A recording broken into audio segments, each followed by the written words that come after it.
All right, guys. Hope you can hear me all right. Got a jet flying over us right now. It's pretty windy. I'm out and about in the woods, of course. Right now, I'm make sure this is all right.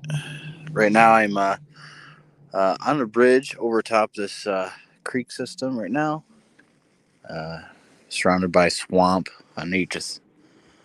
Uh, so I'm just hanging out right here right now, trying to catch my breath a little bit. Spent the last hour walking here, so. But yeah, hopefully everyone's doing good. See, we got Sandra Piper in the chat, and Robert. You two are doing good tonight. Staying warm in Florida, and yeah, it's not snowing here yet. So, not yet. Other than the slight wind every once in a while, it's been pretty quiet.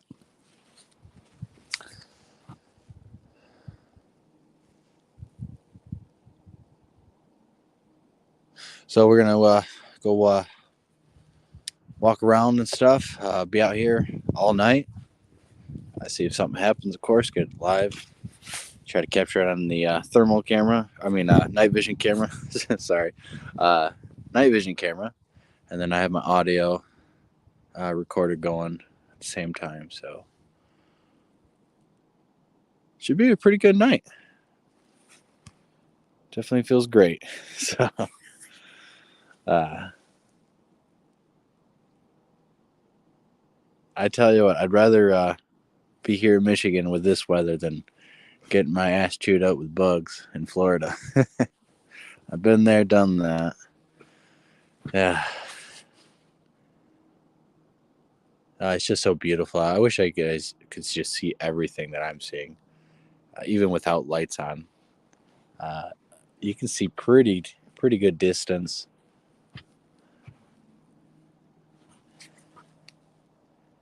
You got the moon starting to come out, doing this new cycle.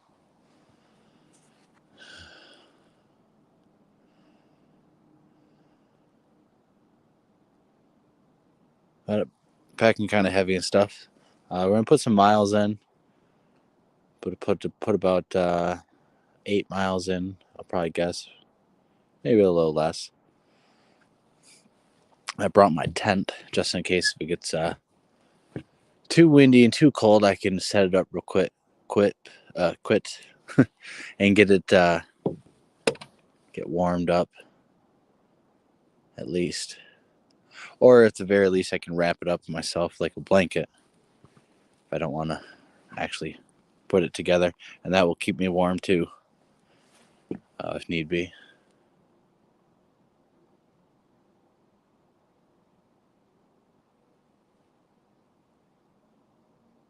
Here in a second, I'm gonna make a call. I like to make calls to announce my presence in an area. I always typically do one of my calls that I just typically do, and then maybe we'll get a response, maybe not. Then I like to just get into the area. If there was any Bigfoot in this area right now, by announcing your presence, it gives them forewarning, gives them time to prepare, um, instead of surprising them and stuff. It's never good to surprise an animal, or sometimes people. You can get some frightful responses. So we're going to make a call here in about another minute or two, and we're gonna be looking around our tent. Some water bottles. I got 2 oranges. I'm gonna set out. Um, bag full of my junk, my recorder. So we're gonna break the record for the longest live stream that we've done so far. I'm just going to be out here all night. So as long as I got battery banks and stuff like that, as long as they don't run out of juice, we're going to just keep rolling out here for you guys. Got my red spotlight. This white light will probably die in this sooner rather than later. I forgot to bring the backup spare batteries that this takes. But I got my other light with me that will last all night.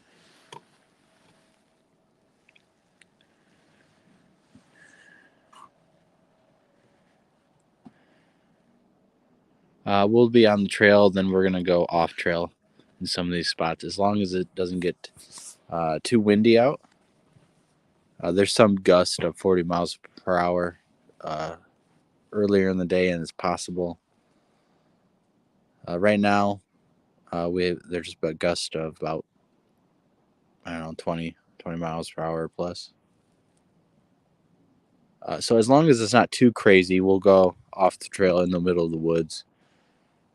It's been a pretty windy day, so I think most of the stuff that would fall from a tree probably already did. So I should be okay walking underneath stuff when it's really windy. Of course, you should always be careful and not walk under the most dead of trees if you can help it. So just a precaution, of course. And then the only thing I am carrying for protection is I got a big knife, and I got a survival hatchet in here in case I need to make a fire. I got fire starters, magnesium stick and rod. So if I really want to take the time and do the effort, I could actually build a fire and stuff. But I just plan on walking all night.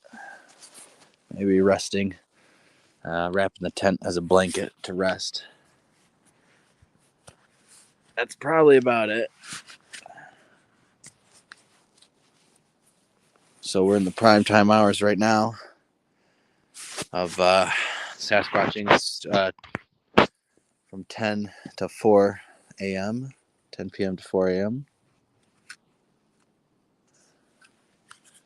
Just checking the comments and stuff. Good to see you, Texas Jack.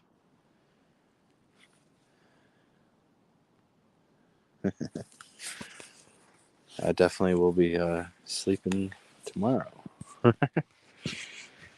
I might do a show later Sunday night. I wasn't quite sure if I was able to come out here. As you can see, this has already been running for an hour. I've been out. I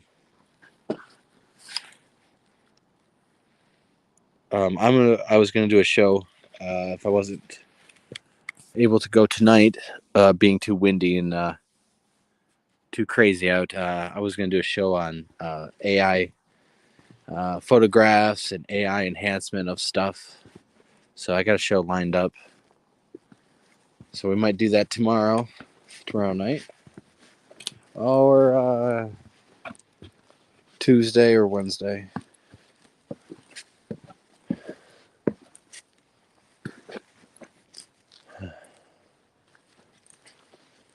So it's like 30 degrees out. Not terribly cold out. I usually start wearing gloves when it's about 25 out.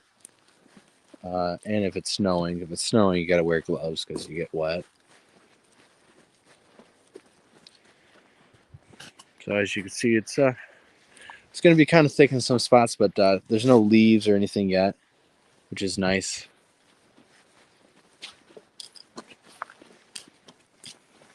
So we're gonna head in and we're gonna take a different trail than we took last time I was here. Last time going live in the field with you guys. We're gonna go over to the left up on the ridge, and it's going to skirt the creek system, and then we'll probably end up over by the lake again. just taking a totally different path. And then we'll probably cut up and take some different spots. Basically, be walking up all in here for the next 8 hours. So there's a nice trail that we'll end up walking out that way. But we should see a lot of storm damage, I'm guessing. But I do need to come out here during the daytime to investigate potential manipulation, stuff out of place.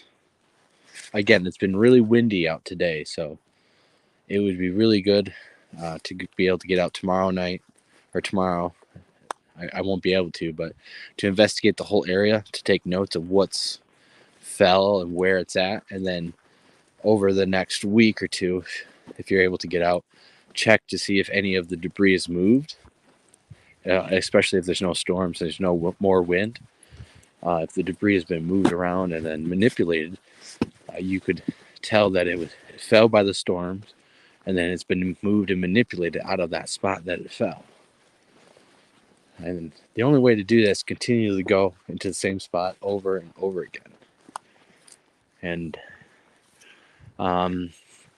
unfortunately for me, I'm not able to do that.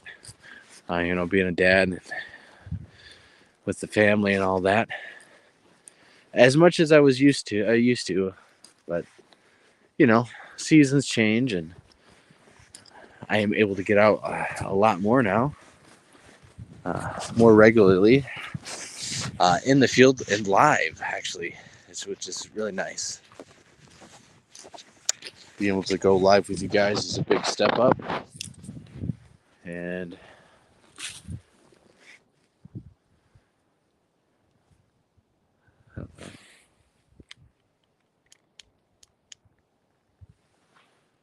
try to make it to it's better. I don't know how far you guys can actually see out there. You guys can see it all.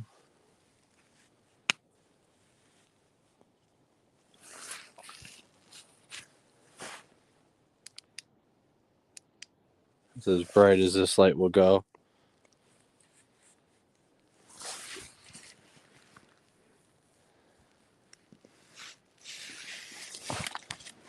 So we'll see how long this lasts a little bit.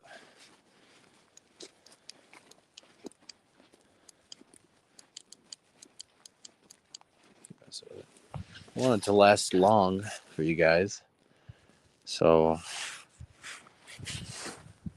I don't know. Let me know if you guys can see. I know obviously the further on the trail, you probably won't see up the trail, but when I look sideways, you guys should be able to see trees and all that.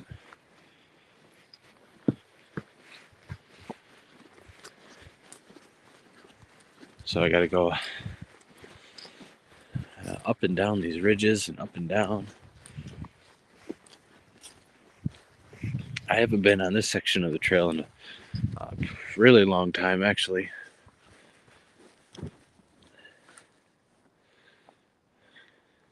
I always like this spot right here because it's one of the biggest spots in this area. Up on this hill past these bushes of where those trees are. I don't know if you can see them, but one of the highest points around.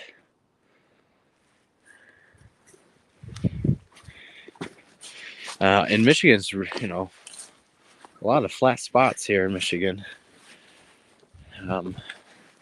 This place is not one of those.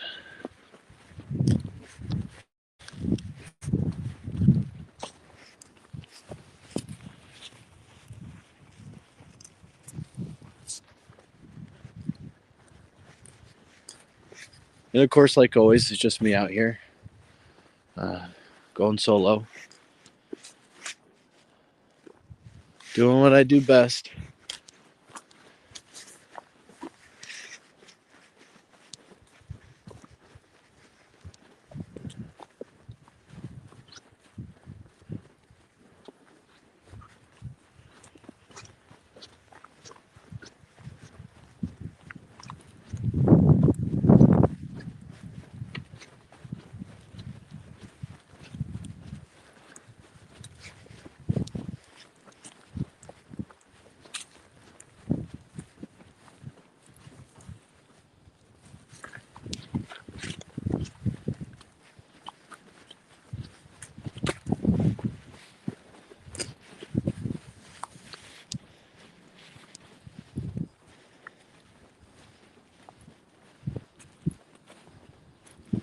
There's a trail that cuts in. It used to be not well maintained, but by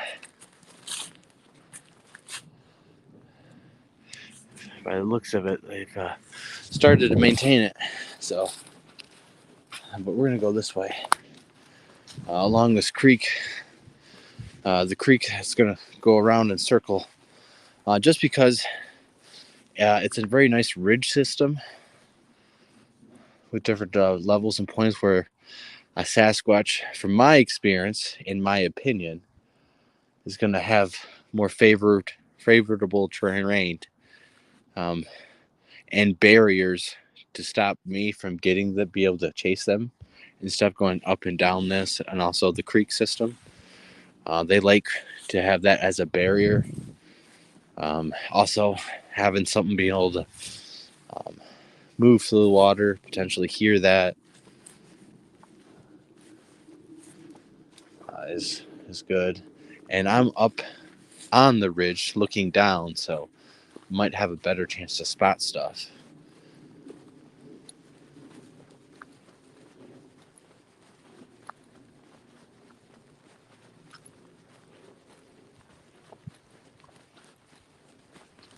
I'm gonna go over here and this little outcropping.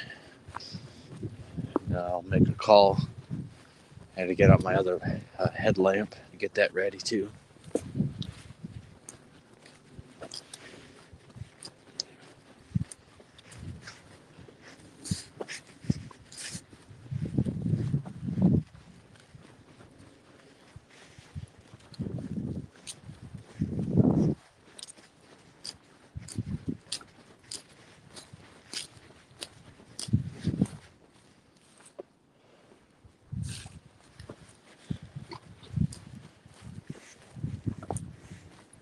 There's this outcropping over here.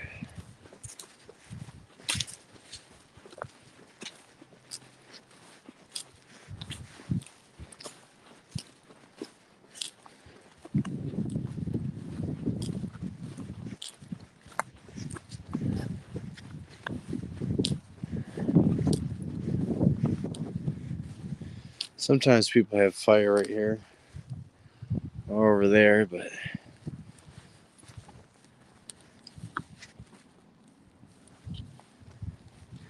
this wouldn't be too bad of a spot to camp if it wasn't windy out right now.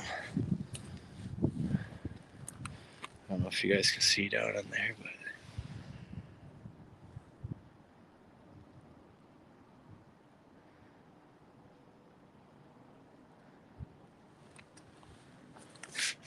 I'm gonna get my headlamp out and I'm gonna do a call here.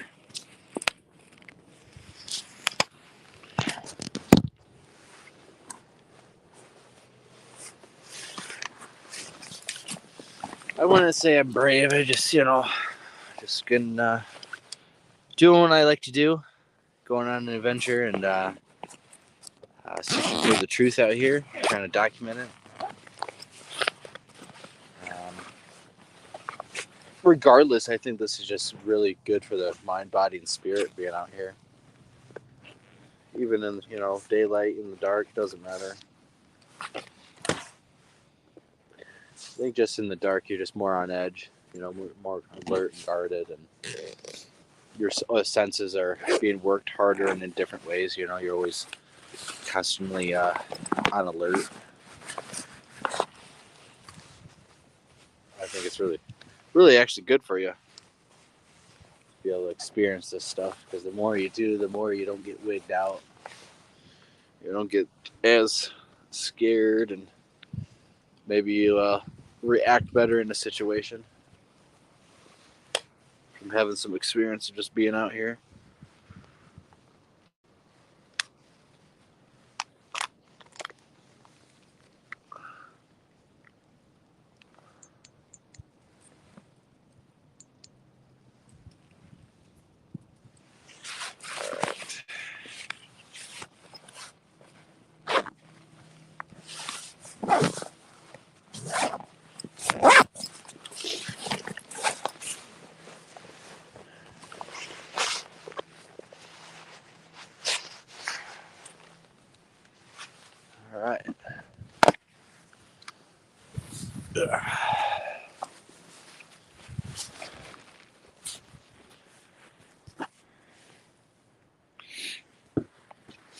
All right, we're gonna continue on.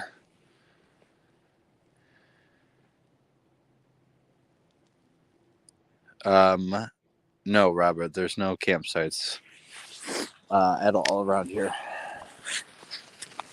There's trails. They're not really. They're pretty like worn and stuff, so you're not gonna get lost or anything. This is in Lower Michigan, so not really. There's no chance to get lost at all, unless you just getting turned around and went in circles and circles and circles. But you could easily walk out and hit a road, residential houses and stuff. This is what is unique about Lower Michigan is it's not. There's no wilderness. There's no. I go a mile or two. You know, go 3 miles pretty much in any direction. I'm hitting roads and houses and can you get help and stuff. Sasquatches are just moving through all of these areas.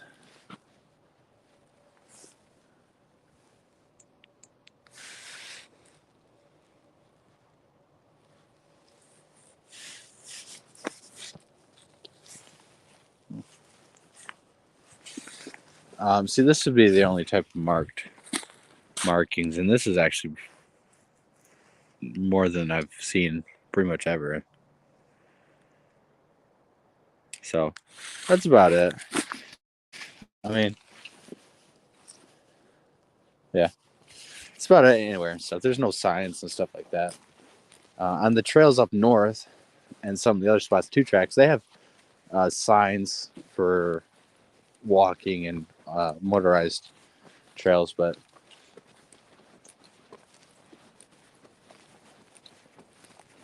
most of what you're going to find here in Michigan in terms of forest and stuff is either public or national forest. So typically it will be maintained, marked, managed by DNR, which most likely means they know of the Sasquatch. They know what's going on. They know that they're in these areas because they manage these areas, manage the wildlife, the trails, and everything.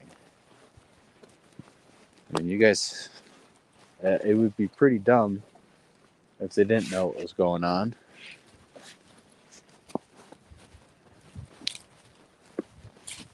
I'm going to make my call right now, though, before we get off this ridge.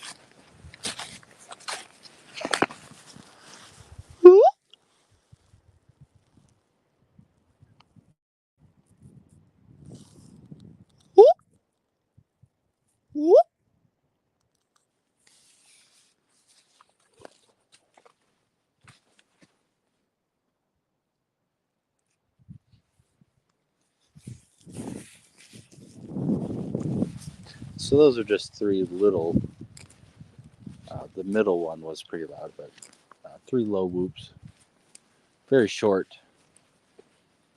Not even a whoop because I'm not whooping. It's very loud, short, high pitched.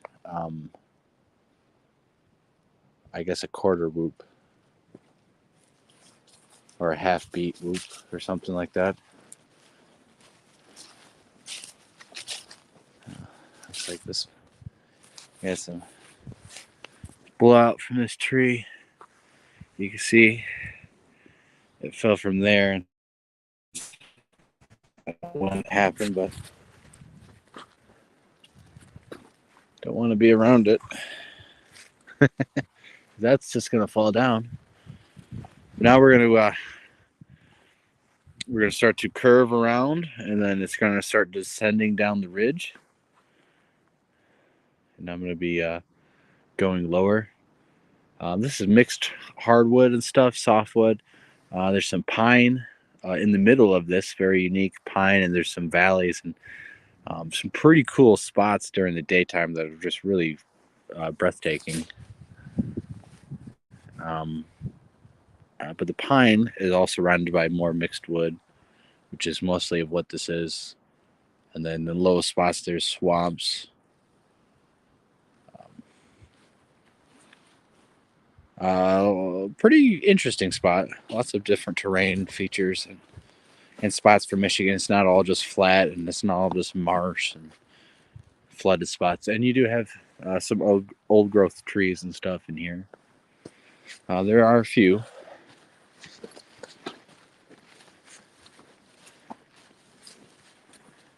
So you can hear that. I don't know if you guys can hear it, but the creek is moving, flowing pretty good right here. I can hear it pretty good where it's bending and twisting right there.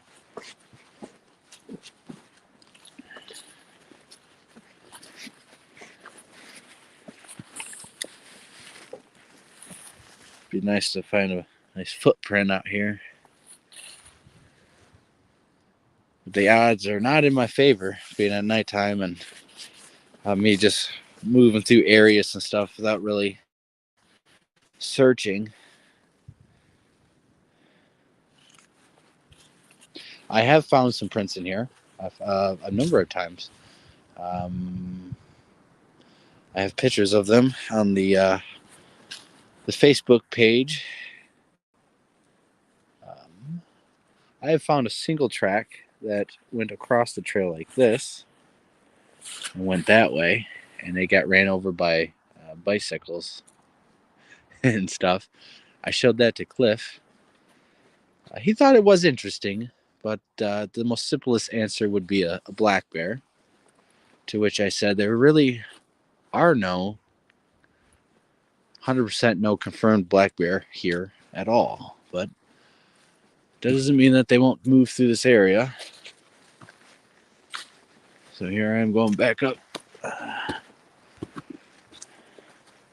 Right there, you can see this white tag, hunter's tag. They're actually supposed to remove this because this is littering, this is trash. You're supposed to take this off after 30-day use. Any and all equipment should be taken off about 30 days after you're done. Of course, people don't, maybe because they want to use it for next year, but I think a lot of people just forget about it, or, might not even show up next year. And this becomes trash. This actually sometimes can actually mess up the trees and stuff, depending on what tree species it is, what kind of diseases are in the area.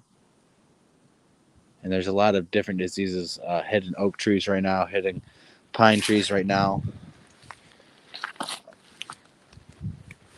So, you should be conscious and stuff. When I'm hunting, I don't need no bullshit markers to know where I'm going or to mark my trail of where I should go hunting at.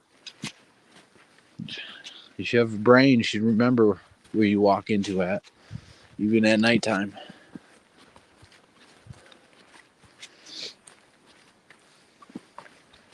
If you don't know, maybe you haven't been that area long enough.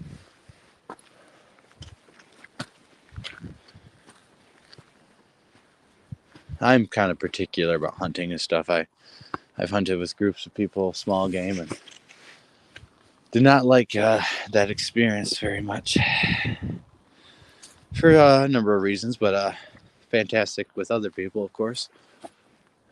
Rabbits and squirrel, but to each their own. Everyone has their own discipline when it comes to hunting and hunting styles. And if you guys aren't in sync and stuff, it's just sometimes it just doesn't work out.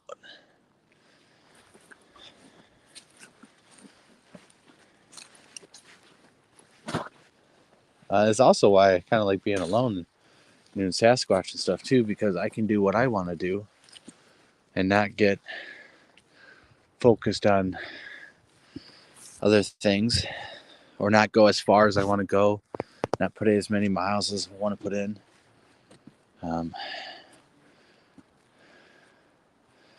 Not talking about the group members now, but there was in the past we had some unsavory characters, of course, everyone knows, and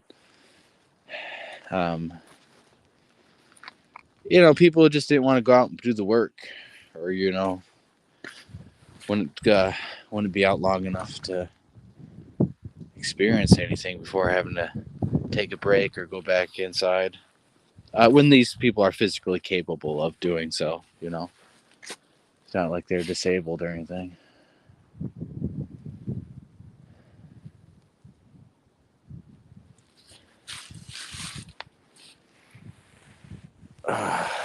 Beautiful spot.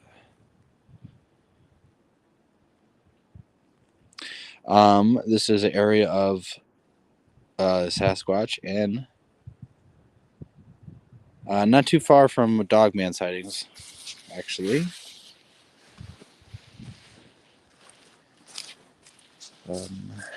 Not too far away from where I seen my dogman sighting, actually, where we had driving the car going 55 down this road, and we seen trying not to glare for you guys, but I'm trying to make you see me. Shaved the beard a little bit, cut it all off. We seen driving on the road and stuff. I seen a canine head cross from the left side of the road. As soon as it got in the middle, I seen that it was a massive wolf. Like, holy shit! When it crossed the road and ran in the field, about 20 yards, it stood up like a person and started running like a person. This was just a regular canine-looking animal that got up and started to run like a person. It wasn't like steroided out with muscles and just a freak of nature type of thing. This was like a natural wolf on all fours that got up on two legs and started running. Even with its hands, the motions of the hand were human like. The arms, were swaying like humans do when they are jogging, running. So that was not too far away.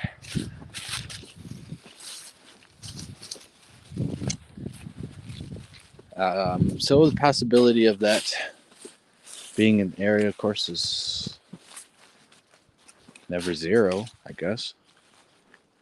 But at the same time, I've hunted this spot a lot. I've taken stuff from here. I've lost stuff in here. I've had a chance to shoot a coyote out here and lined everything up, but I chose not to because I thought it was for a few different reasons. Didn't know if I could get a clean shot off of it. I'm the type of person that when I shoot something, I want it to drop and not suffer more than necessary. So wasn't sure if that was possible, but also it was just such a beautiful animal. And the first time I actually seen one in the wild during a store,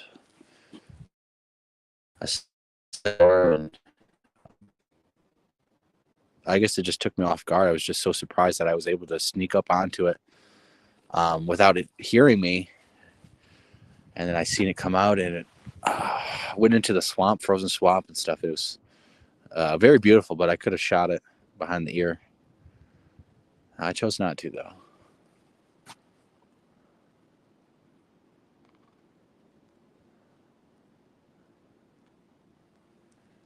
And of course, the wolf that crossed the road in front of us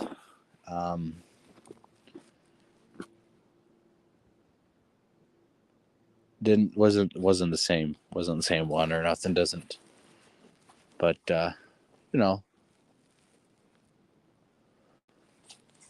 so you have to have a fair respect for nature. I think that goes a long way when you're out here. I think that kind of vibe helps. Almost pick up, I guess. But in my experiences, there's a lot of interesting things that happen, and maybe there's some things that are connected. Maybe in your everyday life, how you carry yourself is um,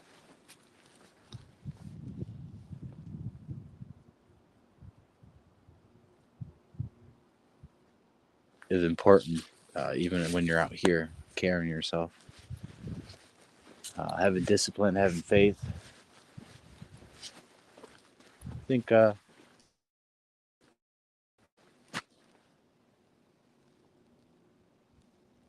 sorry. I'm trying to listen and stuff in this spot. I don't know if you guys heard that. There's either like a tree pop or something. That's what it sounded like. Yeah, that was another reason I don't eat dog meat, scavenger meat like that unless I had to. Um, well, that's another thing is seeing that dog man. It's like you wouldn't know that it could get up on its hind legs unless you've seen it. So, I mean, if I was out here shooting coyotes, I mean that thing, I would shoot that thing and never would even know that it would be able to get up on its hind legs or anything. So it just kind of makes me want to observe more with nature and stuff. And the last time I actually shot something, I was shooting a bunch of squirrels and stuff, eating them left and right.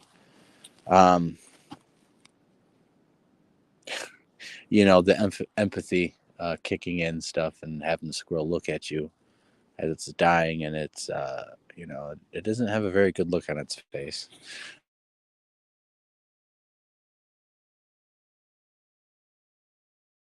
Like, fuck, humans are, but I'll tell you something. Uh, I beg to differ. I've seen that in that squirrel's eye. I've seen it in live animals and stuff, even pets and dogs and stuff. You do certain things, and you just know, like, you're a lot smarter than just a pet and stuff. So I think we should respect nature a little bit more in that sort of way too. There's still a lot to learn.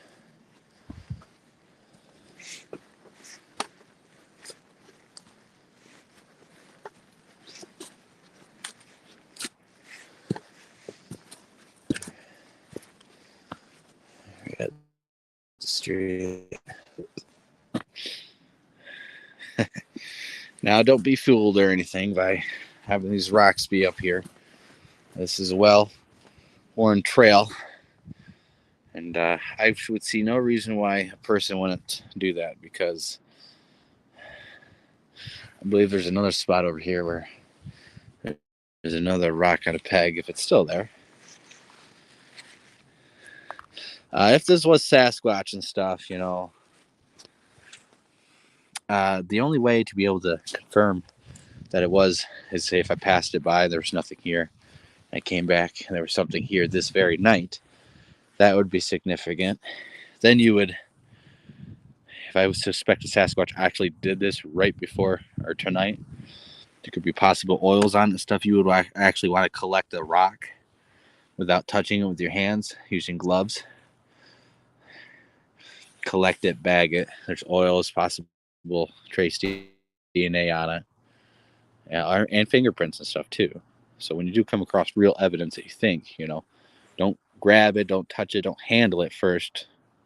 You want to actually um, document, properly put it away, um, in case there's any oils, DNA, hair follicles, skin debris that would um, fall off and be trapped in the pores of the rocks, stuff like that. So then you would look at the hairs, if there's any hairs actually up and down this, hairs being caught, snagged in any possible way.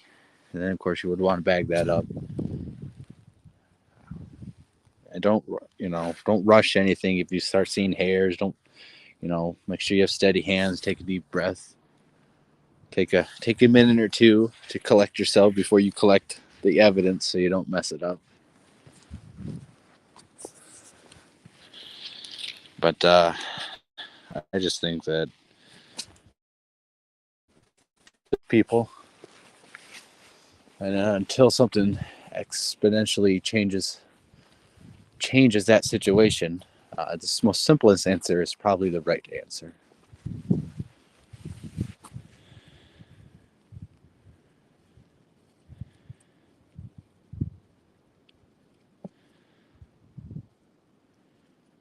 Yeah, I just would find that hard to believe.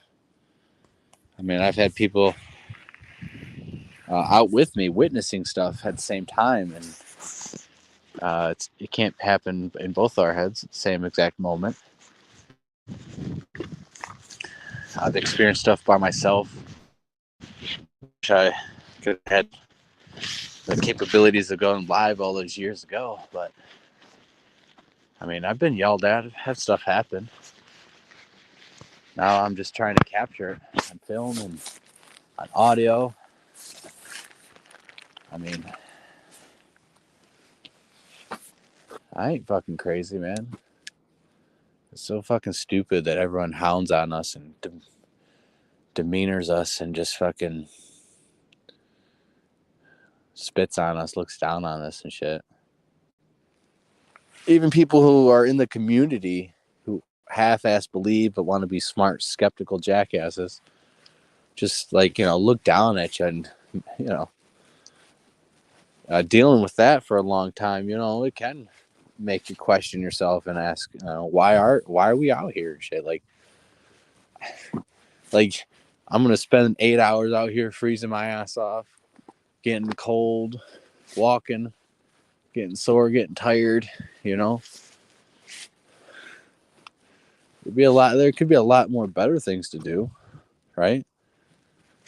Yeah, it looks like there's a hunter tag down there I can spot. I mean, there's a lot of more stuff, comfier stuff to do right now. But you know what? You don't see any of those guys doing it. The coalition of critical thinkers, the people who run it and the admins, you don't see them out here. You don't see them making videos. They don't have any evidence. They're not spending 8 hours at nighttime on a live show in the field showing you what their book smarts are gonna fucking do with them for them out here.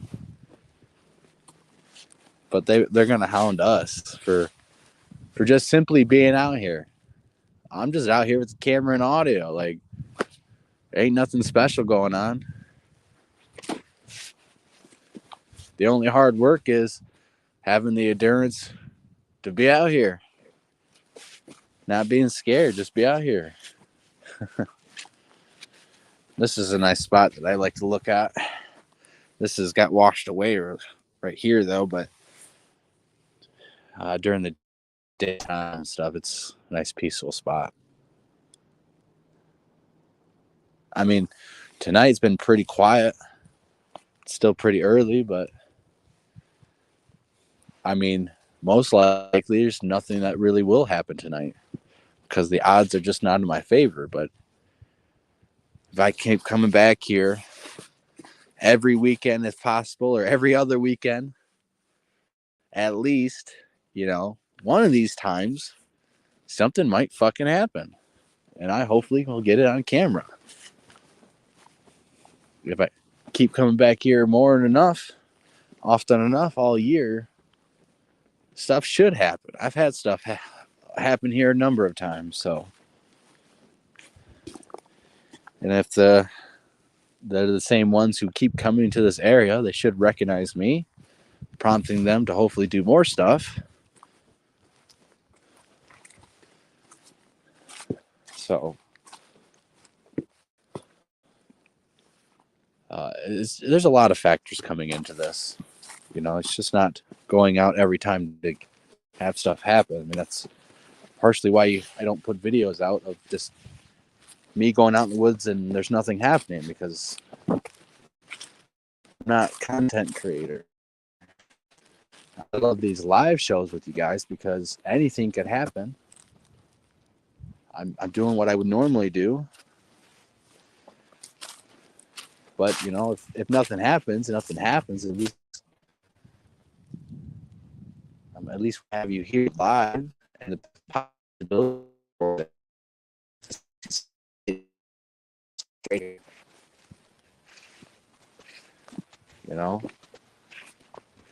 there's no post edit stuff where you can put whatever in.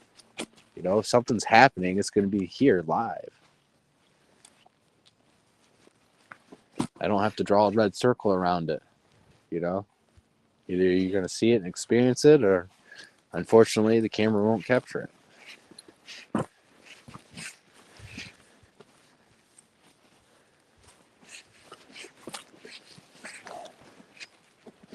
going to be doing I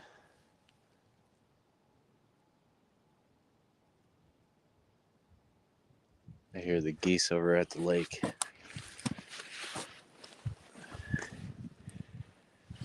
I'm going to step down here. I don't know if you guys can see this.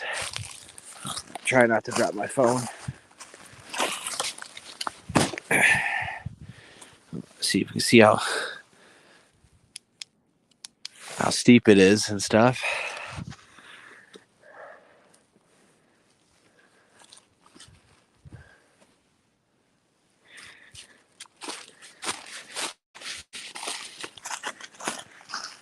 But right there is the creek. Right there's the other side. I don't know if you guys can see the other side.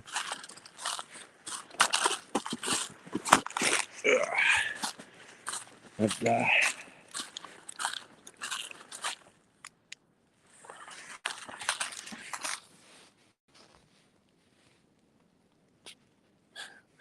I'm definitely being careful. Nice to see you, Sasquatch, Wizard, and Adirondacks. Nice to see you along here.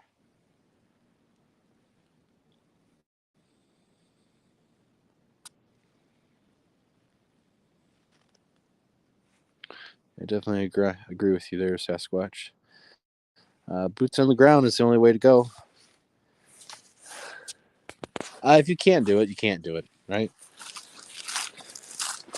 But I think if you're able to, you can. You might as well. Let's go down here.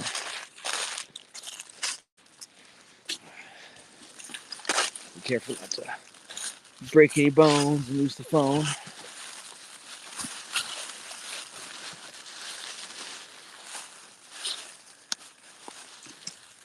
I don't got my water boots, muck boots or anything, so I'm not going to get wet. And I bought these are newer boots, so I don't want to trash them just yet. Looks like, I don't know if you guys see that, but there's an orange marker right there. Some orange tags in these trees. I'm not sure why. It could be a hunter tag, I guess, but most of the time I see those, it's from the DNR. I really wish I had my buck boots because I could cross this right here. Water is pretty low, at least in this spot. This wouldn't be a bad spot to just sit and relax, honestly.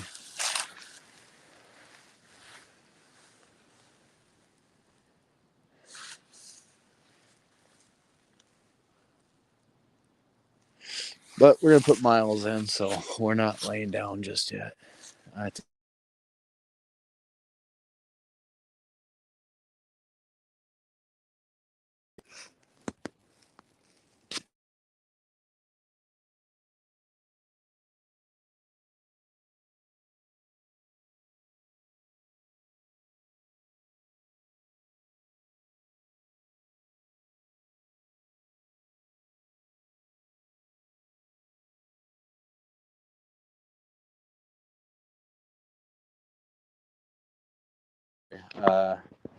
Let me try to get back up here, and then I got to call my girlfriend. She just called me. So give me a second as I climb up here without breaking anything. And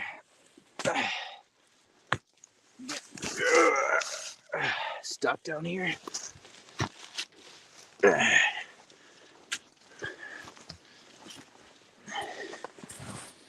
All right.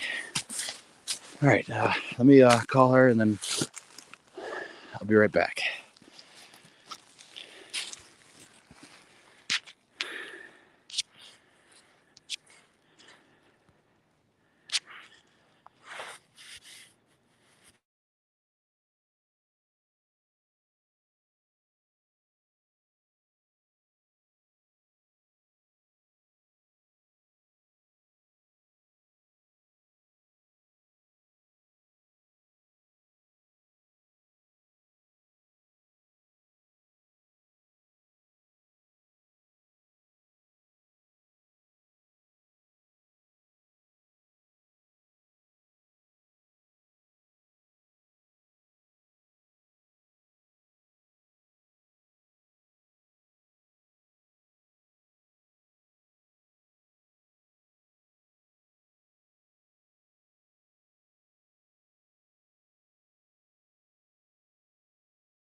All right, guys, I'm back. She's just telling me good night and all that.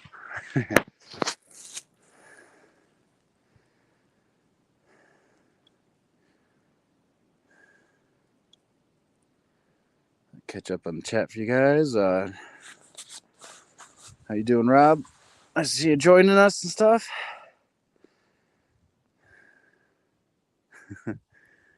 Hey, you could do this and stuff. Yeah, I'd go along with you. Have a group of us. It's actually not bad. I mean, you get scared and stuff, It's the dark, but I mean that's it. You're more scared of all the possibilities of what could happen. It's constantly overthinking, not of what actually is happening.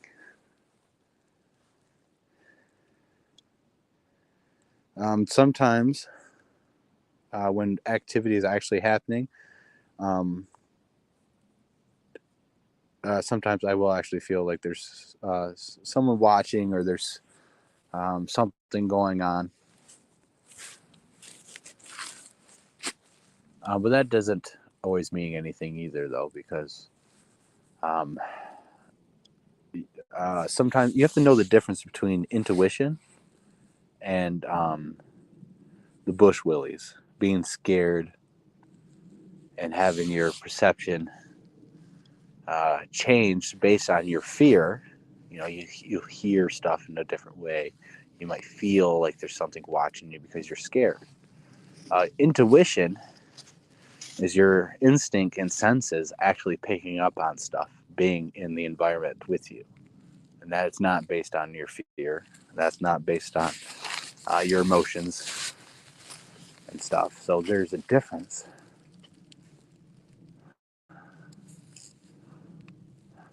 And the only way to really to know the difference and to practice is to be out here experiencing that stuff, combating the bush willies, combating your fear. There's very interesting rock piles right here. I'll show you right here. I was kind of joking and stuff and say it's the entrance to the little people's house and stuff, but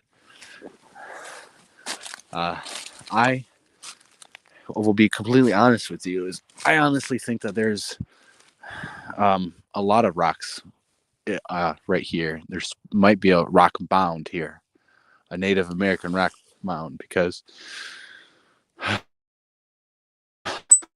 uh, all the rocks that are over here, there's some rocks up there, but potentially, if there was piles of rocks, it could be a rock mound from Native American times. Of course, the official story is, well, the glaciers carved this out and just deposited the rocks on top of this hill. That never got filled with dirt or anything for 10,000 years because the Ice Age ended 10,000 years ago, right?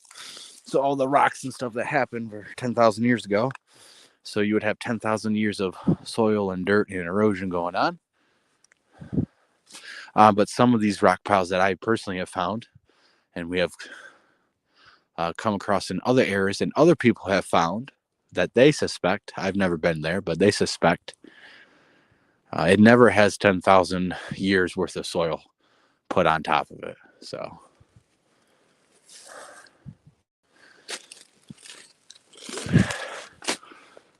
but that is just my theory on that. I can't prove this yet, and legally I can't even go in there and dig in there. So I like to come out here with a metal detector. I used to have one, but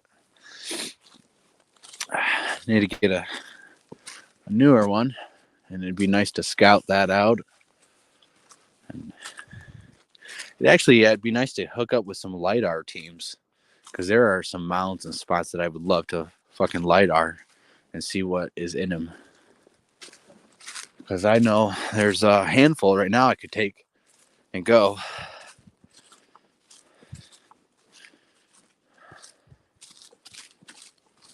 All right, now we're finally off of the ridge system and the big ass hill spots, and now we're more at the flat ground for the rest of the journey. I will have to plug my phone in here soon.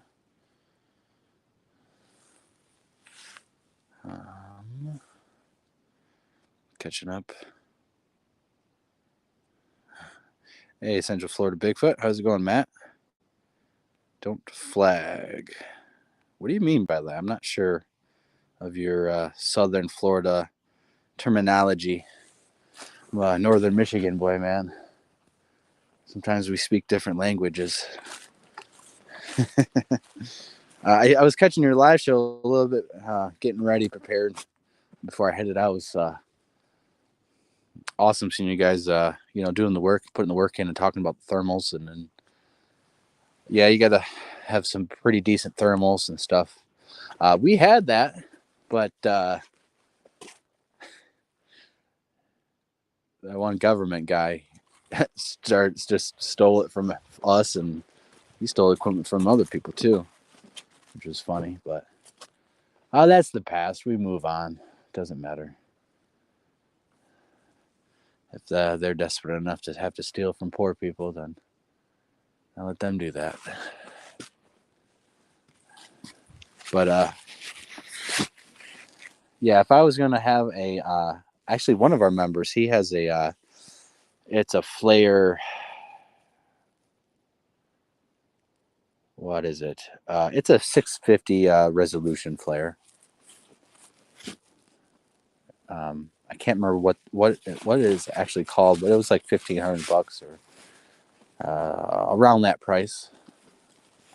Of course, here there are more of these rocks.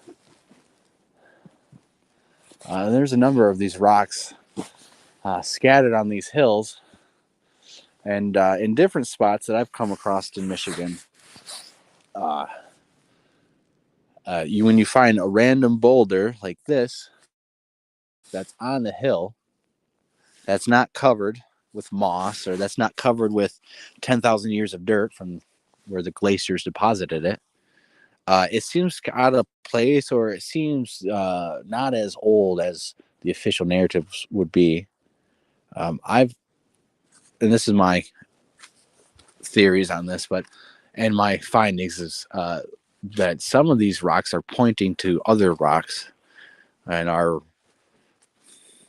if you're, I don't know, able to follow them, they start pointing to other random boulders just randomly placed in spots, and it's very interesting.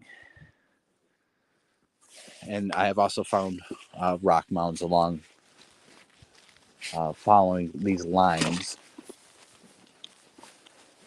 and they sometimes are on at the bottom of a hill, sometimes they're at the top of a hill.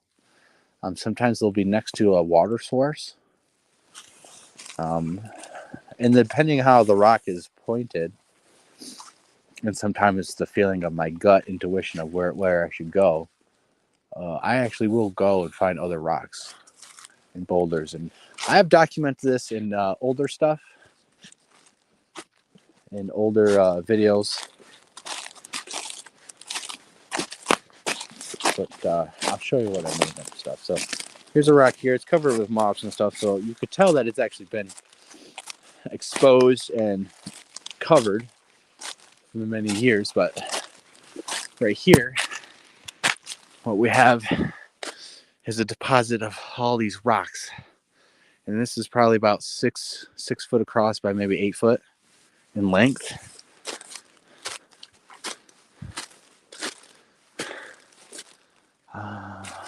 Maybe this is not the spot. And we have more of these rocks deposited. It's up over here, but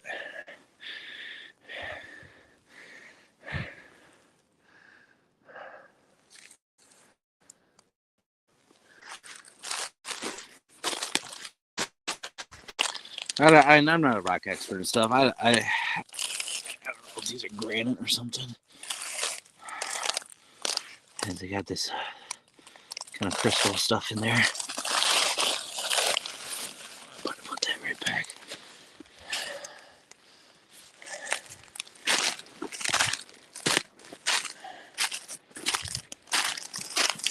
Thought it was over here.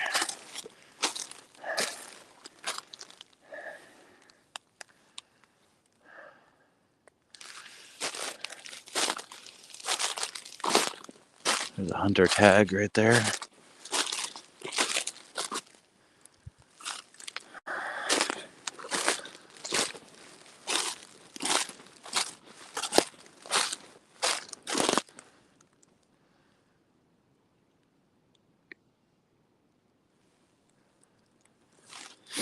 All right.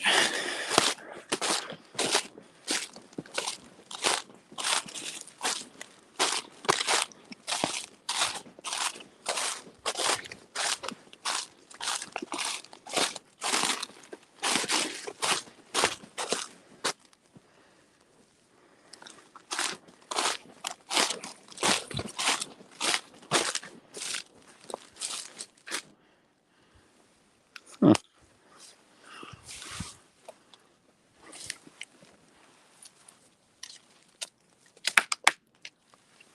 It's old.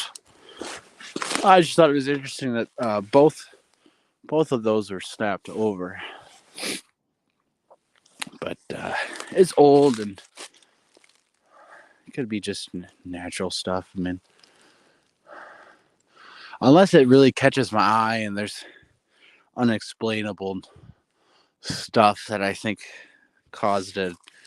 I don't get hooked up on looking at structures and stuff, and not every fucking thing is manipulation. We've had people, and that's I no. But if there's like some random stuff, like a pine tree branch stuffed up in here, and there's no pine trees anywhere in sight, okay, I question that. But just randomly pointing at debris and saying that it's Bigfoot is preposterous.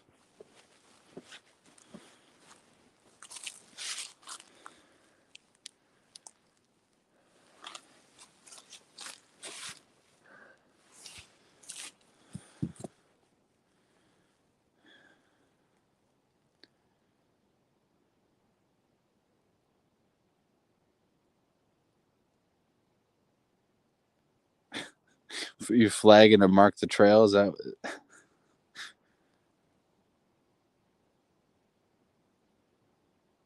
Take it easy, Matt. Yeah, no, no flagging here, man.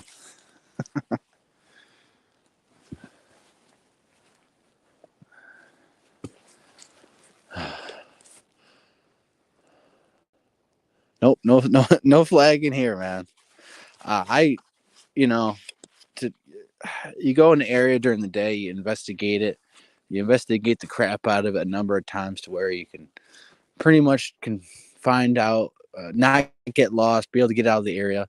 You find land markings, trees, random rocks and stuff that you will often come across as a land marking to know where, okay, I'm over in this section. I know where I need to go to get out. My car's over here. I do a lot of that so I don't get lost. And then you get comfortable enough to come out at nighttime. The woods will look different. Everything will change. Your mindset, that scariness, the fear will set in. So things will look different. Sometimes distances will seem farther in the dark when they're not.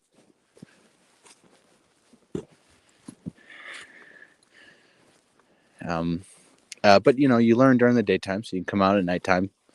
You get comfortable. You'll come across your land markings, and then you remember where you're at, where you need to go. I do a lot of that. I really don't ever go into a new area at nighttime just to go investigate it, just because you don't really know what's where anything's at. You can easily get turned around. You can get lost because you don't know anything. You don't know what anything looks like. So, not advise a good idea.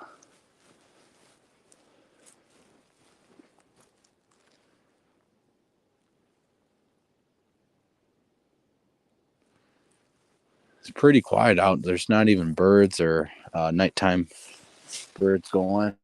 No owls. Just heard the one goose.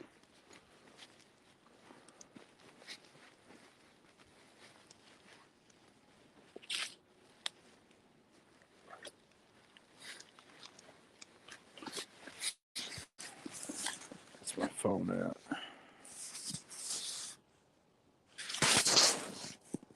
Turn my stuff around. 61%. 61 for 40%. About 40% an hour. So I get to another hour before I have to start charging.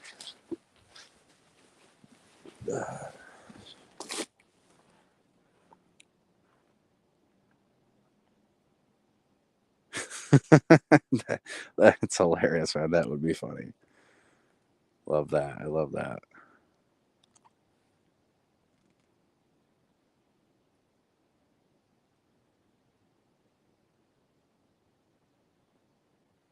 Yeah. Take it easy, Matt. Yeah. I feel the same way. There's just so much natural stuff that can happen. But I have come across some stuff in this area of manipulation. And one time I actually thought they were doing it on purpose for me to find just off the trail, because I would take this. It's on the whole other section, but I would come into this place a different way than I'm doing now, and I would hit this particular section of trail, and I would go down it. It would be the very first trail I go down, and the last, and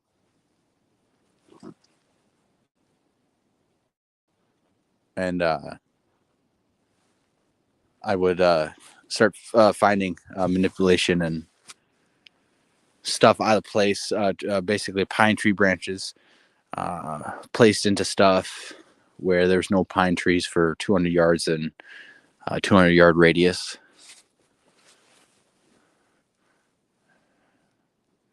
Don't want to be hanging underneath this tree for too long. But what I do like, hey, look at this.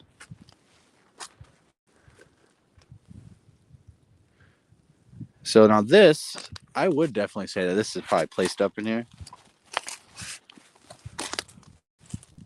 Just because that piece connected to that piece. But I don't think this fell into place.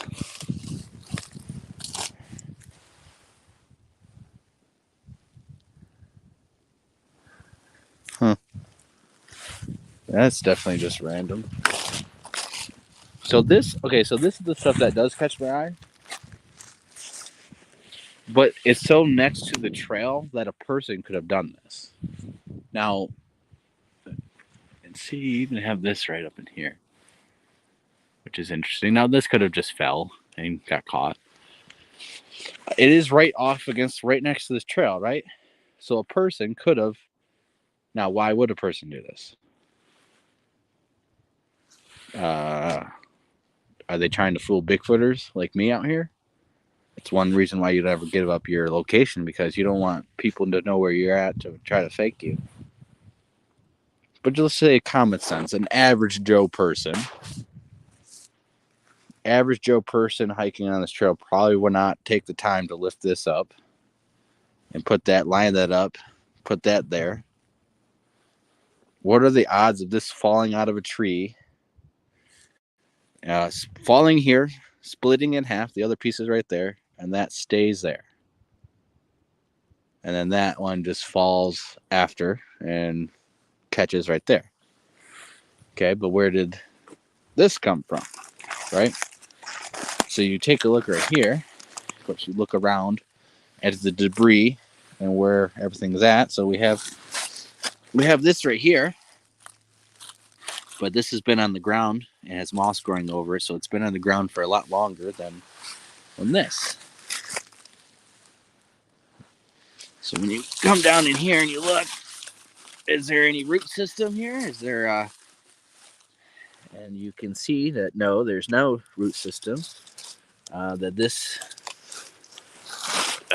seems to have been put here. Clear this area out. There is no root ball. There is no trunk here. There appears to be no trunk or anything here.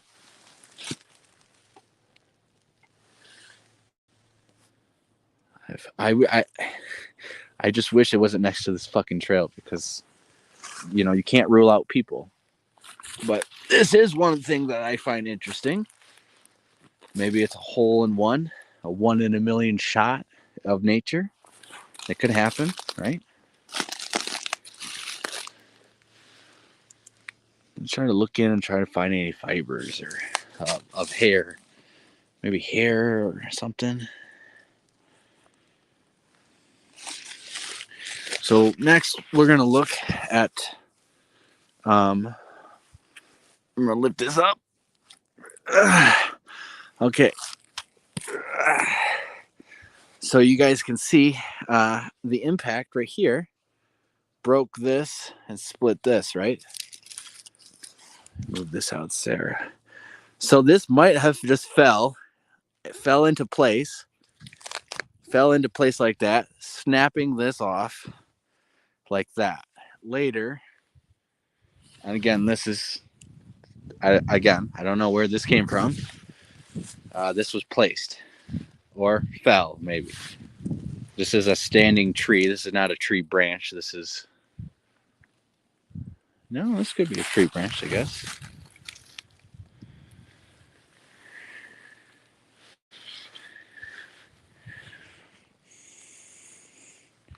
Looks like there's a little bit of moss growth. I would assume that this was probably on the ground for a little bit. You can see how it's dead and changed in green from moss. Moss doesn't typically grow up on tree branches and stuff like all the way up them.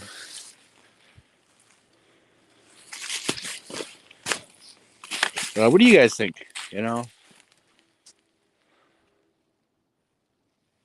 kind of odd. There's things leading, maybe Sasquatch manipulation. There's other things that could point to, maybe it just fell. The impact here shows that something hard did. I mean, there was impact force here enough to split this. There's no doubt about that. And with this random piece here, that's another piece of the puzzle that doesn't really add up to really anything. If this wasn't here, this wasn't here, I would say, oh yeah, this just fell, because of the impact. It probably just fell and then broke apart, split apart. Yeah, I can see that.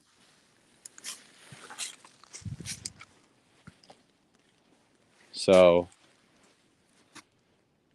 I don't know. There ain't nothing here that proves Sasquatch did it. But it's, you know, when you investigate it, you know, it doesn't seem like it's, you know, it could be nature, but there's some odd stuff. You know, where did that thing come from? Why is it sticking up like that?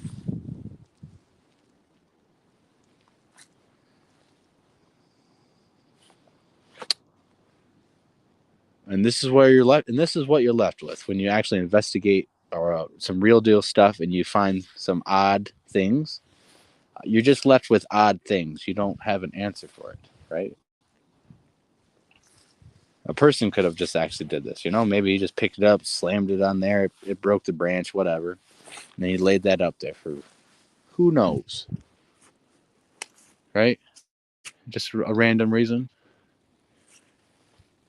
Maybe it was all from this. It just blew apart and everything fell out of it and landed right here.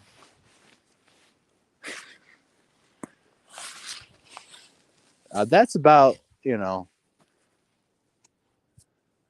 that's how I kind of look at things and to try to determine what's going on and stuff. I try to look for those kind of odd things, but nothing that says Sasquatch.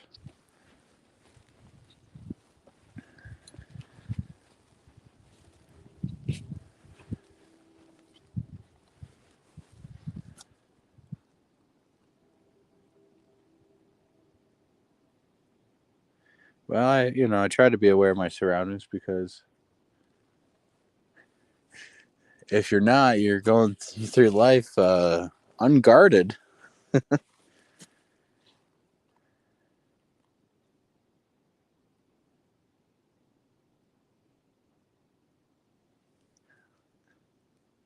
That is funny, pyromedic. That's awesome. Glad you had fun and made it out safe, of course.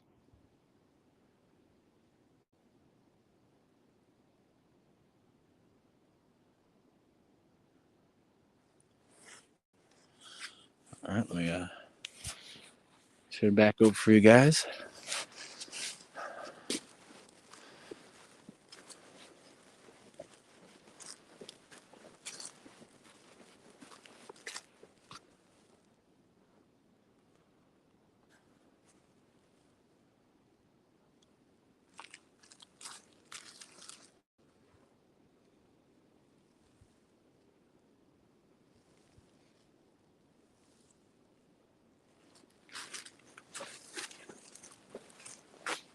You know, we should look up too.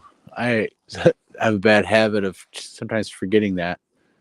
Even with smaller trees and stuff, you know, a lot of people think that you have to have a big ass tree like this to support Sasquatch weight, but uh, I've worked in the arborist industry, and I can tell you that even small trees uh, can support a heavy amount of weight. I mean, you'd be surprised just how much, not only how much a tree weighs, but how much support they can actually hold.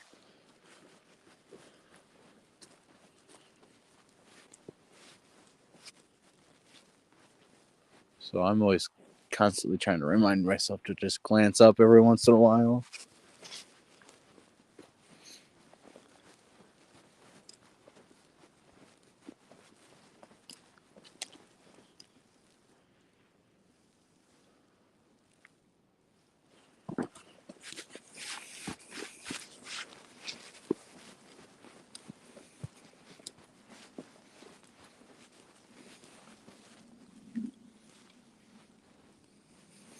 And another thing that I found odd, which I think is interesting, is uh, being right next to the trail doesn't necessarily mean people, because of there's other accounts of people experiencing this.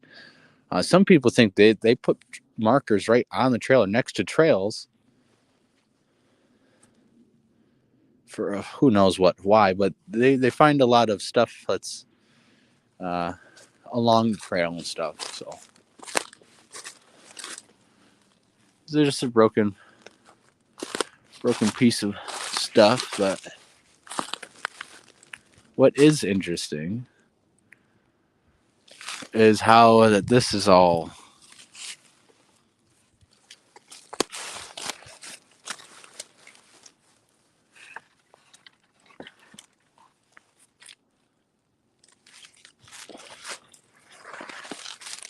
Okay, so then you think about it. Okay, so this is standing straight up, straight up. If it falls straight down, how? If it fell straight down, unless it fell like this, it fell into this and then brought that down. See how nature could do that? Doesn't always have to be manipulation. You have to think about things. Because you could say, oh, yeah, well, how did it fall into here? But if it leans up and it fell to there, bringing this down, well, now it looks like manipulation, right? But it's not. And this is why, I don't spend hours and hours and hours looking at every single thing that looks like manipulation, because, man, you're wasting your time. I mean, you look all day and maybe find nothing or one thing. And I see how more easily explained that was, and how fast it took compared to the other one, where the other one had odd things that kept coming up and odd features. Not as easily explained away or as fast.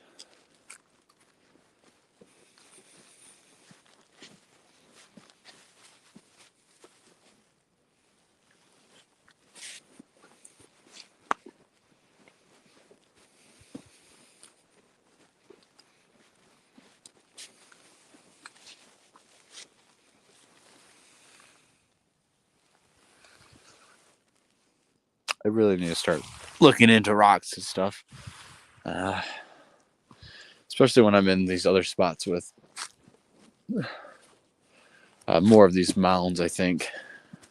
Try to write down what exactly rocks I find, positioned where and stuff. There's a lot of stuff like that I need to do.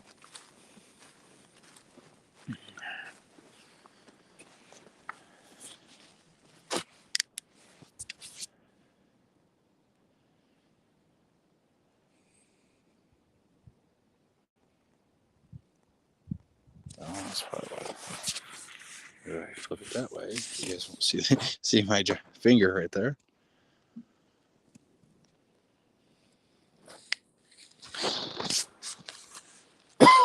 Oh, man.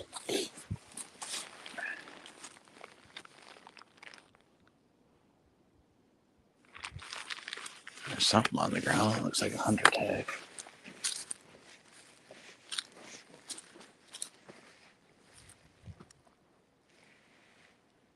The fuck was that?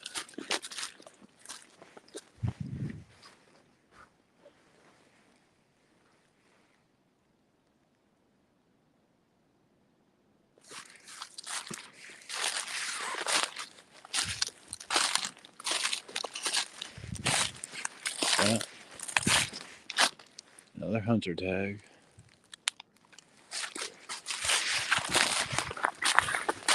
Just trash out here.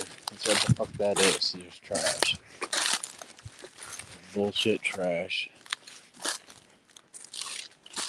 Oh. Oh, what caused this?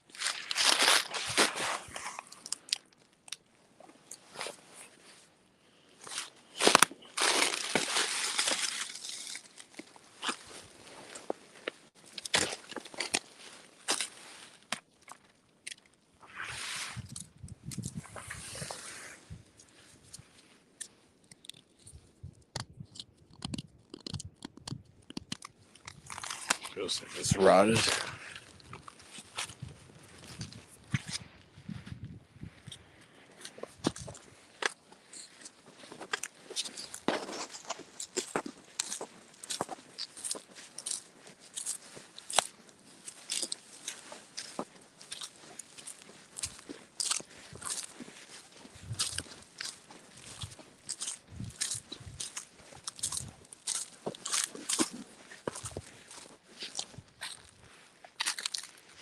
see if there's a...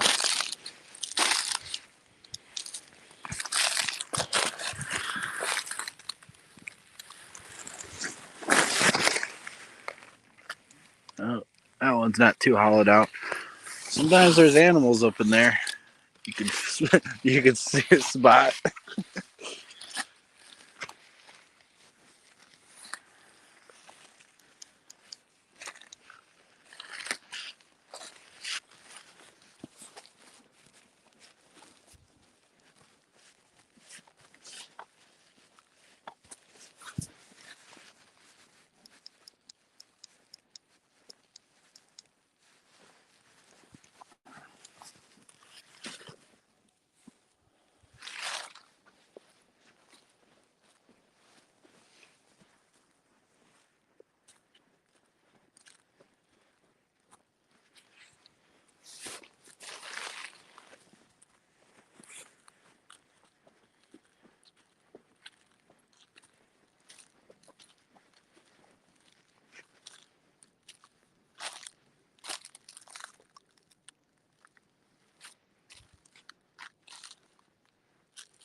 That one's pretty recent.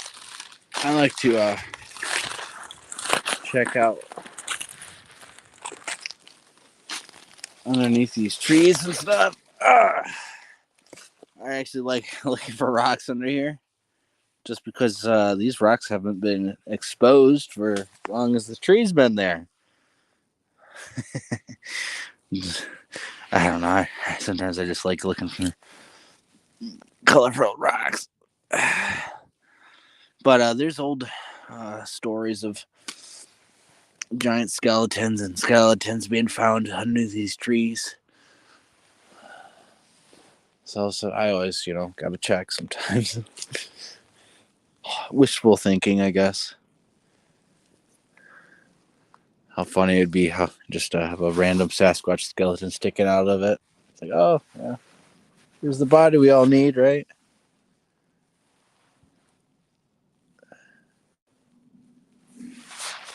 Because I definitely don't want to shoot one to get the body. I'd rather just, find a skeleton, partial skeleton, something like that. But I think if we filmed them on camera, like the Patterson, with modern day technology, or doing something physically strong, like Sasquatch running down here, grabbing this, picking it up, that would be more than enough to prove that, yeah, that was a Sasquatch. Ain't no person picking this up. That's for sure. That's pretty fresh.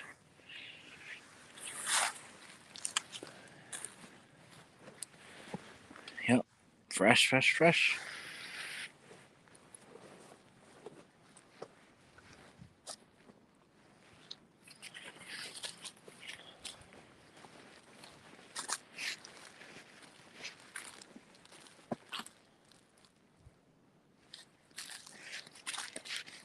I mean, the only thing I'm really doing out here is just trying to be observant.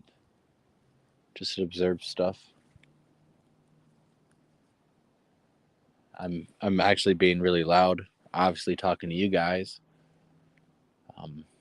I'd be a lot more quieter. I probably wouldn't have the light on because without the light, I'm actually able to see a lot farther and through the thickets because there's no green on the trees.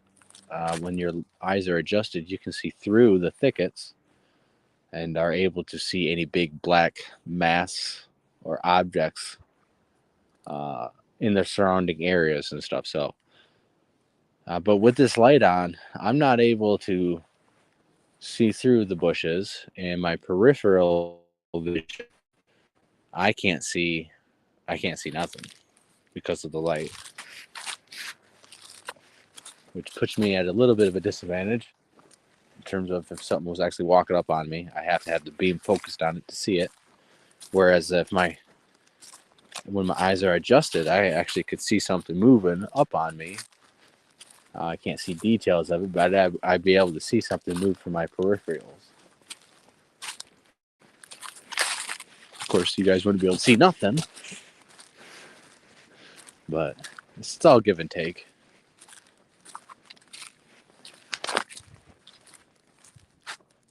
Oh, I've seen a bug or something. It's pretty cold for a bug, but not too cold. I don't know if you guys can see it, but there's a spider web or strand of web right there.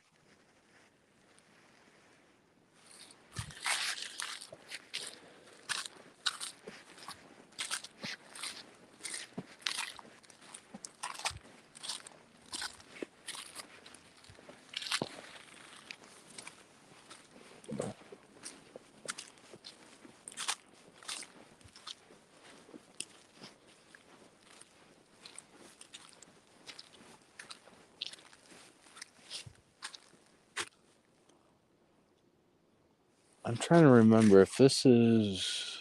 No, I think we're still pretty far.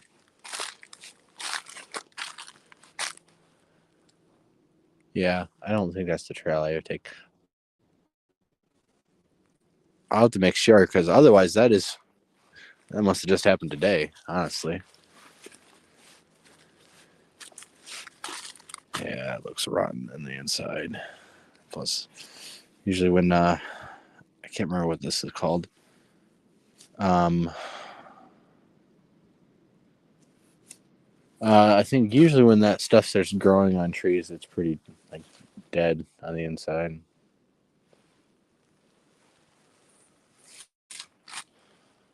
I can't remember what they're called. Hemlocks. This is a hemlock tree. I think these might grow on hemlocks. I know in Appalachia, the hemlock trees when they get old and they die, and they fall on the ground. These mushrooms like this start growing up on them, and I believe you can make like cough syrup out of that. It's like a cough suppressant. Um, Old Appalachian people used to use, and potentially is herbal medicine for animals and Sasquatch potentially, I guess, if they know that's what it would do or help them. Speculation, of course, but the natives knew about this sort of stuff, so.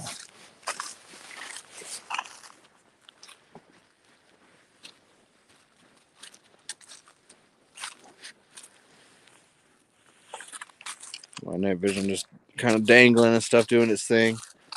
It actually stays there pretty good.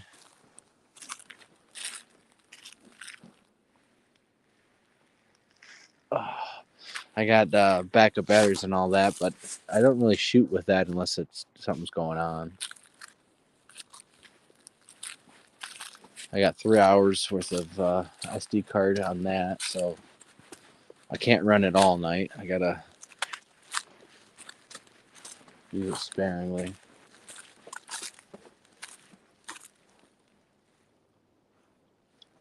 Yeah, that's not the trail that came down last time I was here live.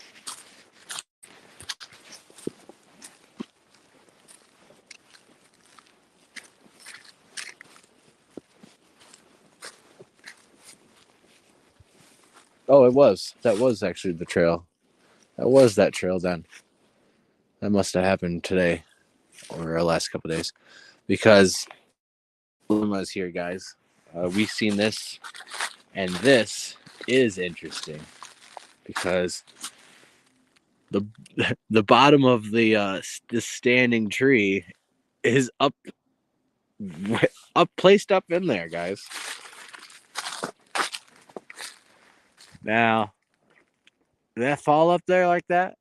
The tree, and there's no stump. There's no stump anywhere right here, which is another funny thing. And that is too small to be that.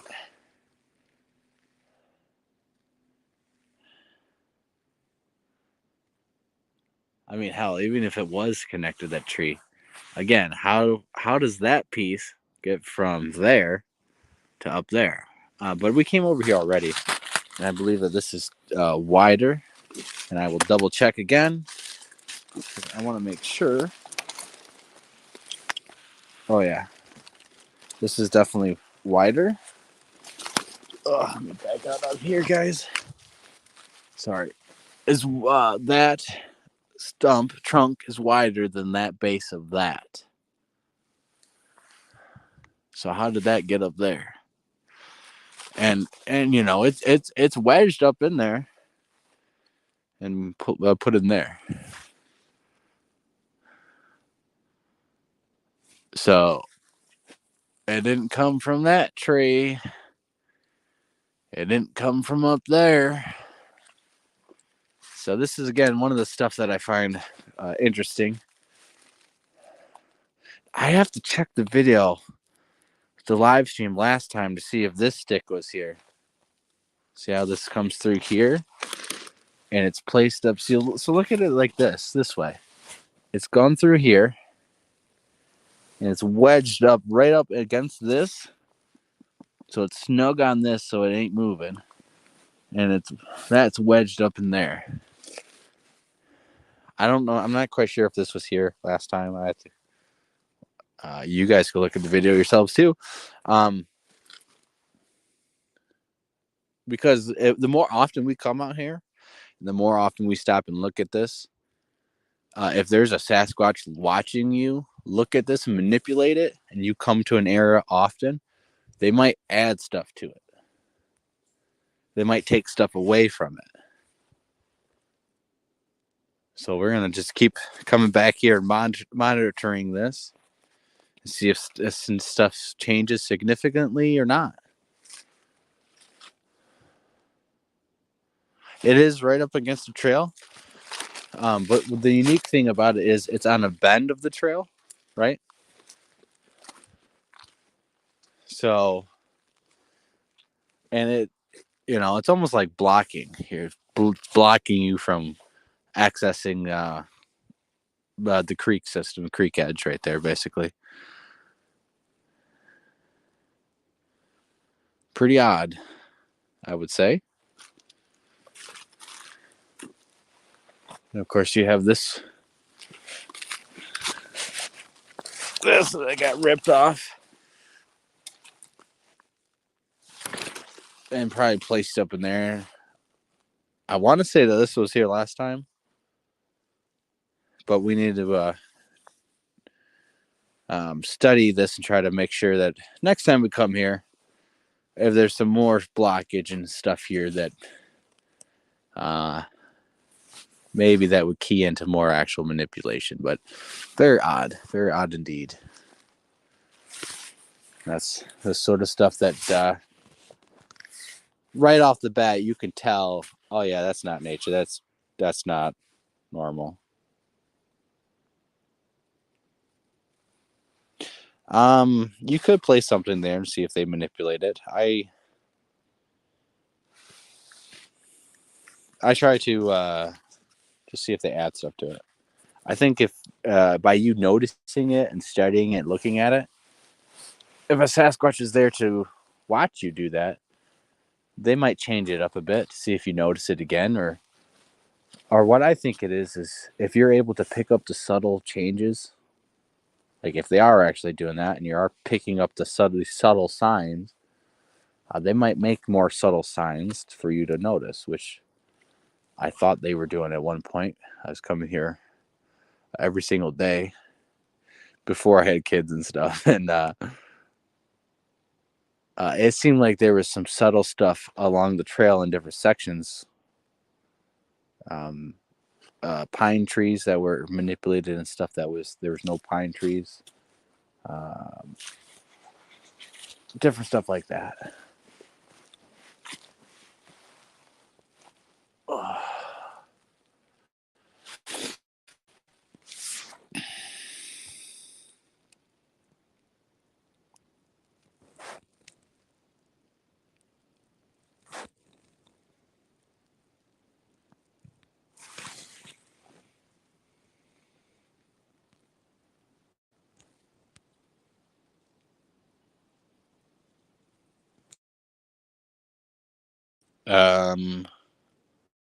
I would just bag them up and get out of the area. And then I would bag up as much as I could in separate bags, and then I would probably hide some I would go to the state of Michigan State University because they're not too far. They have a pretty good anthropology, I think it is. There might be connections up in there that would be worth to having them check and verify that sort of stuff. Maybe send, um, if I had enough evidence, I could send it out to maybe Jeff Meldrum, maybe some other people in the community, I guess. I know. Take the chance that they don't just steal it from themselves and not have my name included in whatever bullshit they would try to do. Having whatever you do, make sure you have samples that you keep. Don't send all your eggs in one basket to a place. You want to keep some eggs for yourself so that if they try to any bullshit and say, oh, we lost them, or try to fabricate and say that that's their findings and not include you, you have documentation and records and the actual source and matching evidence. Because I have heard stories that people get sent evidence and then all of a sudden they forget the names of the people who sent them, and then of course now it's their sample, um, and people are sleazebags and stuff and want to make money and and be the person to discover this bullshit and all this. So don't send it everywhere to one person and stuff. Just keep some for yourself. Don't get fucked over.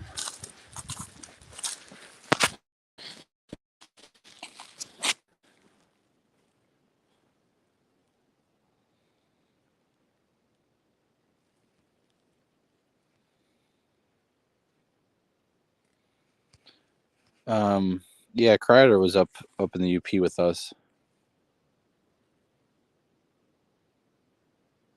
to show they had been through an area again.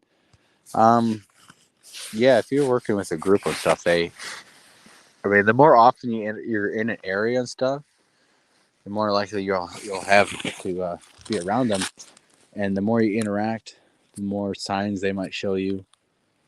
He was showing us, yeah, how they're. If you look in certain spots, you'll find. If you look at a whole section of like a hedgerow of trees, you'll look and there'll be like one broken branch of leaf, and it's dying and stuff. So it's a different color. It'll be orange or it'll be red. Totally different color than the whole line of green. And he was saying that was potentially a marker, a trail marker and stuff, to know to turn off here and stuff like that. And it was kind of interesting how it didn't seem random, and that yeah, all the markers were up pretty fucking high. It was not like there's some at the bottom. Well, if it was natural, there should be some at different heights, different levels, but it was pretty consistent. And I think he's pretty spot on with a lot of the stuff that he's come across in New Mexico. I've been in the field with him, and all the things that I could tell, he's the real deal researcher. He doesn't half-ass shit. He was out there camping with us in this big tent the whole week. All the real people were out there the whole week camping in tents and stuff. Now, not everyone could do it, of course, but there were some people that were more soft than what they presented themselves to be. And Robert definitely was not a softie. He was out there in the thick of it, hearing stuff, experiencing stuff with us. He caught audio. We caught audio on our equipment, his equipment. And fantastic collaboration there, too. Like, there's no fucking in it for themselves mentality from Robert or nothing. 100% cooperation whenever asked. And whenever he's asked for something, I've able to give it to him, but was able to do that. So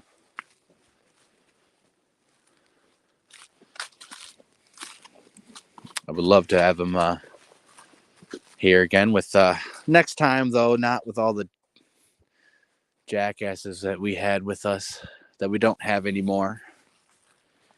And of course, all those people have done nothing for the last 2 years, which really makes me beg the question: what they haven't done nothing the last 2 years. What was the reason why they had to join up and do something with me? Didn't need that. And after which, they don't have enough momentum for themselves to do anything, or they're just trying to ride the coattails of others. And that's why I like to come out here by myself, because there's no drama by yourself. There's no scheming, backstabbing, and try to be in it for themselves and all this bullshit. It's just you.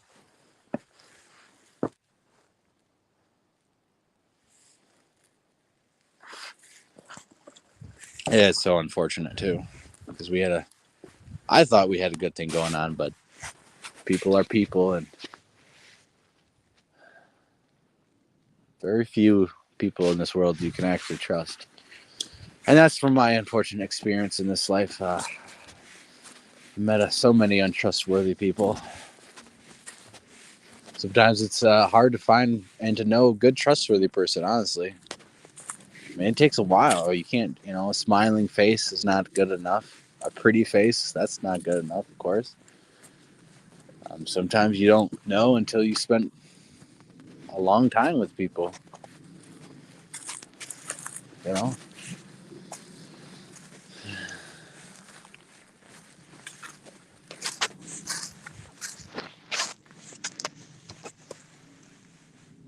Hell, I mean, sometimes we can't even trust ourselves.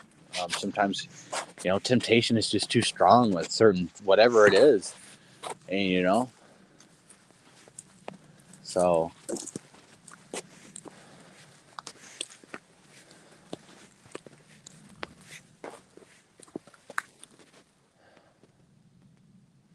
There's crazy people out there. There's narcissistic people out there, and I've been through that Twilight Zone reality, and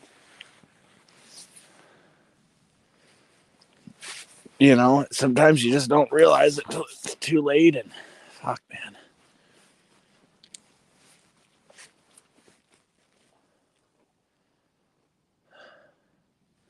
I'm gonna go over back. I'm gonna take this backpack off, stretch my shoulders out. Maybe we'll hear that beaver kicking, or otter kicking up the water.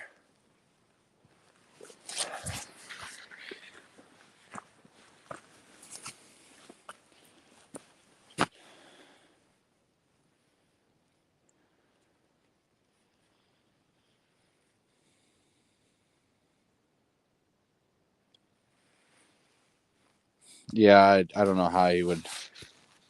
How would he know that? You don't know what anything of this means. It's just to me, it's just signs and symbolism that only they can decipher, because we don't speak to a Sasquatch to tell us and explain to us what the fuck that means.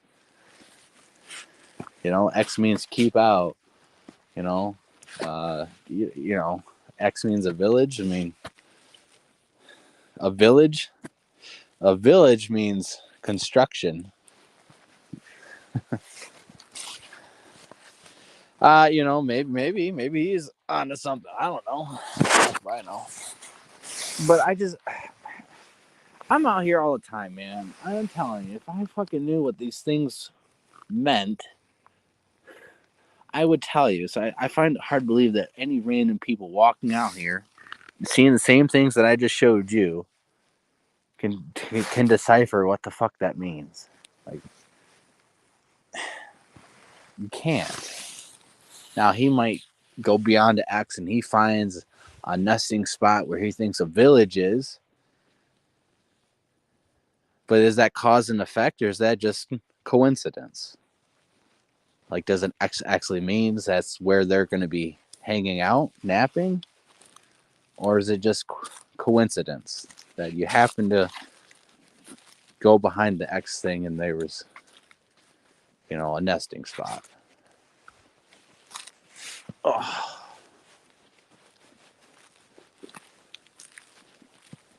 I think I might need to invest in a new backpack. One that actually has a frame in it, a back support and frame. Oh, you guys hear that? That's an owl. We'll stop here and listen. He'll do it again here in a second.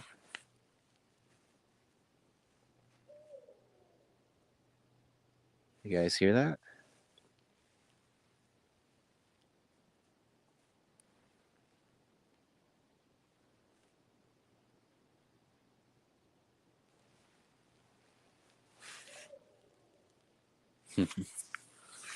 This is the owl that lives here.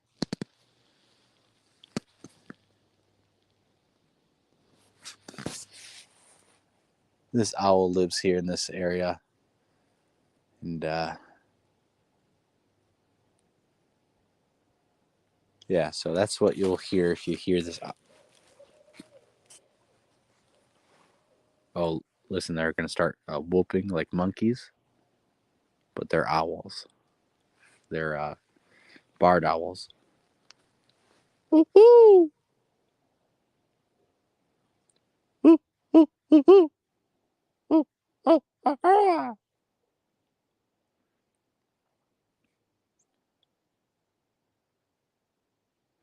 They're probably like, what the fuck? What kind of drunken owl was that?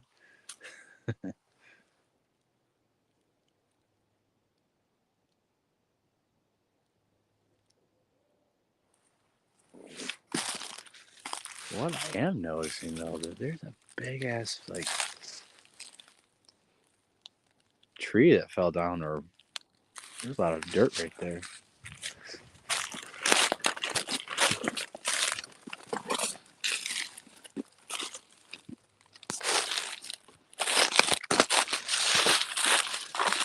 Oh yeah, that's a big old tree that fell. Look how much dirt it turned. It's like 2, 3. That's like 3 feet of dirt right there. Ugh.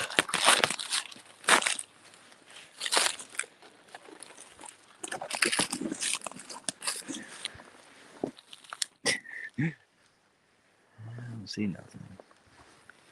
Nothing that's catching my eye, but that'd be a perfect spot right here. Just start digging for rocks and unique stuff, because fuck, that tree's been alive for 100 years, very least. That's a pretty significant hole.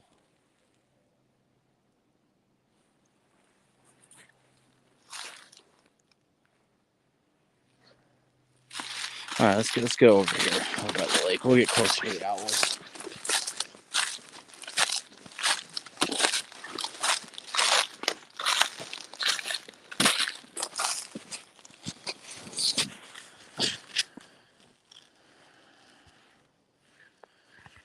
Okay. Okay.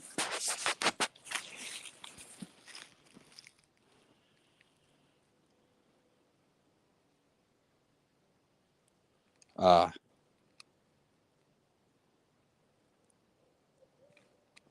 Yeah. Yeah. Some Native Americans have. They had like stick tree manipulation, sign language with trees, I guess, whatever. Um, but it wasn't like a universal language. Like, you're talking about thousands of individual tribes that did their own thing. Now, a lot of these tribes spoke similar or the same language, similar language, or the same family of languages of the same tribe next to them. By all intents and purposes, they were related, but sometimes they would have very unique subcultures and their own ways of doing things. Like, villages would have a particular way of doing things in that village, but they were still a part of a tribe of other villages. So yeah, there was some famous ones. I think out California maybe or out west that they had. They did stuff with sticks.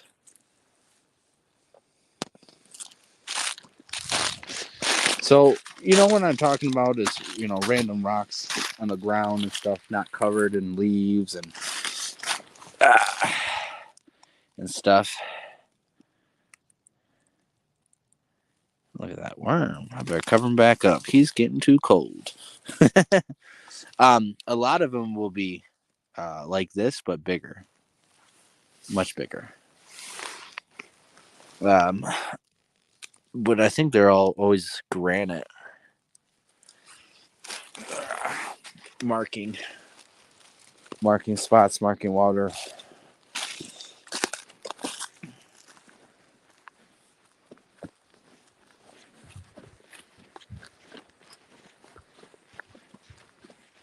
I should have brought some food with me. I forgot to do that again. Yeah, see, these are, I think this must be a hemlock tree or something, but these are the things that grow when they're usually like this on the ground. And this is some medicine. I don't know what process you're supposed to do with it, but it's for cough suppressant, cough medicine, stuff like that. I know birch trees. There's some birch trees out here. You can use that for medicine. You use the whole tree for stuff, actually. And in the different stages of life, the birch tree has different stuff, medicinal properties that can be gathered from the different stages of its life at different points. It always has something that you can use it for, even when it's dead and on the ground.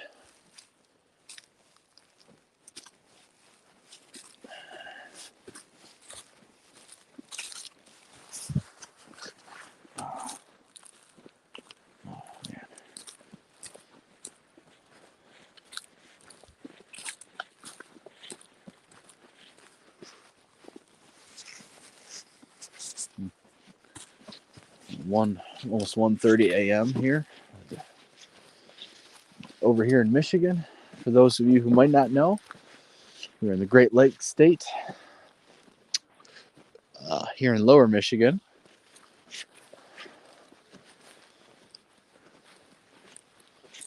Where the Sasquatches are more migratory.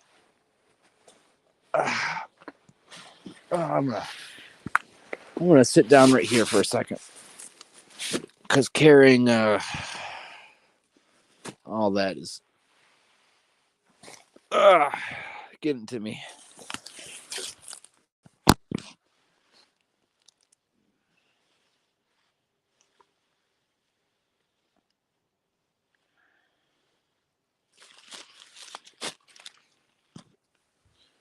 All right, I will be right back. Give me a second.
Sorry about that. I had to.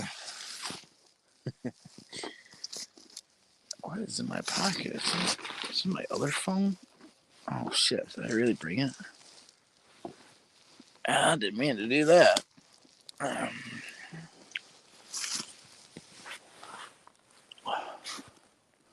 just gonna stay here for a second, minute or two, and then we'll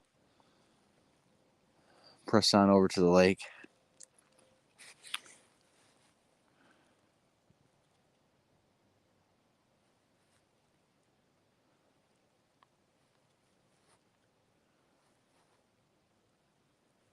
How's it going, Brown Dwarf? Making a lot of awesome content videos lately. Keep up the good job, man. Good interview you had with Jeff a while ago.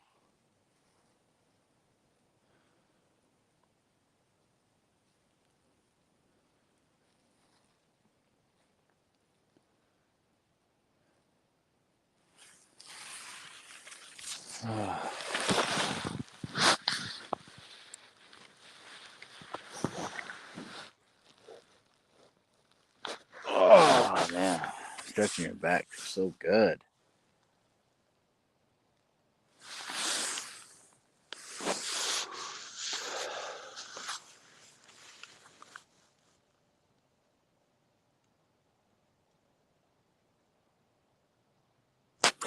So yeah, we're slowly getting prepared for this conference and stuff.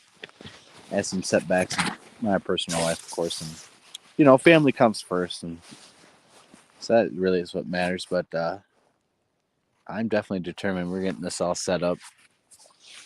More importantly, I'm gonna have uh, a camp out type of thing, and invite researchers from around to come hang out with us. We'll be out in a different area than this. We'll be actually up north in a different spot. It's pretty active. One that you can get lost in. There's miles and miles. I mean, hundreds of miles of 2 tracks and stuff you could go down, and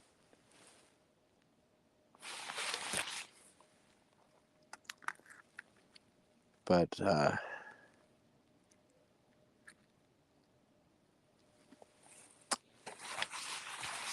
I want to get personally. I just want to get more people out, actual researchers out in the field with us and stuff. Honest, legit researchers with integrity and stuff. Not the bullshit we've dealt with the last year, 2 years, 2 years ago and stuff, on and off. But actually, people actually want to come out and do the work. Spend 8 hours at night out here, even if nothing happens.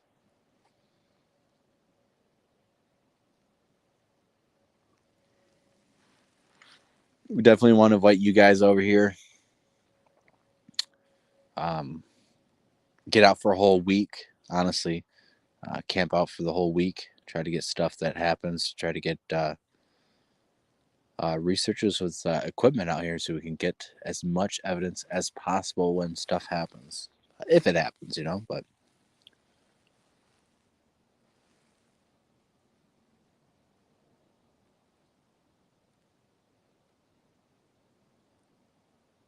Michigan is definitely one of the most active states in the U.S. In the Great Lakes region of Michigan, Canada, Wisconsin, Illinois. Wisconsin, I would say more than that spot. And then Minnesota. Very all active. Great spots for Bigfoot. I mean, some of the most active states, I would say, because of the environment. And the more north you go in each of those states, there's an incredible drop of population, an incredible swath of wilderness. The whole UP is pretty wild still. And then when you get over towards the borders of Michigan, Wisconsin, and Minnesota, that is really rugged and really wild still. A lot of missing people over there. And it is very unexplored still. Very, very still. Not many people have been in certain those areas in decades, 50 years and stuff, or even more.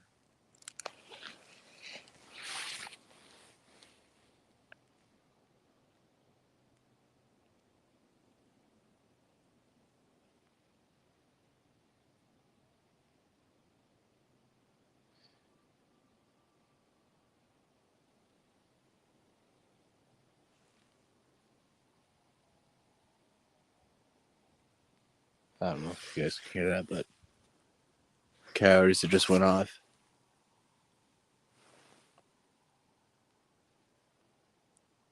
The pack. It's the first time I've ever heard a pack in here. I've only ever seen a single coyote track, a single male. The one that I seen, I could have shot. I've only seen evidence of him around here, but that, I guess, it's been a couple years. Maybe he moved on, had found a mate, had kids and stuff like that. They're over where we first started the live stream at, over that area, by the sounds of it.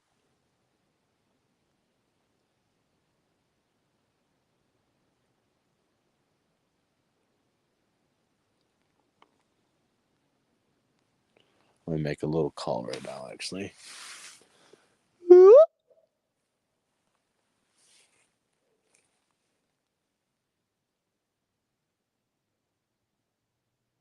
It's a loud whoop. Very short and abrupt loud whoop.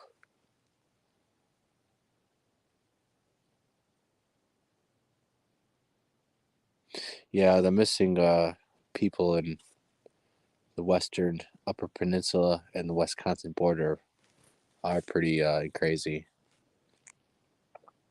If those are Sasquatches, those are pretty old school Sasquatches who have not really dealt with the modern people, modern technology in cities like Sasquatches here in Lower Michigan. Like,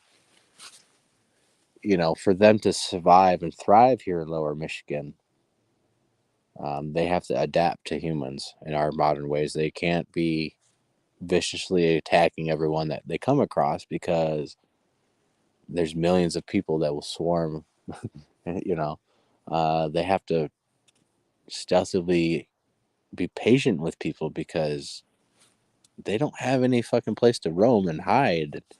They can't just like start kidnapping people and get away with it. But if you're on the Wisconsin and Michigan border, well, it seems like they think they can get away with taking people. They think they can get away with doing stuff that is not acceptable, say here in Lower Michigan. Um, the east side of the whole Upper Peninsula, there's missing people everywhere, pretty much. But the east side and the west side is pretty heavy with missing and odd cases of missing people.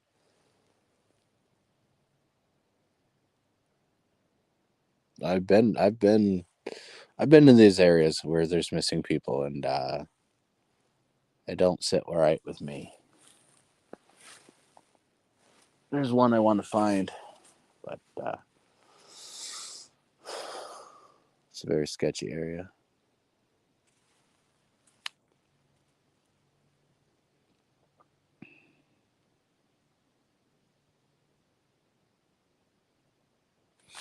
Oh yeah, I got my own map of reports of Michigan. I have 300 reports mapped out, and that is just about 10%. I got about 10% probably mapped out of what's actually out there and what could be found and actually documented as reports. Some reports don't have locations and stuff, but the real data on Michigan is there's 2,080 reports here in Michigan, and those are collected by Val Zavala, the gumshoe guy, the data miner. His law enforcement background gives him a unique advantage on categorizing and data mining Sasquatch reports. He has a Michigan database. He has a North American database, and he also has another database based on criteria and stuff like um, different aspects of the Sasquatch. How many there were, if it smelled, the eye colors, what did it do behavior wise, and then he'll divide that into reports. So he claims that he's read about 120,000 reports that he's categorized and cataloged. So of those 120,000 reports, 2,000 reports come from Michigan.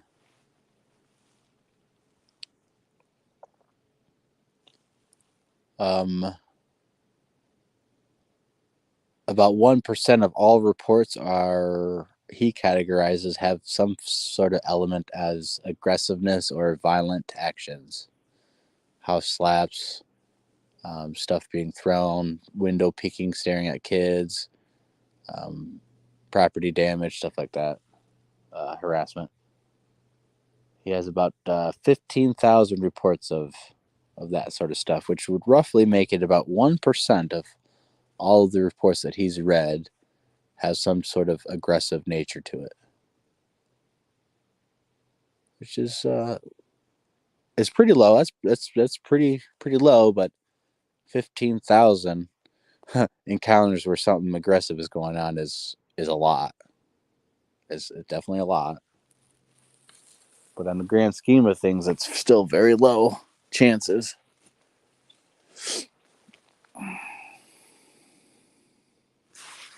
Yeah, there's a Michigan in Monroe County, which is over towards Detroit and stuff. They have Bigfoot reports in Monroe County ever since the 60s. And even last year, they had one last year. A person called the cops and everything. So, and there's, when you look in the map and you look at Monroe County and then you look at where the sightings were, most people would just laugh at the idea that Bigfoot's here. But they're finding a way because, well, what happens when you guys, it hits 10 o'clock at night? You guys are kicking back. You guys lay into bed. Pop open the live shows. You watch your TV. You get cuddled up, nice and warm. What are the Sasquatches doing? Well, the humans are asleep. Now it's our time. The humans do their stuff during the daytime, and at nighttime, Sasquatches are able to traverse the landscape, go in between houses, residential areas, suburbs, developments. But the odd thing is that they're able to avoid cameras, right? Security cameras, business cameras,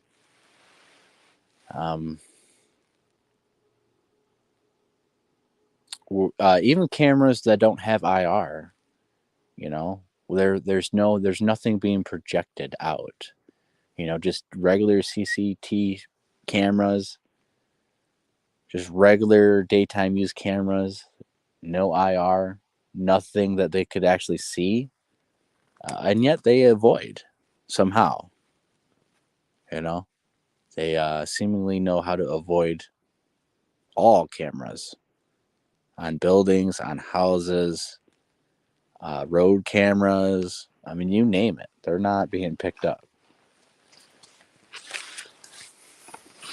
Or at least in any volume that, we can tell. I mean, every once in a while there's some random supposed video or picture and stuff, but not really on security cameras, not on business cameras and stuff.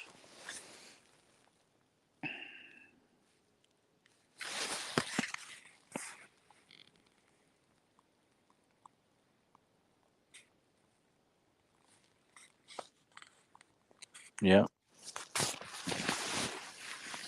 Yeah, Michigan is pretty loaded.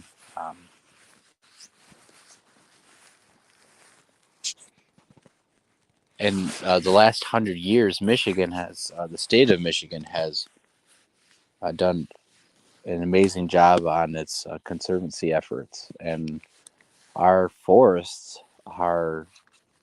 We have more forest land now than we did practically since the white people started coming down and cutting trees down. Um, we have more forested land now than we did 100 years ago, 150 years ago, and we have 53% of Michigan is forested. It was pretty significant. And with Michigan has a population of 9 million and I don't know, 9.2 million, let's say. Majority of those live here in lower Michigan and then northern Michigan, but about 250,000 people live in the entire upper peninsula, which is not a lot at all. So we have 9 million people here in Michigan. Only 250,000 are up in the UP as, like, residents and all that, full timers, I guess, or just have cabins up there. So the Upper Peninsula is underpopulated, massive wilderness, lots of missing people, a history of Sasquatches, there's ancient forests in there still. That there's a section of Michigan, Upper Peninsula, that is an ancient forest that is basically has never changed since the last ice age, because it wasn't there when the ice age happened. But for the last 10,000 years, that forest up there hasn't changed. So very, very unique stuff here in Michigan.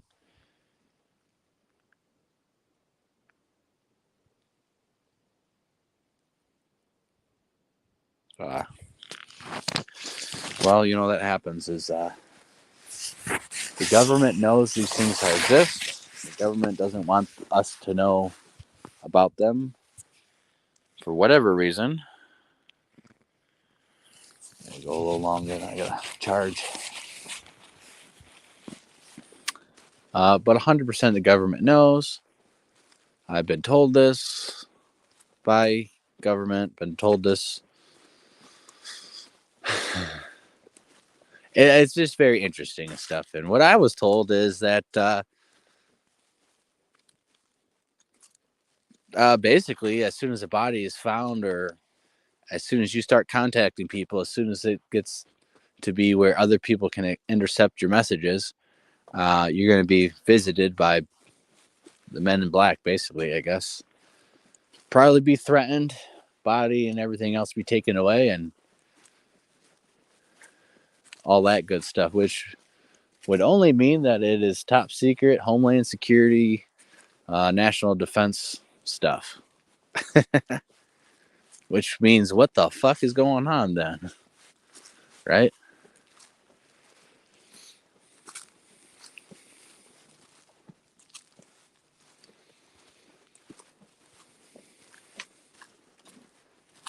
And, retired, there's a nice saying, is you don't ever really retire from the government, at least in the good positions. So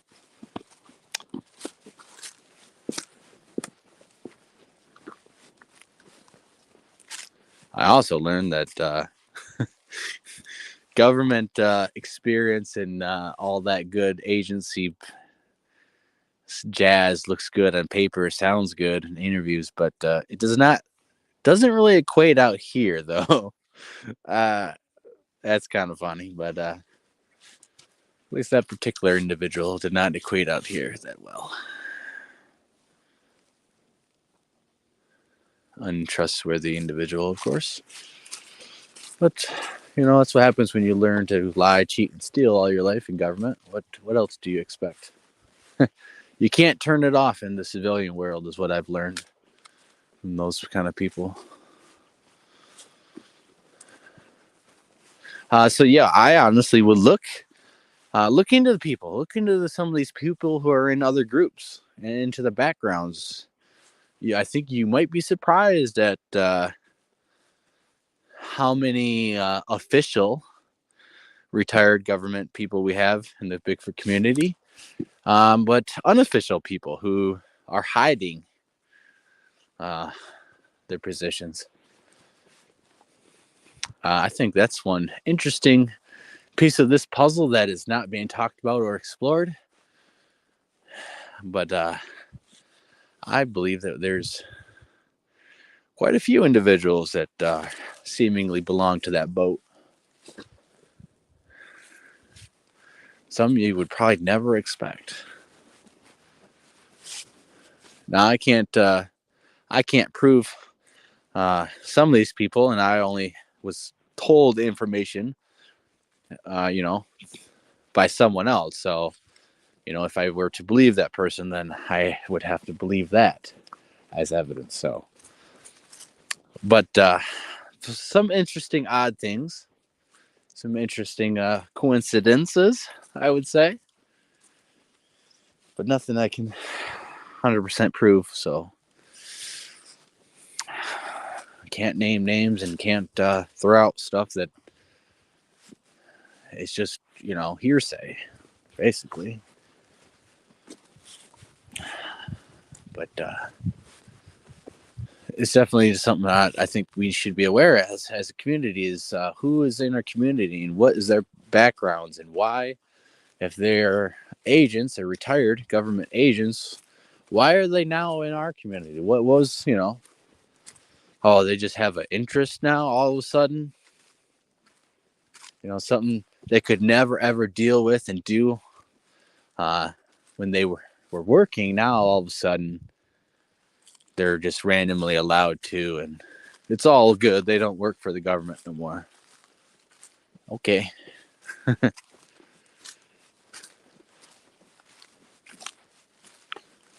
I mean, I don't know. I don't feel like even law enforcement.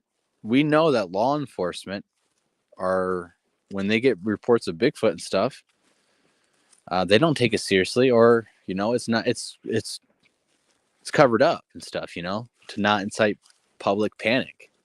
So automatically, when you come from a background that wants to cover up the subject of Bigfoot, I find it odd that now you're just open and transparent and want to help everyone out. I don't get that. I don't get how that automatically you flip the switch and you know, oh, now we're all buddies on the same team. But when they're working in their official capacity, you can't fucking you can't get shit from them. They ain't helping you. You go try to tell them about Bigfoot out here, get some help, whatever. They laugh at you. So I don't really like that. Not sure what the fuck the whole thing is about that, but I guess automatically when you retire, somehow you become trustworthy, even though uh, everyone knows that you're not. I mean, I don't think anyone who says, "Oh, if I found Bigfoot, if I found a Bigfoot bones and bodies," like the first person they call is the cops or government. Like no one. There's a reason why that's not their first choice, right? Because confiscation, cover up, threats. Huh. But those same people, when they retire, are in our community to help us? I don't think so. I don't think so at all. I think these are just information gatherers. They want to know what's up, how close people are, what they're exactly doing, maybe areas and stuff. That's why you can be in my group as a member of the Lost Cryptids Conservatory, and I still am not going to tell you all the areas I know or I've been to or I want to go or I've gone. Just because there's some areas and stuff that I won't mention. Just because.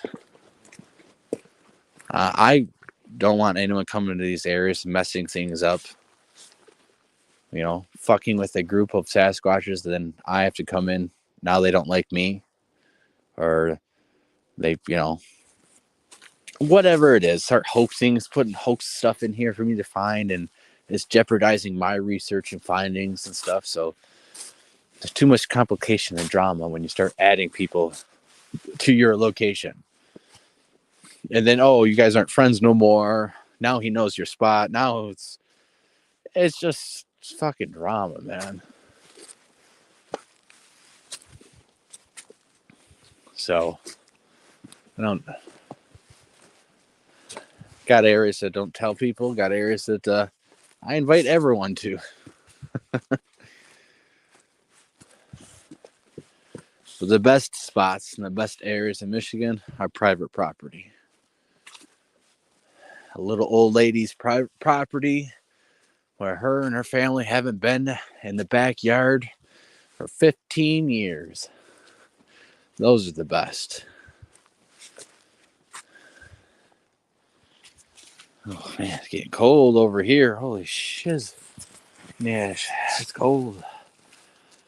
29. All right, we're good. All right, we're almost to the lake.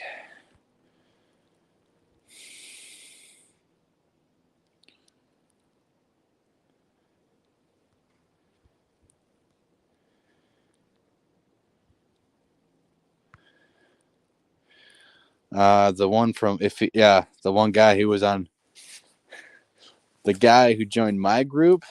If that's who you're talking about, yeah. And you know what happened to the dude who joined our group and who was the ex-Fed? He ended up stealing equipment from not only me, but all the other people who,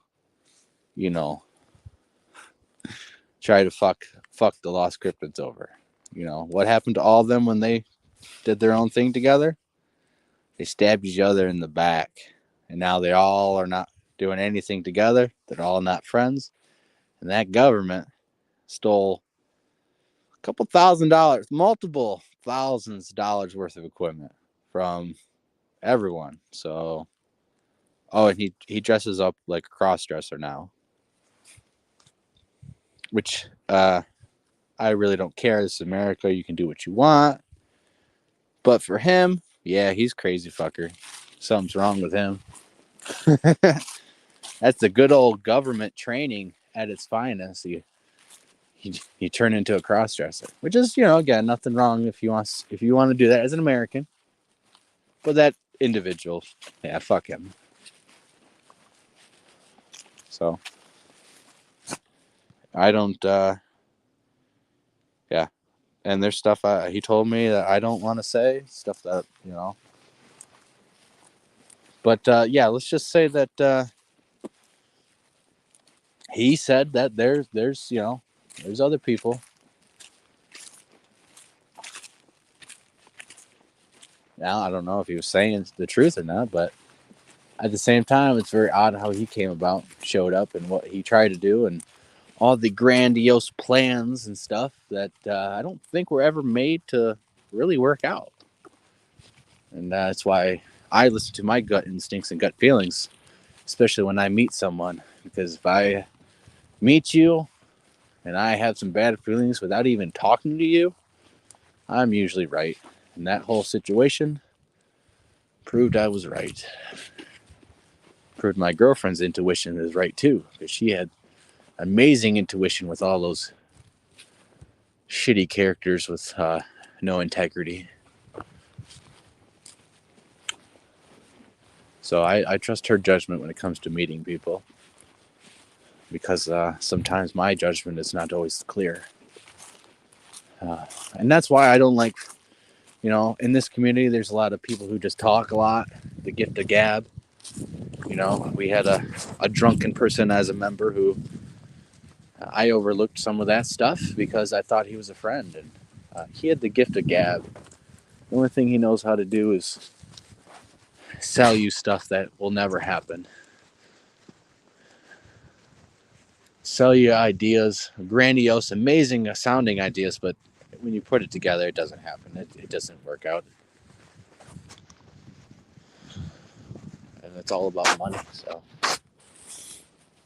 but I've talked about this enough and all that. So, but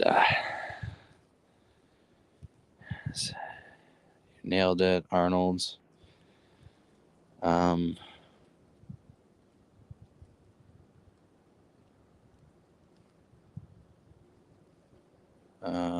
Arnold's.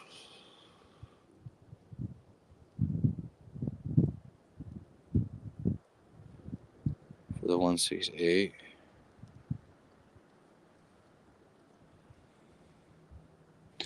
Yeah, there might have been. Yeah, there was some weird shit going on the 168, and I think so. Well, I'll say this. Supposedly, there was a person there who, in his younger days, took a trip to Russia for some work. I don't know if that is confirmed or denied, or if that's legit or not, but I'm going to say that the person he told that to told other people, because loose sleeps sink ships, obviously. But again, I can't confirm, or I don't know how the fuck you'd ever confirm that. But and coming from a liar and a cheater and a stealer, how much reliable information was he feeding, and how much bullshit was being fed. So,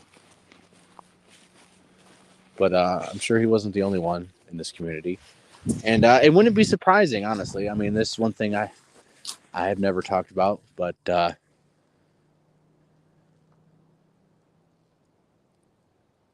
don't know. The way things were implied would make things. I don't even know if I should even talk about this shit, man. Let's just say that I guess maybe there was more than one government, possibly at the 168, more than what was brought from Michigan. There's maybe a different one already there hanging out, and a part of Carrie's group after all of that too. So I'll just leave it at that. But all of that's gone, done, and over with. So also look into benefactors too. Some people are fucking filthy rich and have money to just blow and waste and shit. But there's some odd benefactors in this community too that seem to be doing some shady stuff, or it's very odd. These benefactors that are funding certain groups and stuff.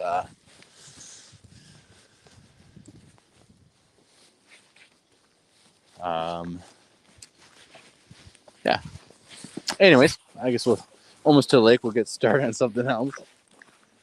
But it's just one concern that I have that it's been itching me a little bit that I think we need to be aware of, because we need to figure out who's in our community and who's legit citizens, regular people, and who's more than that.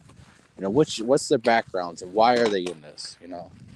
I get there's some awesome, amazing law enforcement who I respect, but there's a lot of bad stuff out there that we see all the time too. So I want to know what these backgrounds are, especially if they are government, and why are they in our community? And and honestly, why should we trust them and stuff? Just because they're law enforcement or some agency, that doesn't mean they get a automatic pass on, oh, we should just blindly trust them or accept them or believe that they are experts because they have, law enforcement experience. That doesn't always equate to much out here.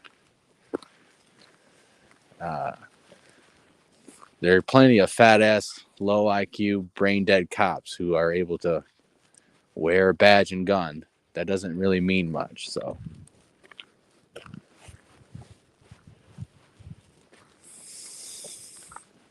And I think there's some legit, there's good, like old school, good boys cops that are just in the Bigfoot community because that's what they're interested in. But there's some people in this community that I don't know, man.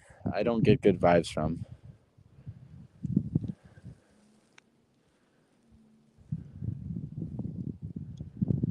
And it's not just the U.S. government. It's Canadian side too. Big old Canadian side. So here we are at the lake. I don't know if you guys can actually see it, but there's the water. It is freezing right here. This is the coldest I've been all night. And it is pitch fucking black.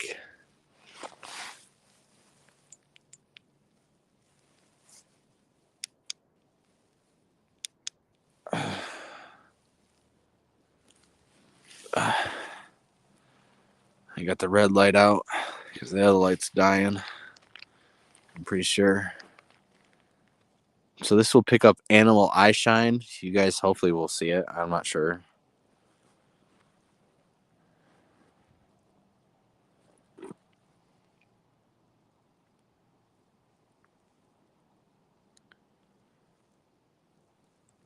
I actually have a actual like light, flashlight that this from the same company that uses the same batteries, and it's a big ass fucking red light, and it goes twice as far, 3 times as far as this headlamp. So,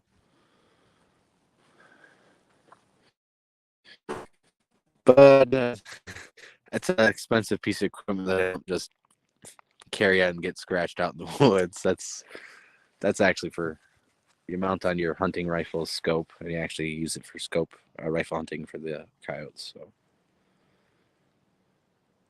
but that thing is pretty sweet.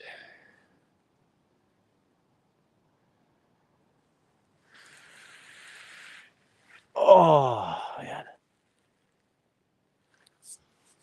so beautiful out here.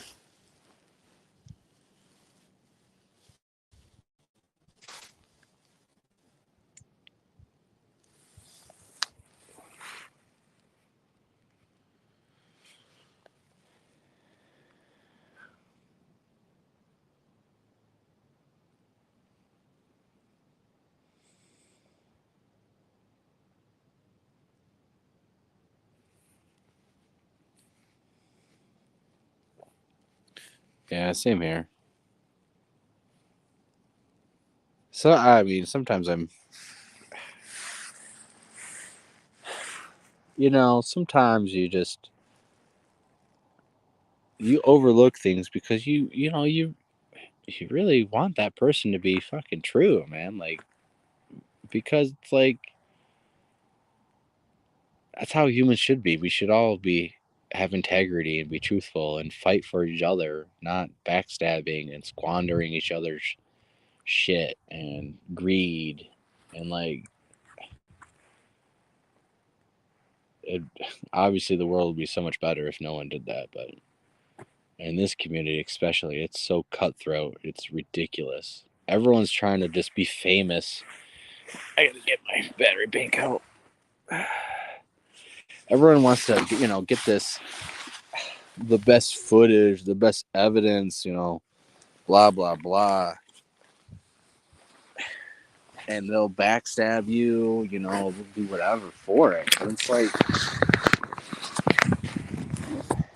first of all, ain't nothing really going on that's that important to be backstabbing people to get evidence over. There's no piece of evidence that's come out that is worth backstabbing over. We had a person, former member. We were all walking the trail together. I found a piece of hair. I found it, right? Discovered it, looked at it, grabbed it, put it into the bag. But the other person had the bag, and I said, hold on to it. Hold on to this hair. It's important. I don't have the pockets. I don't have the stuff to put this in. That became oh, well, that's my hair because I have it. It's in my bag, blah, blah, blah. And it's like, get the fuck over this shit, dude. We're supposed to be a group effort thing. Like, then be a group. You want to be by yourself, go be by yourself. Or like, we get a new report of a fresh sighting, like it just happened. And the individual decides to go. We all planned on, oh yeah, we're going to go there as a group. We're going to set up, we're going to look, we're going to do this, we're going to do that as a group. He decides to go out there the day before or whatever, before everyone else shows up out there. He wants to go out there by himself to find the evidence, to be the person to discover it. And the guy out there, the victim who was getting harassed by the Sasquatch, he has kids, young kids and stuff, and is looking through windows and shit. And he said, I'll let you guys come out on our property and stuff. And just don't make any noises. Don't call them. Don't be, don't act stupid. This victim is trusting us not to, cause him more stress and more issues. And what does that person go out there? That person showed up by himself, knowing we had planned to go out there, and made a fool of himself by hooting and hollering and trying to call Bigfoot in. Doing the exact shit the victim said, please don't do that. My kids are scared. I'm scared. We're going to practically move. Like, please don't go out here and cause more issues. No respect, no integrity, no discipline. It's all, me. So he's not in the group anymore. So there's just too much bullshit. I think the more people you just willy-nilly add to your group, the more chances you're going to have to deal with the stupid shit that I dealt with. That's why we just have this core group now. As that's all we need. We don't fucking need thousands of people. Core group of people who I can trust, and that's it, man. We're set.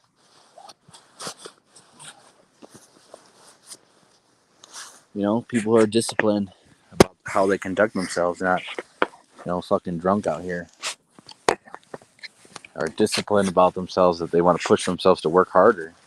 Not, oh man, I walked for an hour. I'm good tonight. That's all I can do. When you're a 25-year-old kid still, like, come on. Or there's just the excuses. It's too cold out. I can't do nothing. Here, it is I don't know, 30 degrees out. I don't have gloves on. There is no excuse. You just do it.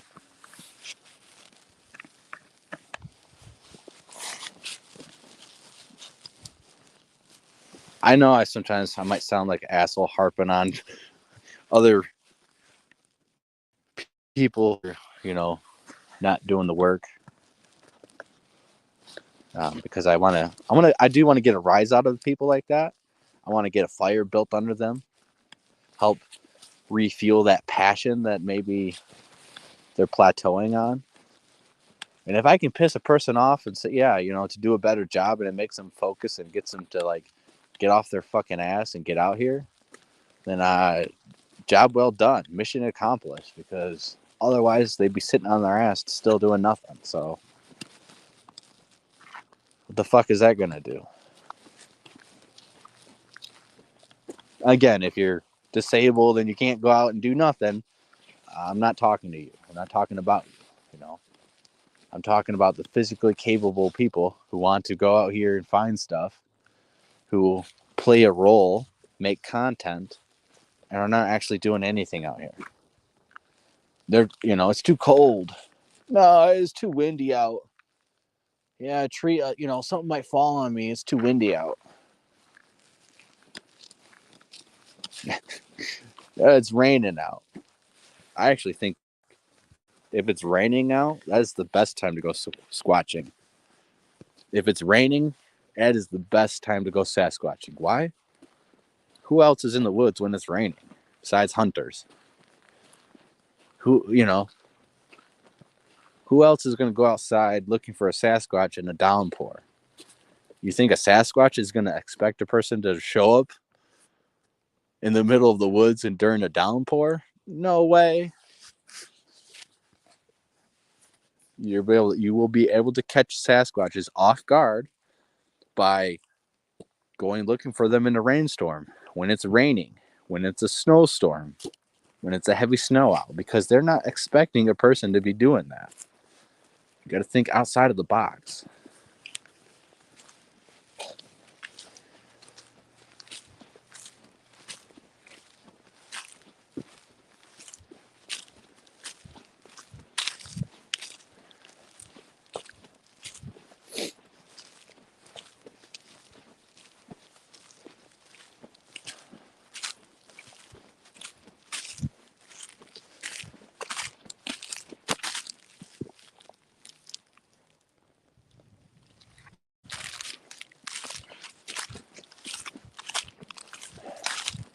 I just personally, we just need more focused, driven individuals who are out here. Fuck, even just walking on the fucking trail. I personally think that is better than sitting at camp for the whole week, doing nothing but sitting at camp for the whole week. Because to me, I don't know. I'm out here, say if I had a campground, I'm out here moving through areas, maybe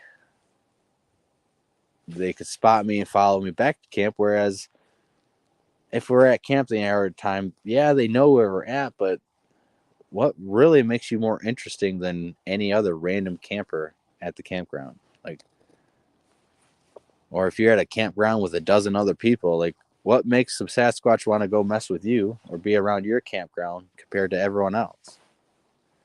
You know, you always hear that saying, we're just going to act like campers and we're just going to do our regular thing. Like, okay, so why, if there's other people to mess with, why, or hang out and watch, why are they going to be next to you? What makes you so different? What makes you stand out? And all these Bigfooters are like, well, we're going to be the normal camper. Okay. How about you camp and be a Sasquatcher who's camping? So you acknowledge that Sasquatch is there. You're potentially looking for the Sasquatches. You maybe making sounds, but it lets them know that, hey, these guys are out here like looking for us and they're camping. You know, I think it gives them a little bit more intrigue, a little bit more curiosity. Not just, oh yeah, it's just some more campers out here. Yeah, you know, we did that thing last week. Let's go do something else. Like, that's some of the thinking I kind of come up with, especially in an area where there's lots of people. There's constantly campgrounds being filled up. I mean, there's constantly stuff. Like, yeah, it's entertainment. Sasquatches are hanging out, but like, what makes you special that they want to go hang out with you compared to, you know, other stuff?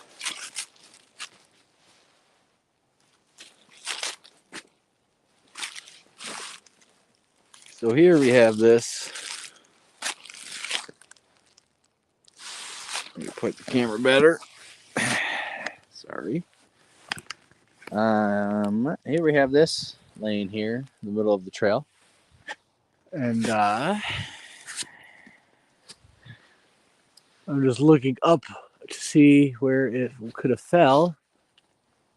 And there's a number of candidates.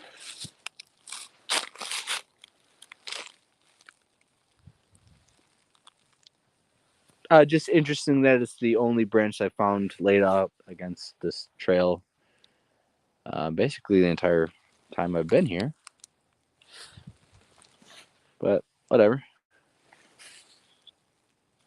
We're gonna place it like this. Now by the time I come back here, I probably will be moved by a person.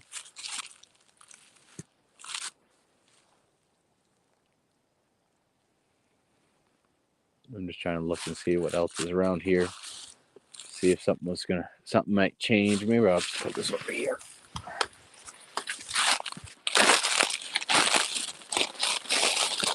I'll lean it up right there, and maybe we'll come back and see if that changes. Something changes. It'll be easy to know where it's at because coming from the lake, and it's just past to the trail off to the left. So should be easy enough to remember and find. No flag needed there, Matt.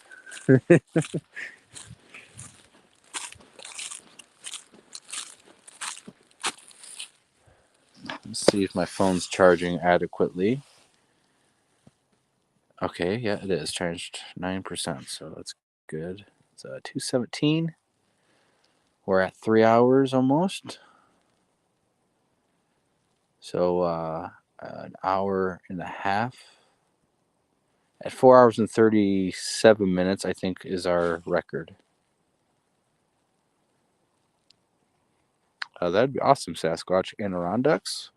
You're more than welcome to come anytime. And then it'd be nice to get out in New York, out there with you guys. There's actually a lot of places and states I want to go to, but that's not going to happen anytime soon with the family and just the ages of the kids and all that. Just I don't think I'm going many places anytime soon. I got a 3-year-old, 4 or 5-year-old, so or sorry, a 3-year-old. It's going to be 4, and then 6-year-olds, 5-year-olds, 6-year-olds. So it is a crazy, awesome, beautiful moment in their lives and our lives right now. So there's a lot of things on the back burner, but that's just life. But it won't always be like that, of course. My kids are going to get older, going to have a whole batch of Sasquatch researchers with me. And I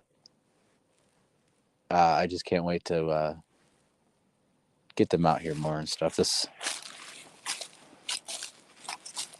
And just to see how they grow up, kind of who they become. And like every other parent, hopefully they become, decent human beings and better than decent. Good. I want, good people. That's like the number one job as a parent is, try to develop good people in this world as best as you can, man.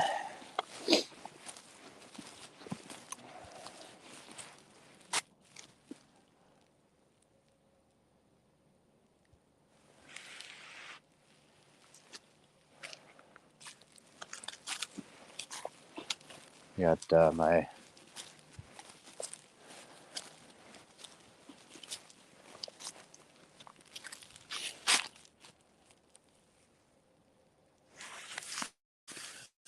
there. I don't think that was there last time, but with all the storm debris and wind that we've had today, a lot of this could just have happened. And if I wanted to spend, a couple minutes looking to see where that came from, is there any stumps in the ground and stuff? But I'm not going to. Because that's just, most often than not, and what we found today, sometimes, it's hard to tell, but if it doesn't jump out at you and it doesn't really catch your eye, then it's not really worth looking into. A lot of storm damage and stuff, so.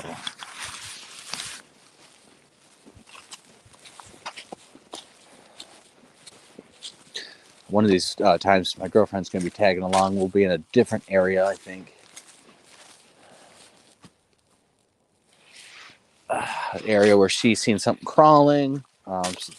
She had something grab her, something individual, maybe a spirit or something. We're not sure. But I was trying to film a UFO. We have the audio, of course. The video has already been out on the YouTube. It was oh, what's it called? I can't remember what it's called now, but it was the video after me and my girlfriend are at the graveyard. We the next video of us in the woods is where she got grabbed and she screams, and she filmed something, trying to film something crawling, a juvenile Sasquatch crawling across the field, and it really made her a believer and really want to come out here more and more, is because she seen that thing crawling and it looked back at her and it freaked her out. And I that was right before we got the night vision, because of that night and what she's seen. We actually bought the night vision to be able to capture what we've seen. I've seen this light in the trees and stuff too, so we got the night vision just to be able to capture that stuff. This night vision actually works really good on picking up aircraft and stars and shit. So like, there's a UFO, I'd be able to film it.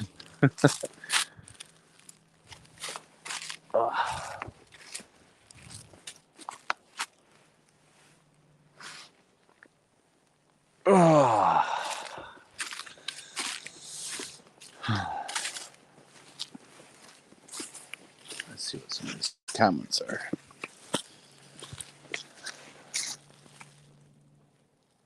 It's really quiet though. Never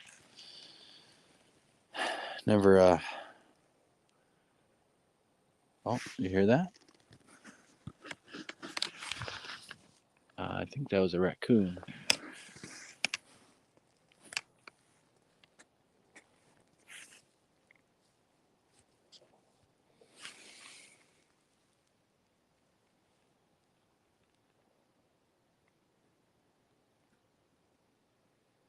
Yeah, children are the magic of life. That is so true.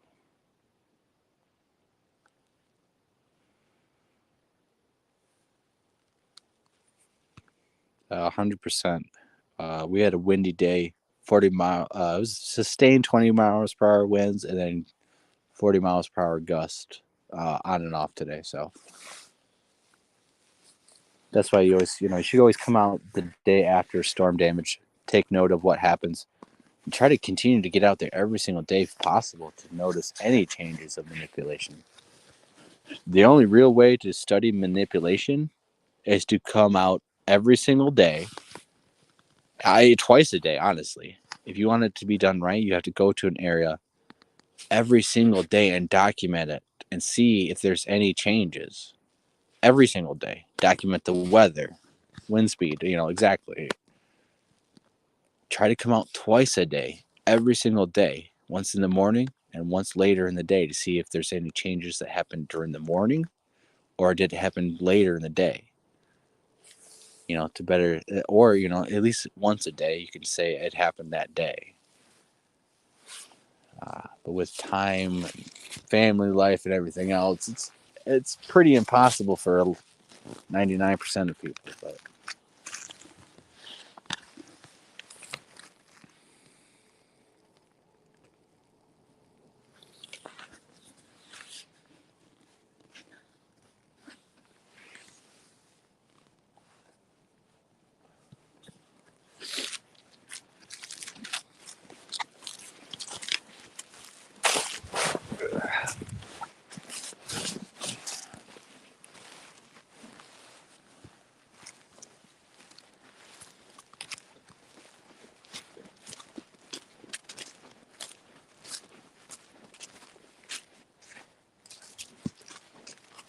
But I think a couple more years, when the kids get a little bit older, a little easier to it'll probably be a little easier for me to travel. And oh, the light's dying.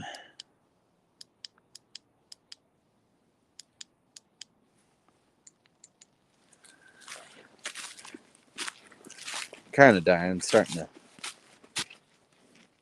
dim, but here in a couple of years I'll have more time to travel, and I'm sure I have invites all over.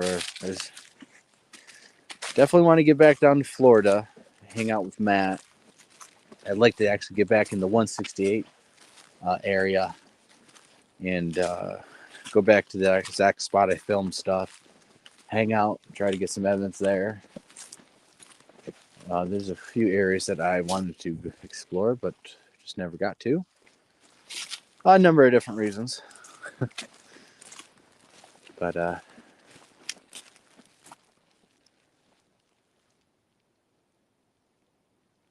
I want to get out to Minnesota with get out there with Pine Island Research with Jeff. That'd be awesome, I think. Of course, get out in Washington. Let's go to Bluff Creek and all that. And California. I want to go practically everywhere. If I'm able to. If I had the money to travel or just disdain to keep doing that, I would. I'd be all over the place. I even want to go to Russia and go visit Igor and some of his spots, man. Or just go visit the Mountain of the Dead, where the Dyatlov Pass incident happened. It would be amazing to go walk that same journey and just that whole area and just everything. Or being in Siberia and stuff, you know. I think as some old world magical lands and stuff, it seems like, where they find, you know, practical. I mean, they've just pulled out a frozen, like, mammoth, or no, was it a lion? I think it was it was a bear. It was a short-faced bear, cave bear. They just pulled out of the ground the permafrost of Russia, and it still had like fur and stuff on it. Excellent specimen that they just pulled out. I mean, shit. I mean, that stuff could still be there in Kamchatka, or on the eastern side of Siberia and Russia. There's some crazy landscapes over there.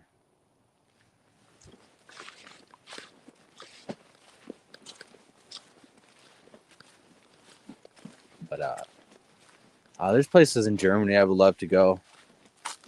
In the Caucasus, I would definitely go exploring over that way if I could. Everywhere, man. I'm saying everywhere. Oh.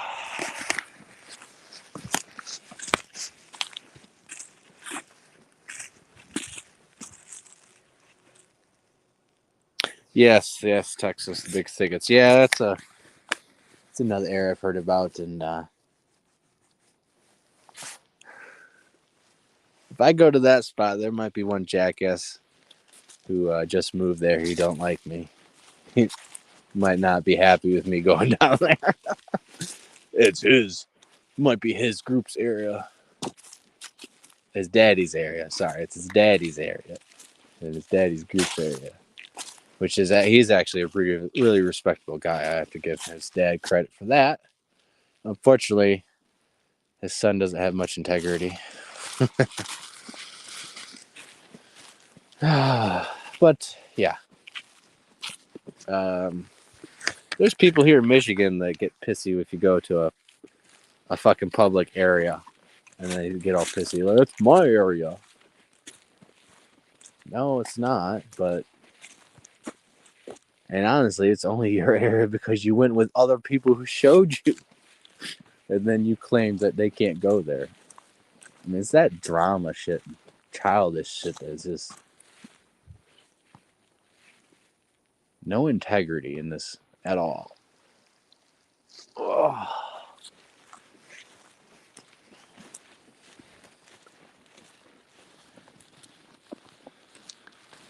Yeah, I'm sure I'll go be in Texas.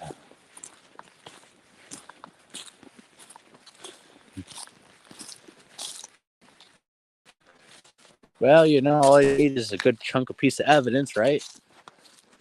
Get a piece of evidence, right? And maybe have it fund my further research everywhere else, right? Isn't that how it works? Isn't that what other people's done? Wait, no, no. Oh, right. I have to sell out and go on TV and read a script and act like stuff's happening when it's not. That's how you make money. You got to be a sellout.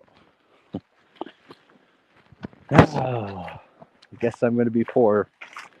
I guess I'm gonna be poor then, because I'm not selling out. I mean, if I'm on TV and shit's happening, then shit's fucking happening. But I'm not gonna act like stuff's happening when it's not. That's just bullshit.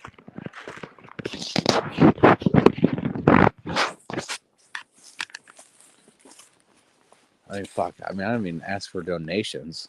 I got a merch page and donation stuff. I don't even tell you guys where to go to donate. Like, fuck money, man. This shouldn't be about money at all. I mean, money would be nice to again maybe go visit people and do all that, but like that's what it becomes. It becomes getting more money or getting famous or like you know uh, clouds your judgment, clouds your reality. You know, I just want to. I just want to get some good evidence of Sasquatch, man. I mean, that's it. I want to see one more than I've seen them already. It'd be nice to get them on film to, set up some conservation efforts, protect these guys. Maybe, not have them go extinct. Maybe study them.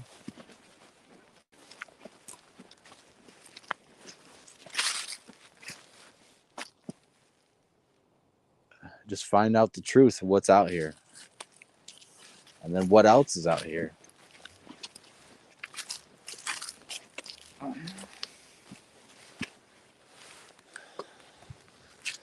In my life, the only thing money has taught me is that it influences people in ways that. Oh, well, I just seen some eye shine up there.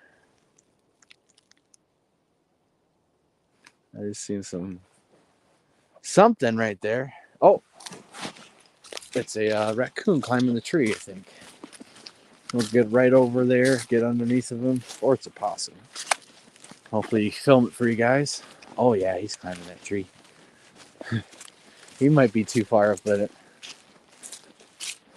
I spotted it with the white light, and then of course this red light is easy able to spot him. Let's see, where did he go?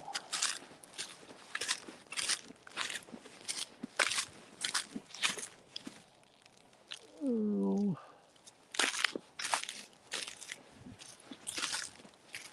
He's in one of these trees right here. Where is he in this one?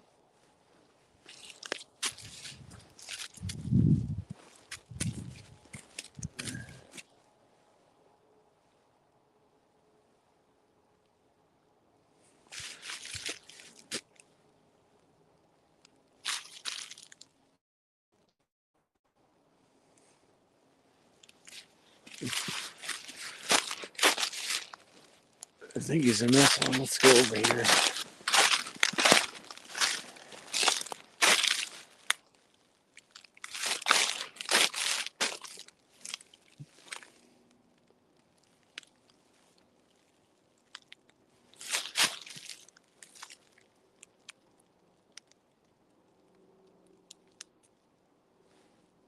Huh. I don't see him. He's up way at the top, of course.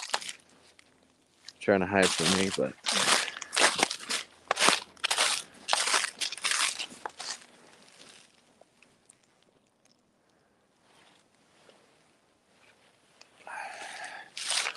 we'll leave him alone. We don't want to stress him too much. No need for that.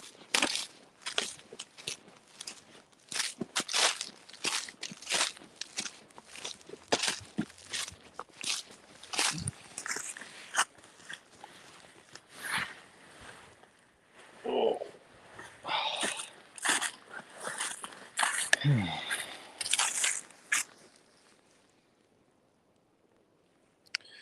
right, take it easy, Sandra. I'll see you on the next live show, live chat. Everywhere else where you like to hang out.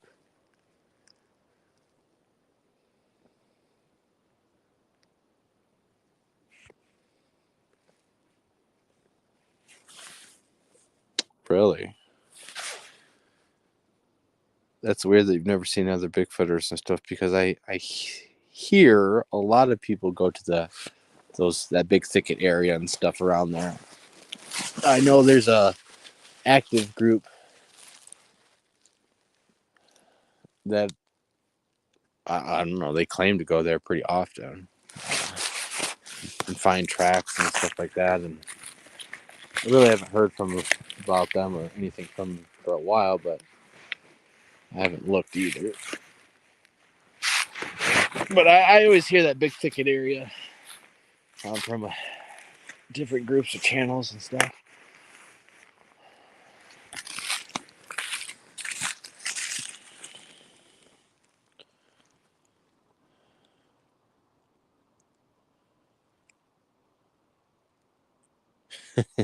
Yeah, totally did. Totally. No, he's just waiting up there for me to go underneath the tree. He's gonna jump on me, gonna claw my eyes out. So here's this backside of that pine forest. For any of you guys who were here at the very beginning, we never seen the other side of the pine forest, but this is the backside, and then it leads to a swamp right there, and then harder mixed wood is right here. But going in there at nighttime and stuff is, even with a flashlight and stuff, it's pretty claustrophobic.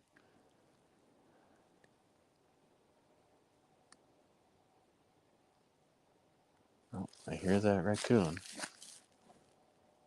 Well, I guess I hear something moving over there.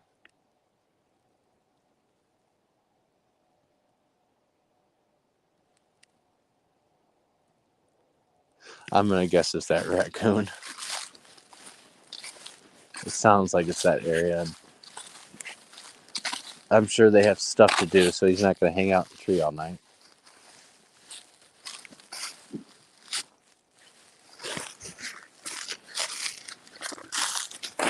Still charging. Okay.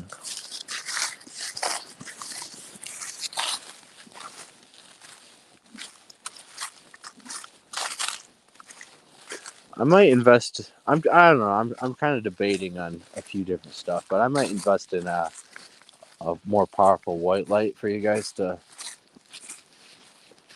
view. I always gotta order it.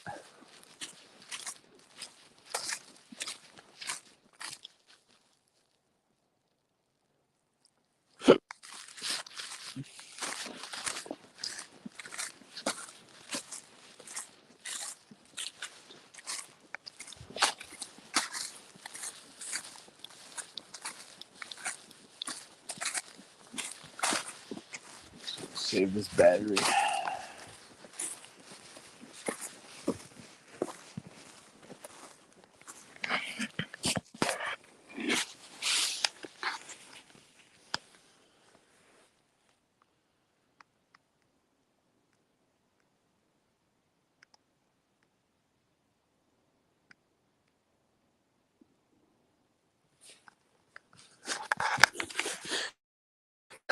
I guess it was a region.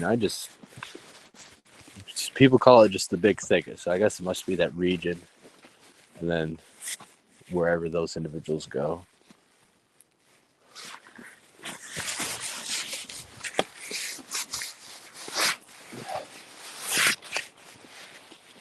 I don't know. When I hear people say it was just too thick, we couldn't go in, we couldn't go any farther. It's just too, gnarly and stuff.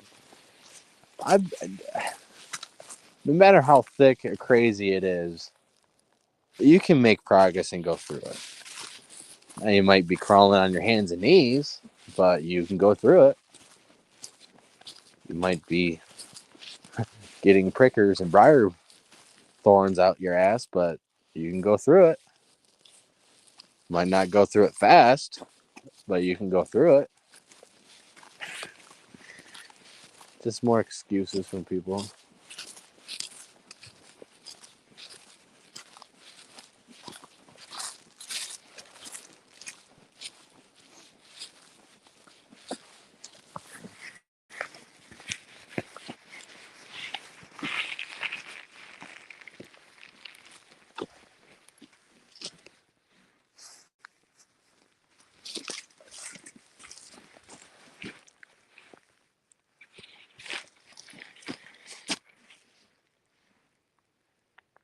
I still got that dust pollen shit in the air.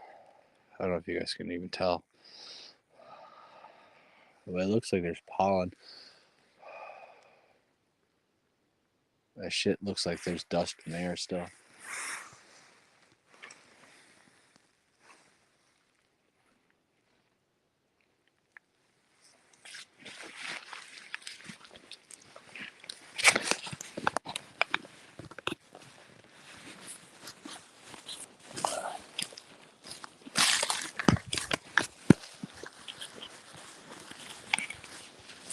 Oh, let's see.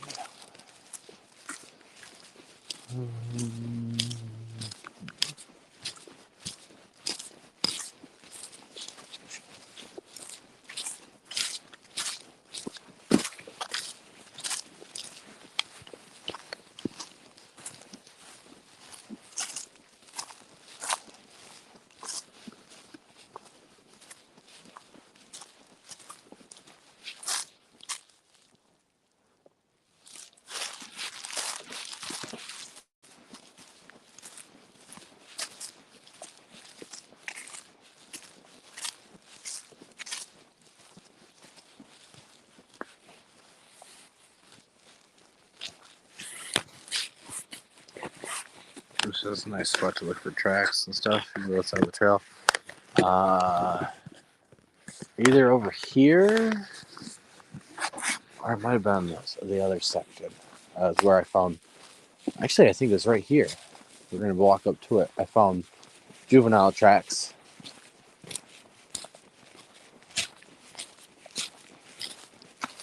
And I've shown those in pictures before and made a video and stuff on it.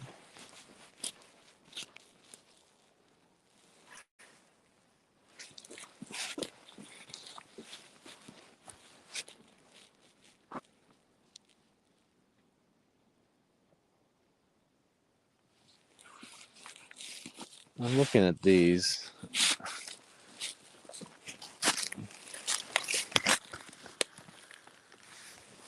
Let's see if there's a stump or a base or anything right here.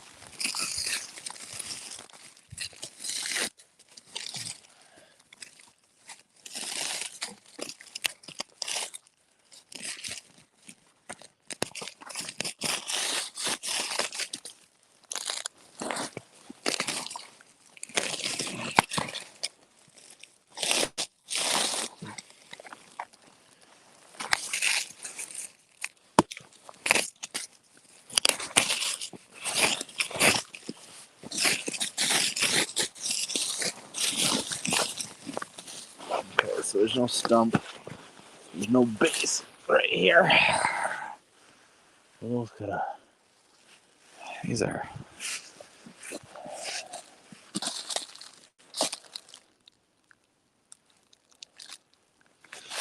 I'm looking at this. Right? Where the fuck these stuff? With this.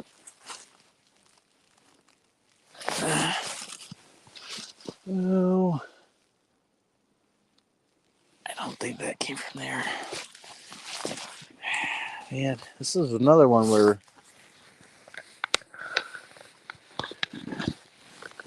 You know what? I have video of going over here. I don't think this was here last time, but I could be wrong. I'm not sure. But what I am noticing is that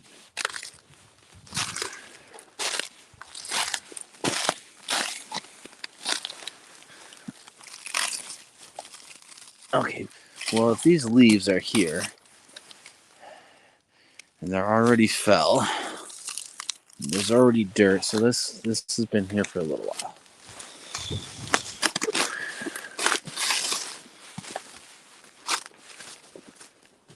That one has been there for a little while. Stuff probably was here. I just probably didn't realize it or notice it that much. I just don't know. Looking around, I don't know where this came from, though. Where the hell's the rest of this tree?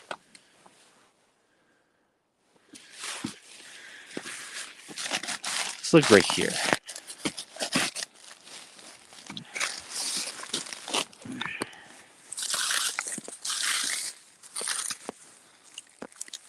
So this is a root system.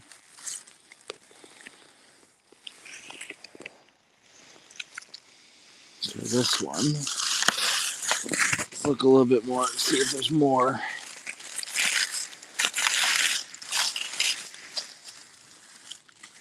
Okay. Okay, so then this probably could have come from, that did probably come from here. This one came from here. And it was probably a double tree that grew up and then just rotted and both fell together.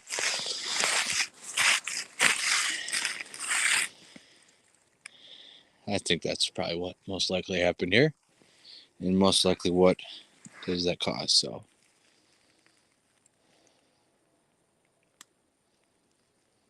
Mystery solved.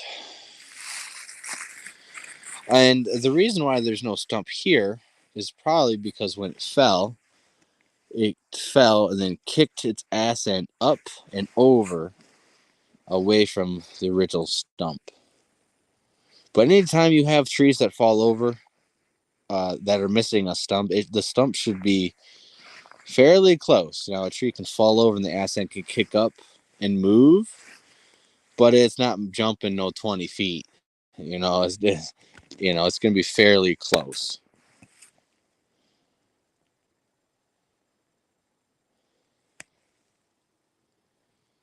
That's good enough for me. So, moving on.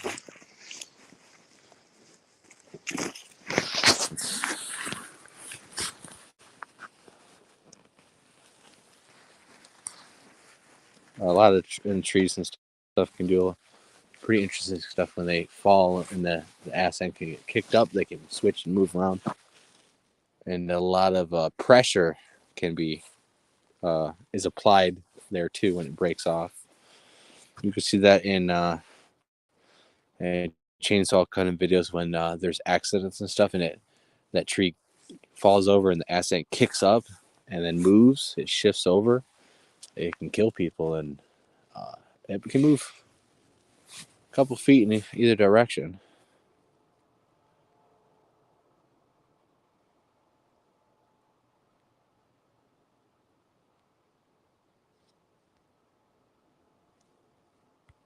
Yeah, it's so true, Texas Jack. It ain't gonna kill you.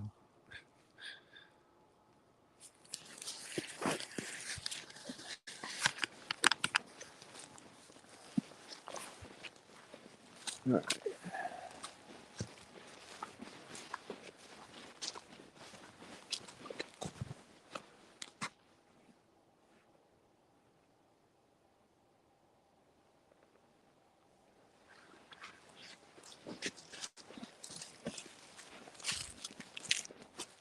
There's a nice spot right there. I could always set my tent up, but I don't know if I want to do that. What time is it? Probably not even. Just checked it a little while ago. So it's 3. So that means it's only.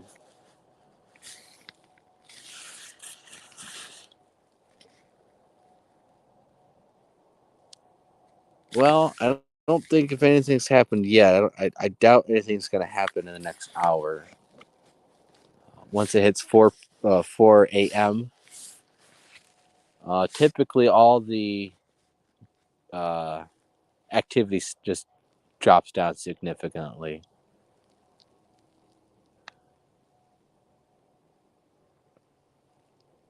Usually after 4 a.m.,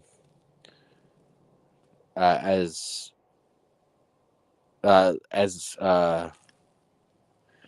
Val looked at all the reports he's ever collected and stuff, what his findings are after 4 a.m., everything drops down significantly. So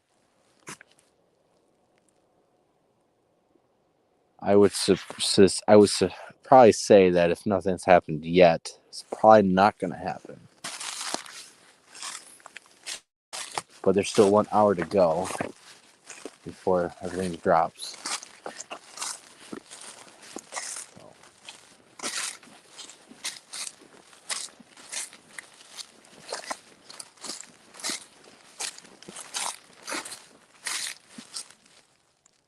Yeah, it's definitely be a nice spot to camp, tent up, and lay down.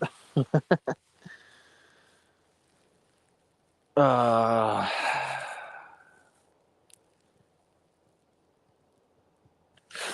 but I'm not gonna do that. I don't want to break it down and have to clean it up. Just to rest for an hour.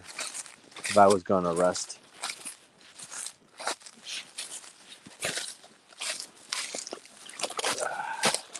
I didn't even shoot any film with the night vision at all. There ain't nothing going on, so I was gonna shoot and try to film the raccoon though, but I couldn't see him.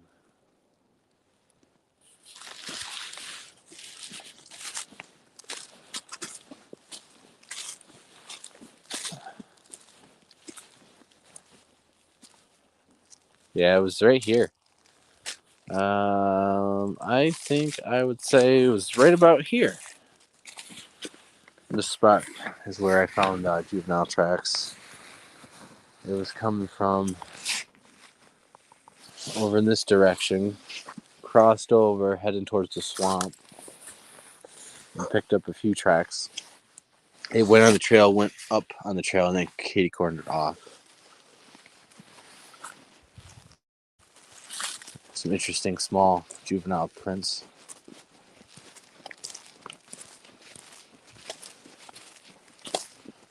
This is the spot last time I was live. I got kind of lost a little bit, mixed up, turned around.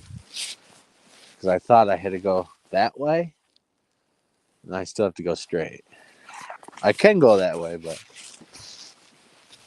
I don't need to. Oh, actually, wait a minute. Nope. I almost got... I need to go this way. I forgot. The open spot is the trail marker to turn.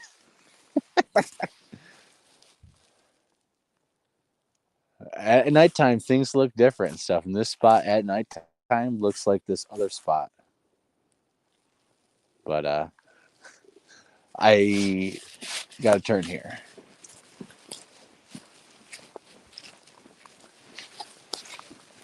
This will lead me back to where I started the video.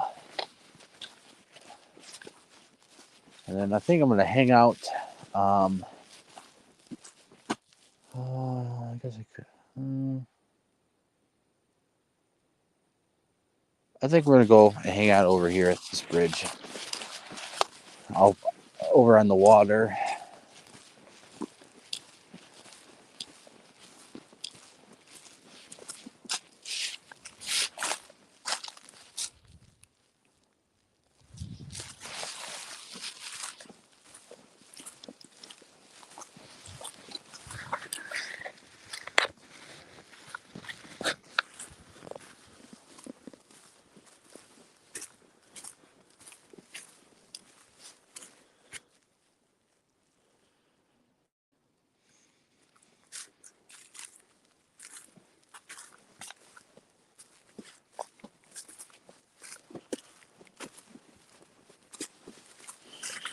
But yeah, I'm gonna be live. I'm gonna try to stay live for a while more.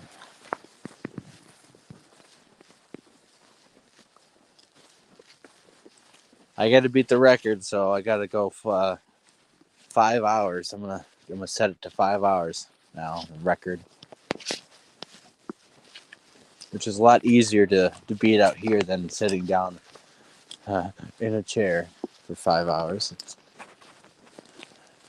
It does drag on. Here's a pretty old tree.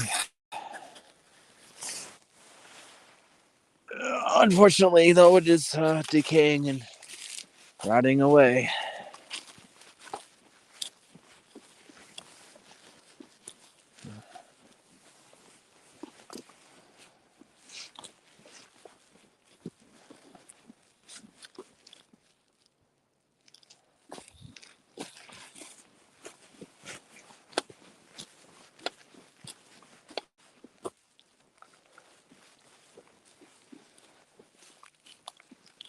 So we have more storm damage right here.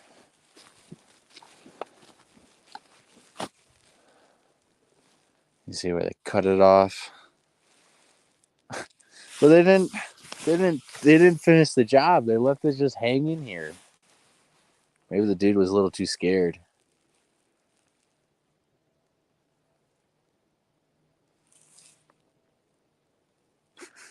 Maybe he thought if he was gonna.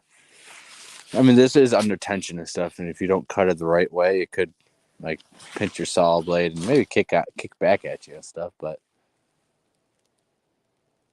just a couple notches and go from the backside. Cut into it. That should swing that way.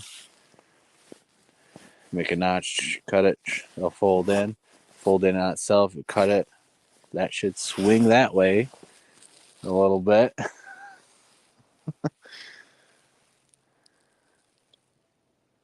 I wouldn't leave this hanging here like this next to this trail. That's gonna fall. And again, kick this out. It's gonna kick out, and it's gonna have enough force to fucking hurt someone pretty bad. If you're gonna cut something and trim storm damage up, you gotta finish the job, man.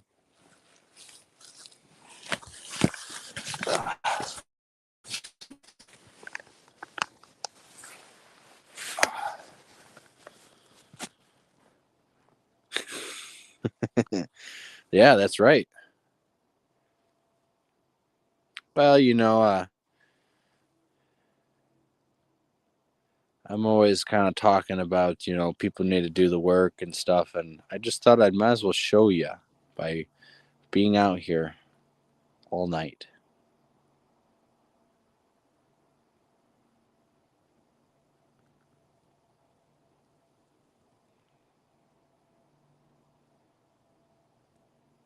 Take it easy, Sasquatch, Wizard, and Adirondacks.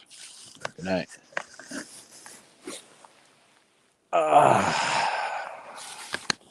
Yep, almost coffee time.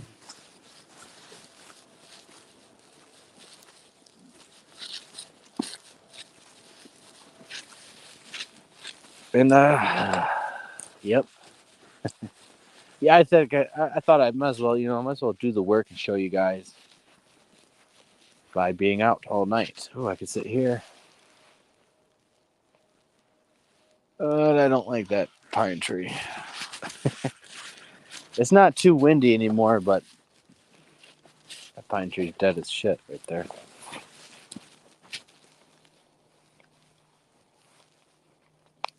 Plus, I kind of want to go look,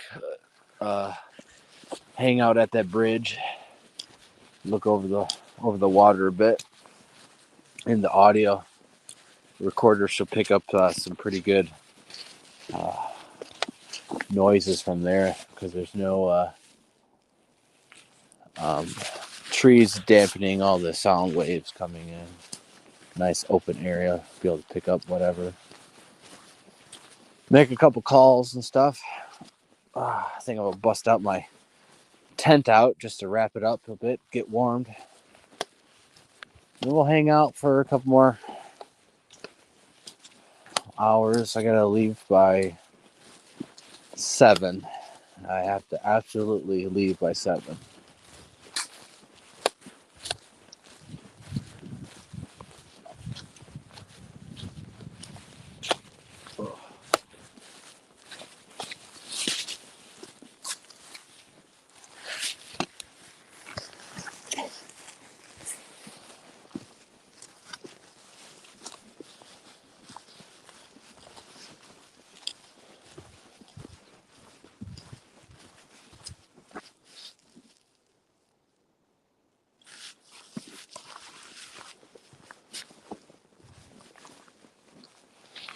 Nice big ass white pine. Or yeah, white pine.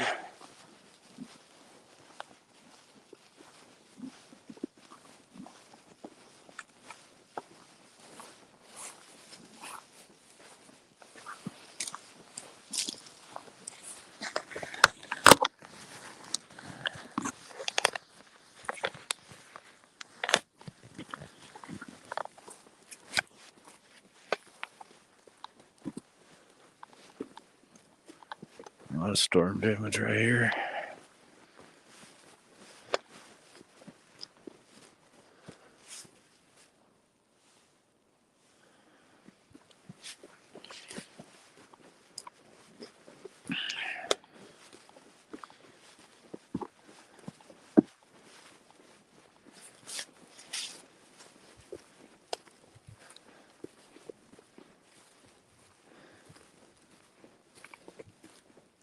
The fuck was that?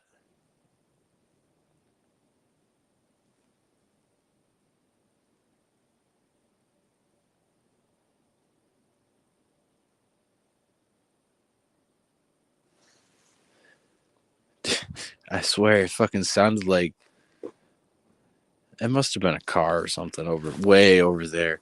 It sounded like a big old like a fucking big ass thud sound like a when like a T-Rex stomps on the ground in the movies and you have that like thud shaking sound, like that's what I heard.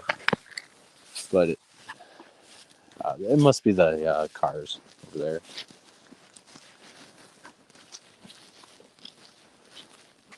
Pretty old tree that finally met its end.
So I might have a live show tomorrow night. I'm not quite sure. It's going to be a short show if I do. No more than 2 hours. Hunter tag right there. Just a short little show on AI, AI Photoshop, AI graphics, videos, and what we're going to be seeing, and we are seeing right now a lot of these fake old black and white photos of Bigfoot and or Native Americans and stuff. That's all fake as shit, man. And I'm going to point out the details that you see in a lot of these AI renderings that uh, shows them as AI. Like as soon as you start seeing these key details in these pictures, you're gonna automatically know, oh yeah, it's AI. It's an AI image because they are getting more detailed with like it almost looks authentic. And to some people, I find the older generation people who are 50, 55 plus, they they're having a real hard time uh, distinguishing graphics and real reality. Um, they can't see the graphic change. They can't see the definition of the graphics compared to like reality. I think younger kids, younger people, younger kids and stuff, exposed with maybe different generations of graphics, video games, computers, and CGI on TV. Like you'll watch some CGI from Star Wars when they first are made, and then you watch some stuff from the 80s, and you watch some stuff from the 90s, early 2000s, mid 2000s, and then 2023. If you look at all the different CGI stuff, you can see a progression, and you can see the signs. Even when they progress, you can still tell.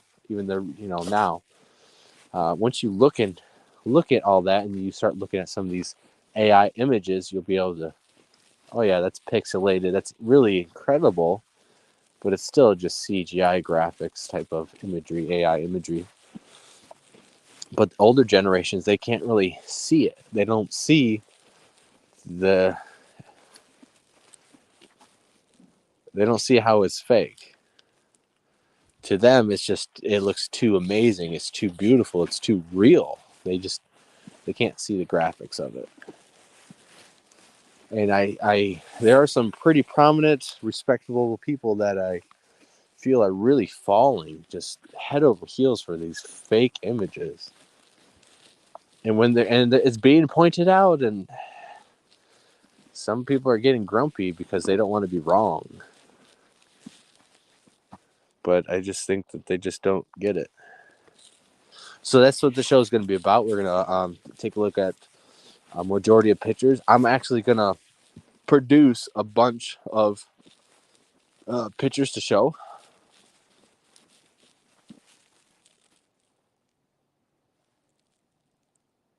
I'll show a bunch of pictures that I made that day.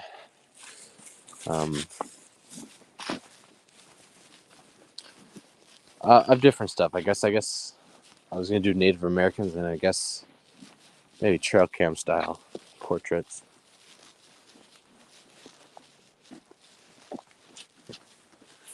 So this again, just a short, probably 2-hour show, no more than that. I'll probably be tired from lack of sleep and all that today. So if there's no show Sunday, then look for a show on Tuesday. Look for a show either on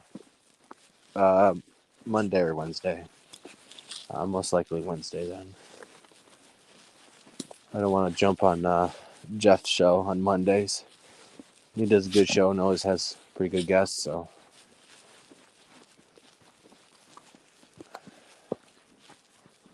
I'll probably shoot for Wednesday. Wednesdays are pretty open for shows.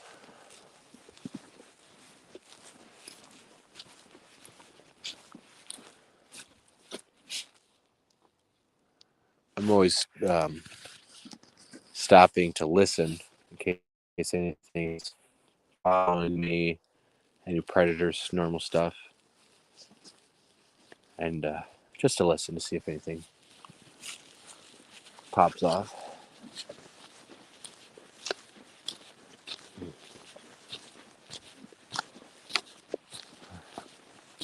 Back to where we started.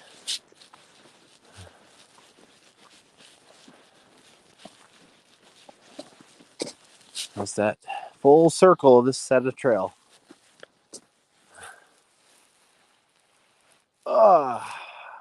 And that's only one section of trail. There's other sections, and then there's many, many more thousands of acres over there.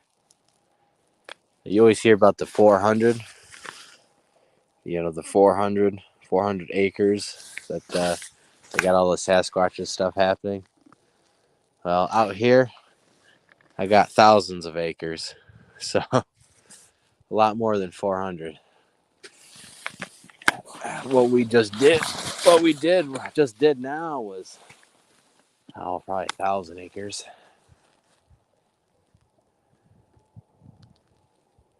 100% double the 400 easily that we just did. That's not that much room, actually. 400 acres is not that much. But I understand everything else is surrounding that and stuff. It's on private property, which makes it very unique and intriguing to me. But 400 acres is not that much. That's something easily can be traversed through in a day, back and forth, zigzag multiple times.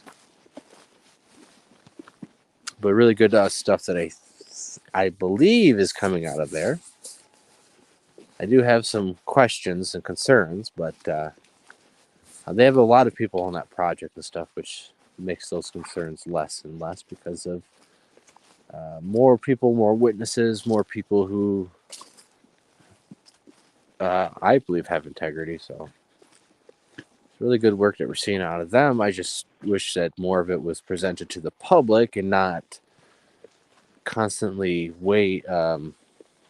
put into storage for documentaries to come out whenever they come out. All right, so here we are back on this bridge. I'm gonna get out in the middle of it, take this bag off, stretch, relax a little bit. We're gonna hang out right here.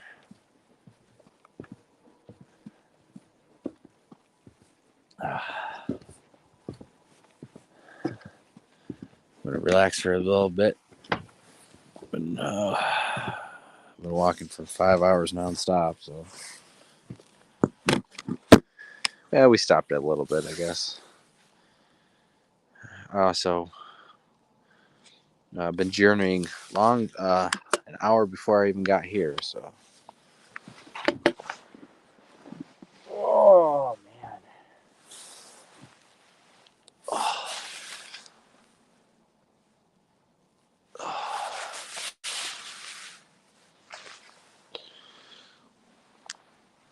oh man.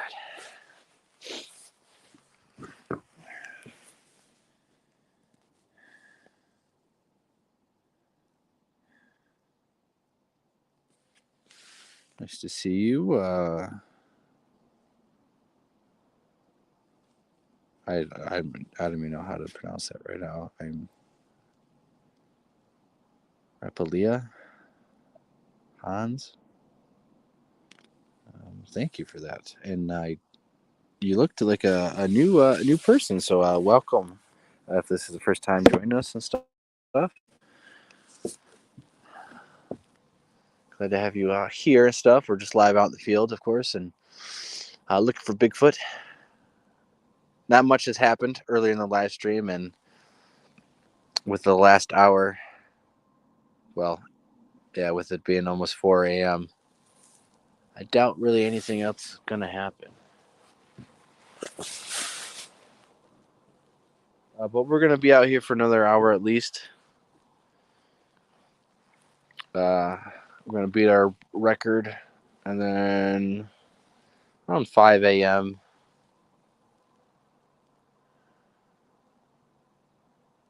or longer, I guess. I don't know. It just depends on how long I want to stay out here.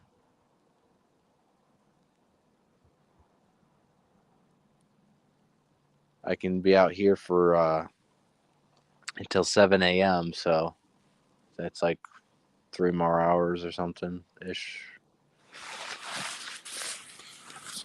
Something like that. 4 more hours.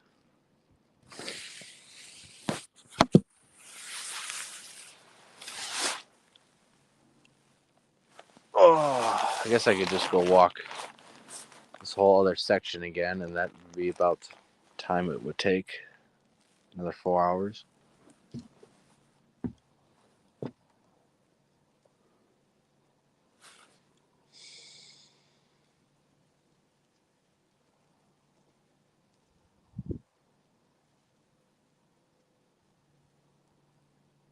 We're just going to mainly be listening and stuff. I'll probably do a call here in a little bit, but now it's just more hoping something might sound off randomly.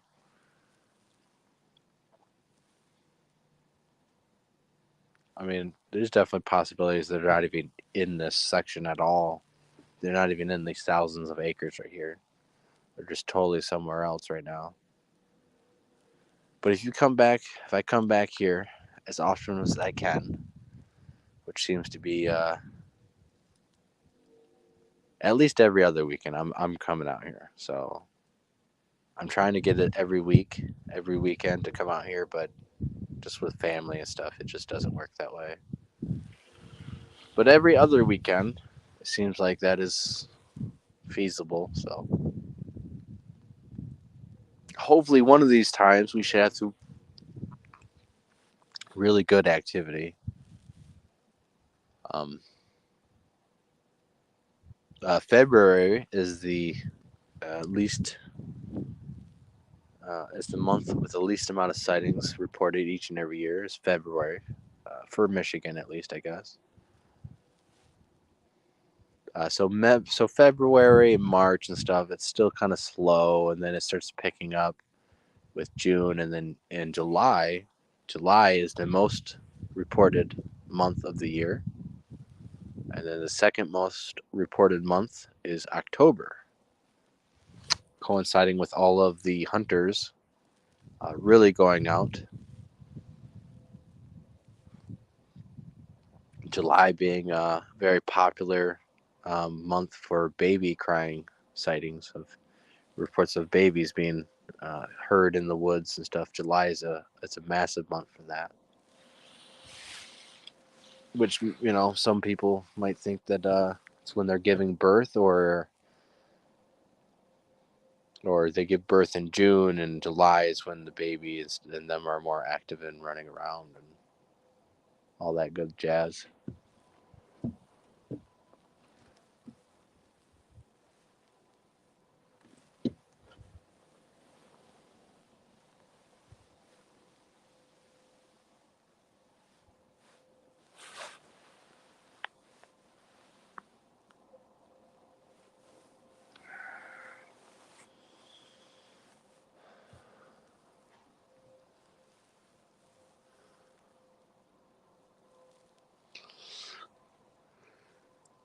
I'm gonna do a call right now.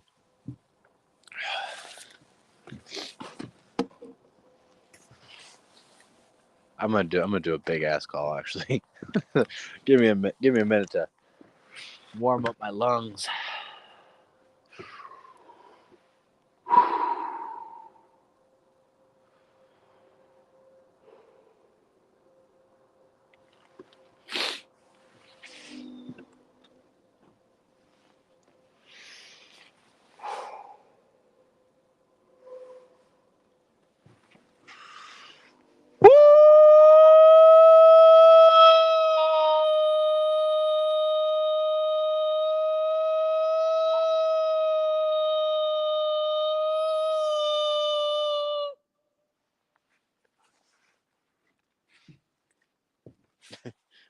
Just a little scream. That's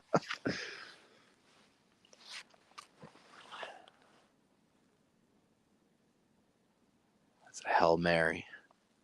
Just fucking launch it.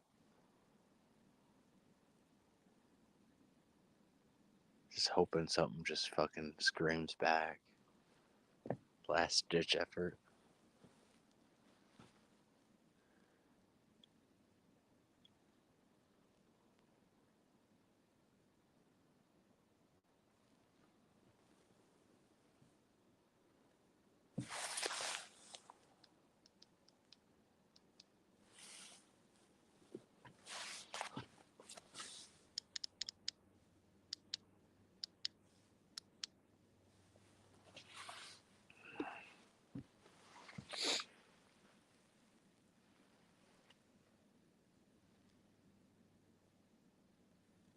Yeah, a lot of them are.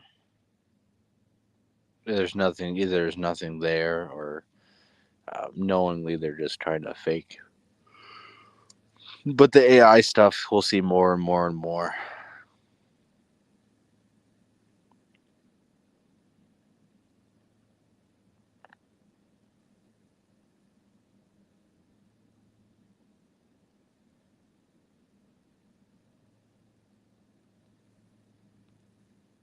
That's pretty awesome. We're gonna have to have you come on the show and do an interview if you'd like. I'm just gonna do that up again. Actually, have guests on the show and talk about their encounters again, and if you'd like to, you're more than welcome to join and stuff. I'd love to have you on. Just me and you, maybe James and stuff, interview style, of course. I think I'm gonna start doing that back up again with good, honest, reliable people that I think have integrity and stuff, or at least not bullshitting us.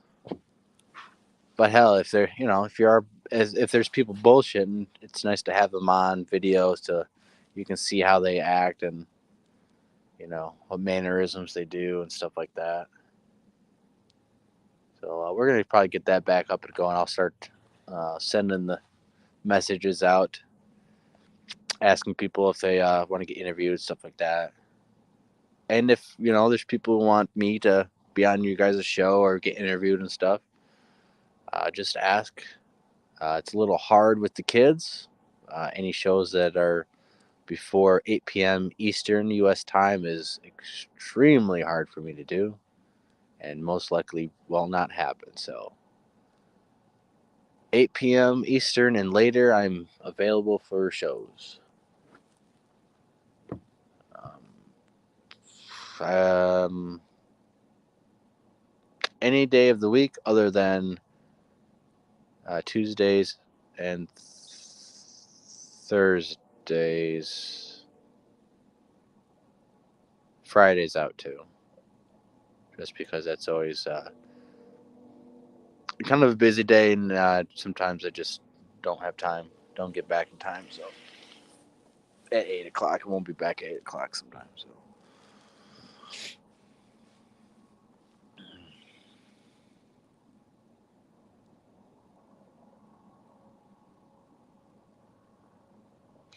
I don't think anything's gonna happen. No response to that scream. So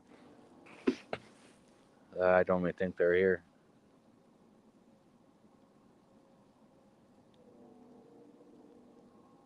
But it was a wonderful night coming out here. I was glad to bring you all along and enjoyed and have the company out here.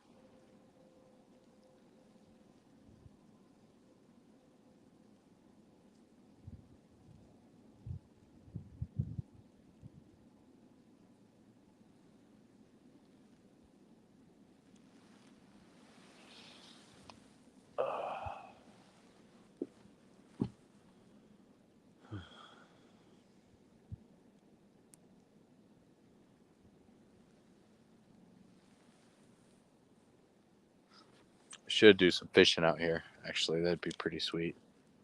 I know they got some pretty big, how,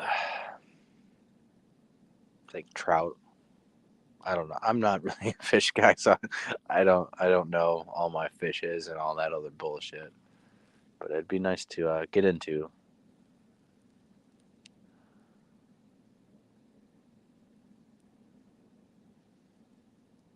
I just never grew up into doing that. My dad never really was big on fishing. We fished a little bit, when I was a kid, about as much as any other kid, I guess, would. Whose family doesn't do fishing, but buy fishing poles and we do the little tackle box thing every once in a while. But it'd be nice to get into now that I'm older and more of a survival skill standpoint. Just having the skill set to be able to fish and survive is what interests me. I used to think of as the most boring shit ever when I was a kid. You gotta sit there, throw a line out, and wait, and wait, and wait. But and I finally learned patience and the value of patience. And one of the best values that you could learn is patience.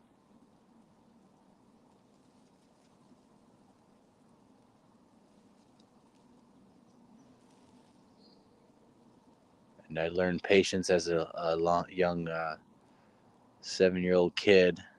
Started to understand it waiting in the doctor's office. It must have been like 10 minutes, but to me, it felt like an hour or two. And realizing that, there's literally nothing I can do but wait.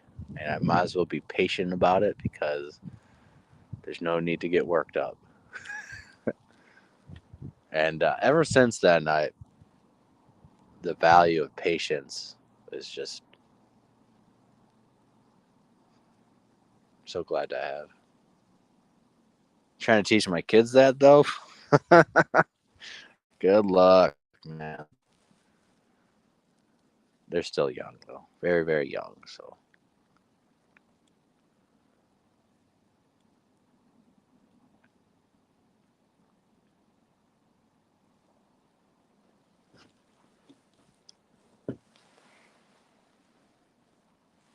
I guess I could put the link in the chat if someone wants to jump in. I mean, no one has to. If they don't want to. I know it's super late, but I mean, there's no reason why not. I can't put it in the chat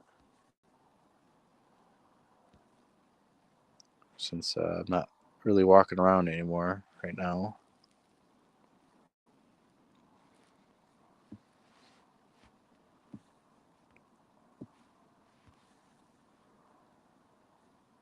So let me post it. There's the link if someone wants to jump on and chat, whatever, hang out. It's there for anyone. If not, that's cool too.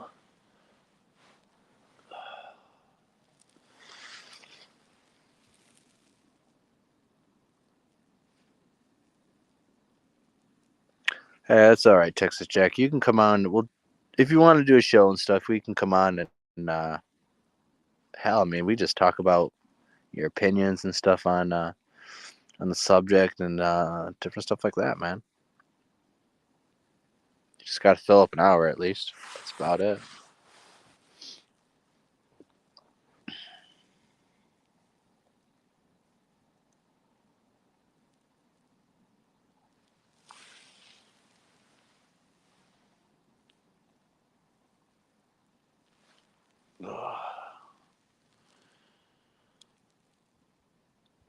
I am getting tired though.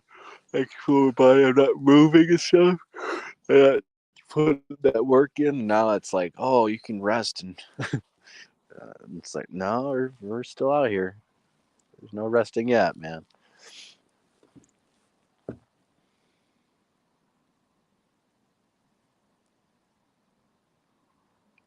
usually can do that though. I can just work or put a lot of stress on the body and stuff, but you can keep going and stuff. Just keep going and keep going and keep going. But like once you sit down and like your body realizes, oh, I don't have to work no more.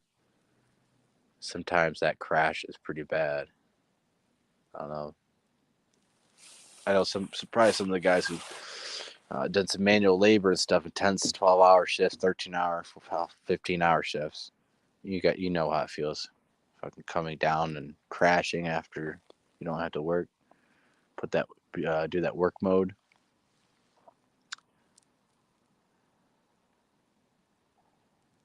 and that can actually be dangerous too. That's why in the olden days you would hear warriors or people just fucking dying from like heart attacks or like adrenal dumps and stuff from like doing just an activity or battle for like all fucking day or 24 hours nonstop, and then all of a sudden when their body's like, oh, I can finally just stop and rest, they just keel over and die because they've just totally just overworked their body to the beyond anything they can recover from.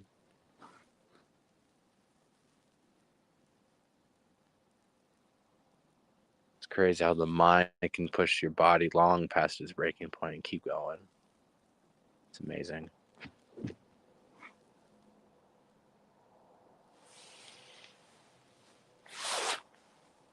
But that's what I'm kind of feeling right now. I'm kind of feeling the effects of, oh, you're not in that work mode anymore, so you can kind of relax, and your body's like, oh, okay, let me turn into old man. Yeah, you're getting a little sore right here, getting sore over there. But you gotta trick your body into realizing it's not time to rest yet. We're just momentarily not putting work in.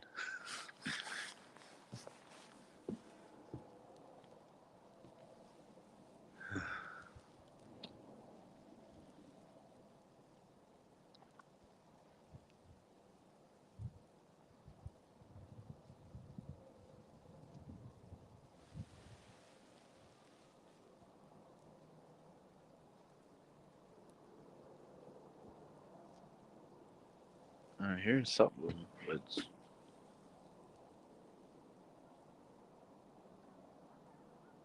coyotes. That's what it is. Coyotes.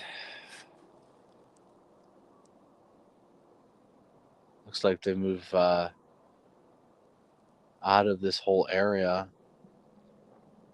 across the road way over there, and we're in a section way, way off to the south.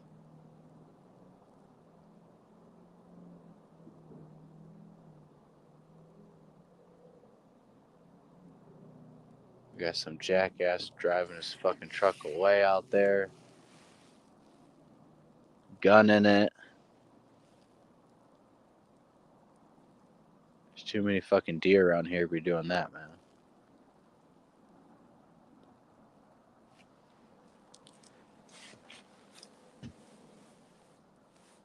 And the amount of deer we have in Michigan that I see often, I don't see that many deer in here. I mean, there are deer in here, and I've seen plenty of them, but like, I've not really seen a lot of deer in these areas, in this particular area. At least not as often as I would assume. Usually and stuff, I'm able to spot deer before they run away, or sometimes spot me. But in here, I find a shit ton of tracks, but I never really spot any.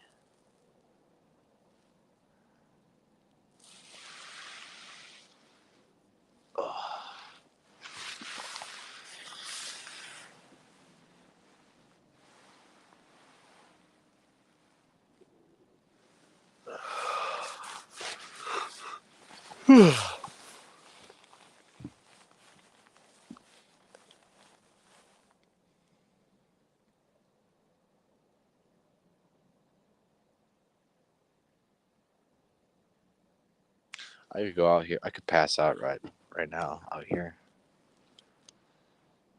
I just wrap myself in my tent, and I could pass out. I would sleep until I woke up freezing, and then I would just go home.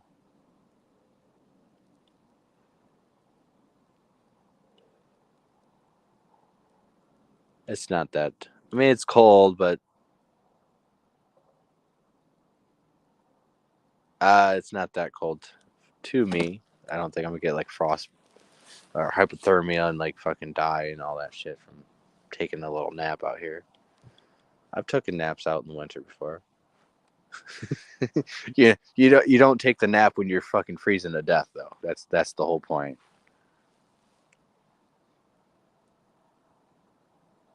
But I've took naps out in the snow before. I've yeah, I mean,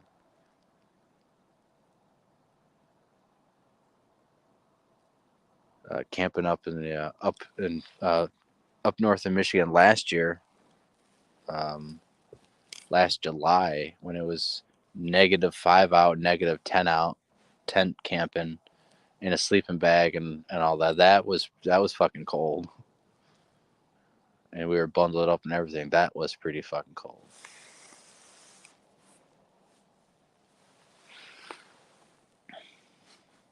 It was only cold because we never had a fire the entire time we were there.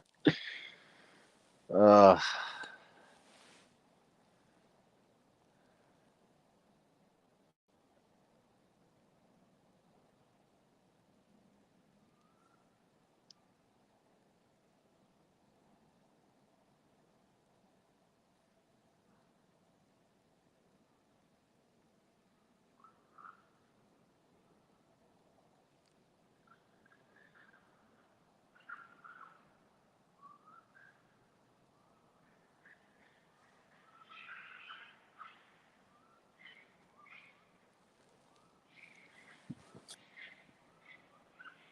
you guys hear that?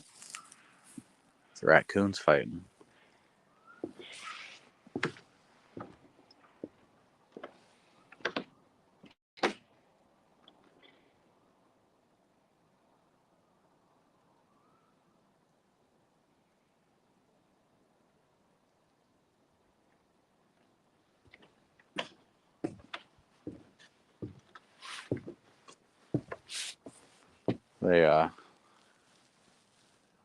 They make some fucked up sounds, man. Raccoons, when they're fighting and pissed off each other, they make some weird noises.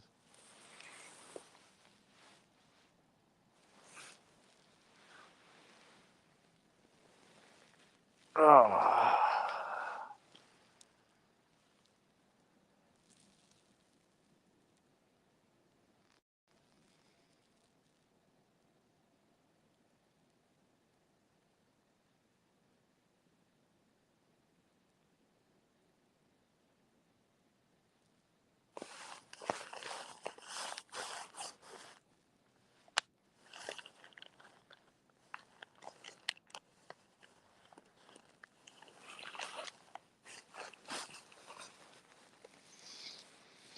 I'm gonna get home. I'm gonna cook a bunch of eggs.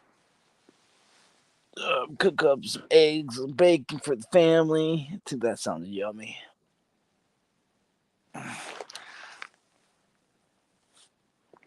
Or leftovers of lasagna. Actually, that's always good in the morning too. Some lasagna. I like. We didn't do it this time, but I like when we have lasagna. You buy some pepperoni.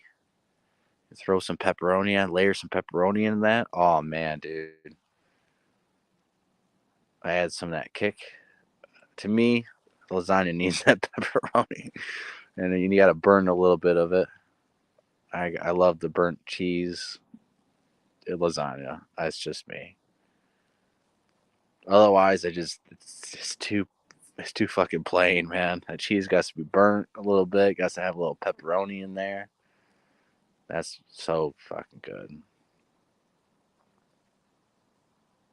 Get the big ass pepperoni ones, not the little ones. Get the big ass pepperoni.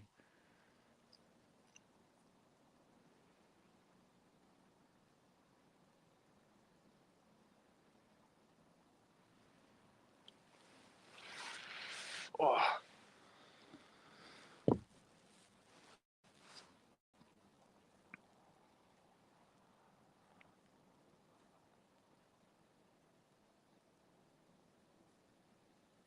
Yeah, pigs. Yeah, those damn things. They make some hellish noise. That's for sure. I mean, honestly, all animals that we know of, like even regular North American animals, in a fight, dude, they all sound fucking way different.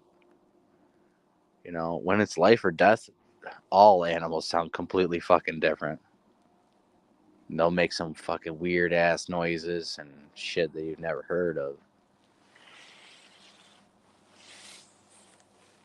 Hell, even people will start making some weird ass noises and stuff. You get in a fight or you get hurt and stuff like that. I mean, so I think yeah, I mean, there's definitely sounds that probably are misidentified stuff that are just very unique and rare sounds from normal animals that are just not really known about or captured.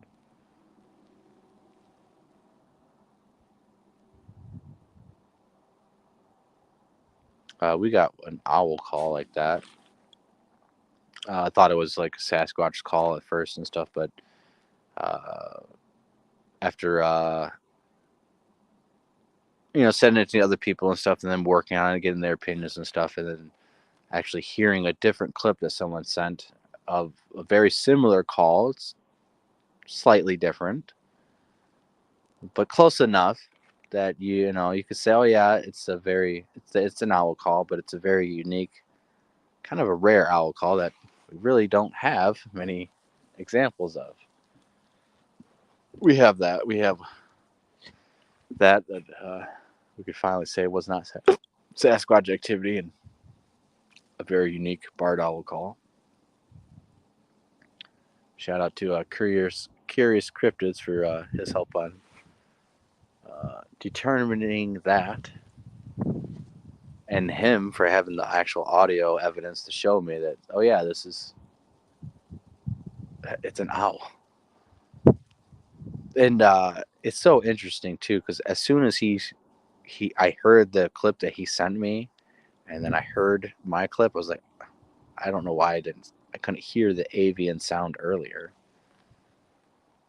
But sometimes you just need different perspectives and stuff. And you got to hear different stuff, and it clicks in your head like, oh yeah, I can hear it now. I can hear how it's avian.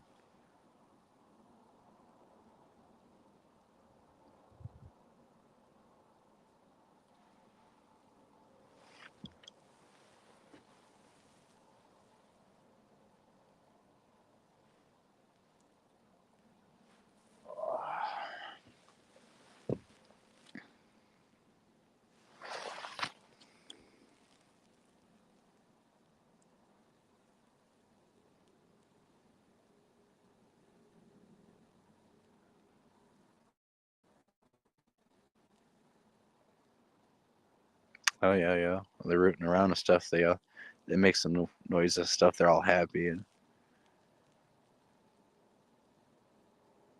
yeah. I think they all do it. Feral and domestic. They make different noises when they're rooting and stuff.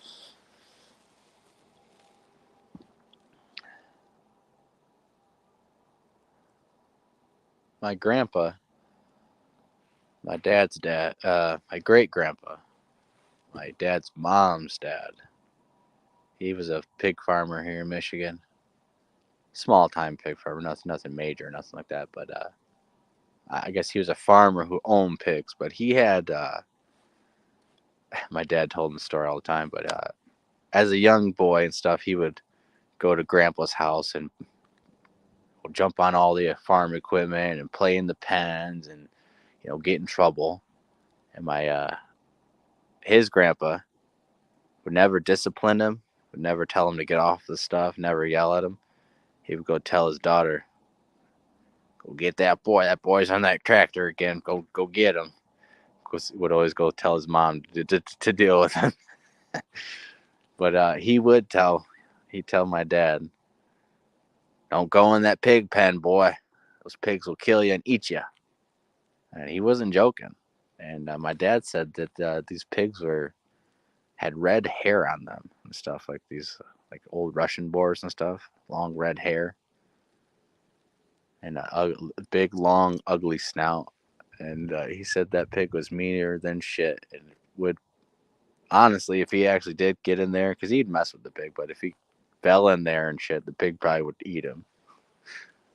And his grandpa was very adamant that that pig would eat you. He used to have deer and stuff, 16-foot fences back when you actually were able to keep deer as pets and as farm animals. He used to have deer and stuff and different animals and stuff. So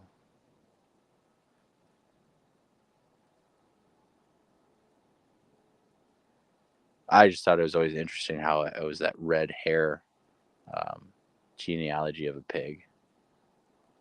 I think most people equate them to Eastern European or Russian boars or whatever. It's all the same thing, really.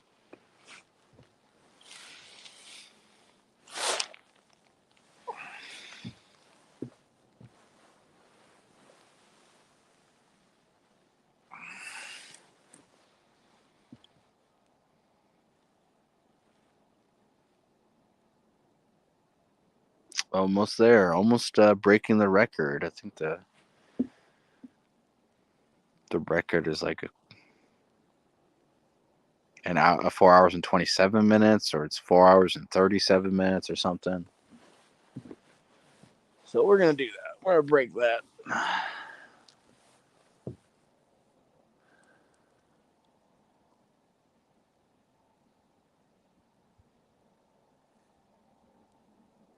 I don't know if we're heading out.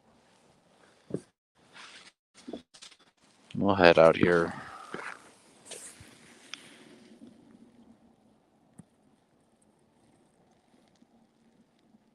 I guess when we get 5 hours, I'll probably pack it up and we'll go.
It'll be nice when it really warms up and stuff. Not the bugs, though. That sucks. But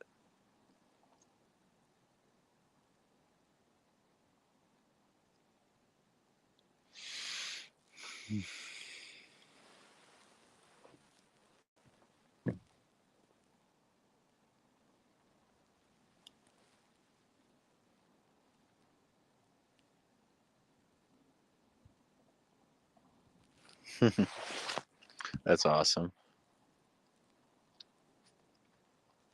Yeah, I've had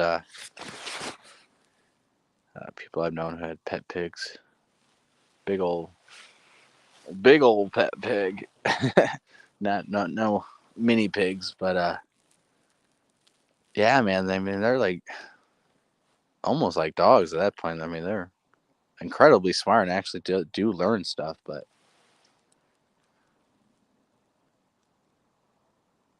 I've always heard that they got sometimes they got that appetite anger.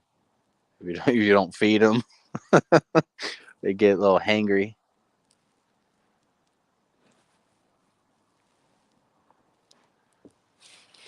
But I guess that's anything long enough without food.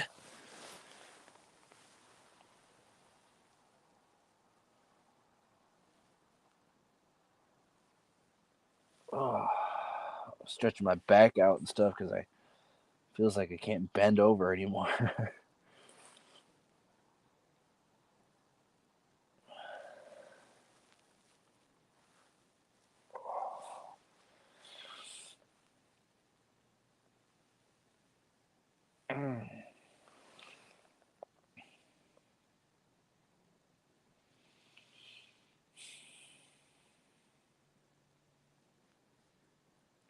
Gotta do more stretching and stuff.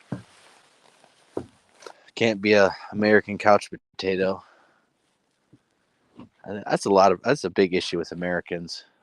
We don't stretch like at all for anything that we do.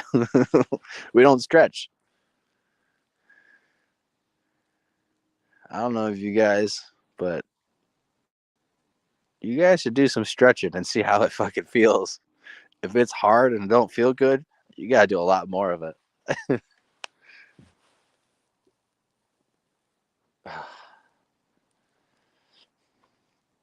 I I I, I try to work out and stretch often, and it's a big difference.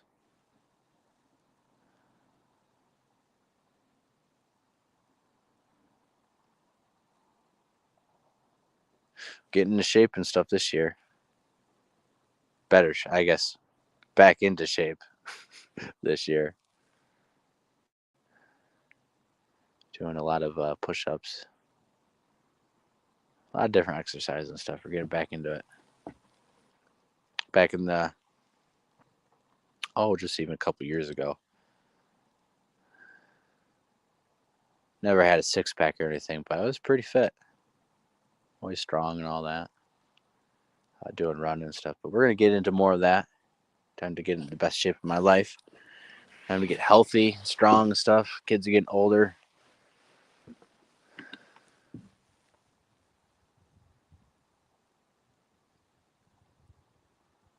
I just don't, I always hate this, there's people my age. I'm 32. There's people I remember when I was, 20s and mid 20s and all that. And even now, oh, I'm too old for that. I can't do that. Or I'm too old. That feeling of being too old or too stiff.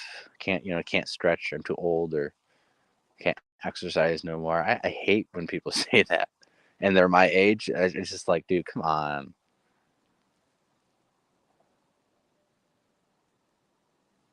Oh, there was something.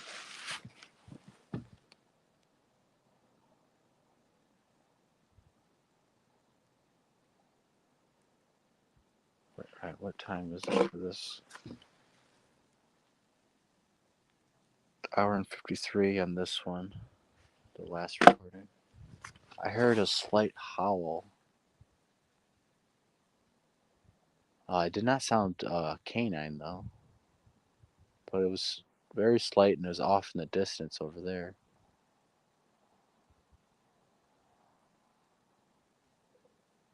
I only did it once, so.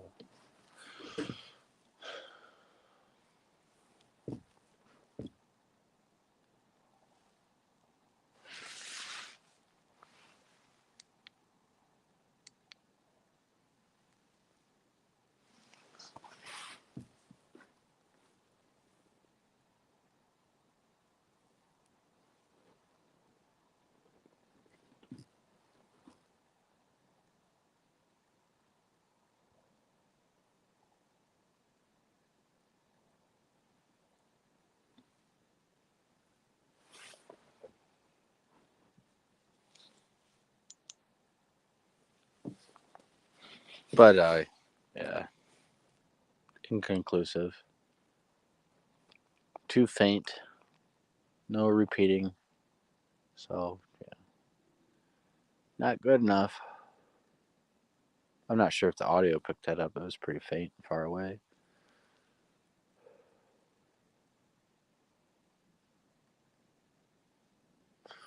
But yeah, you know,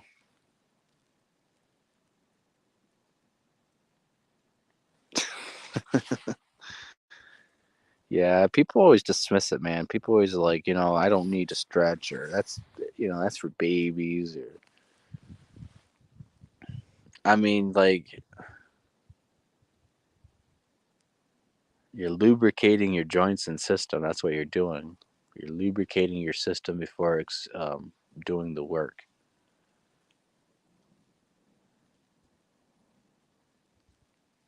It's like starting your car in winter and you just fucking start driving. Don't warm it up. Just start driving and then just go on the highway with it, within a minute, and then just start driving 80.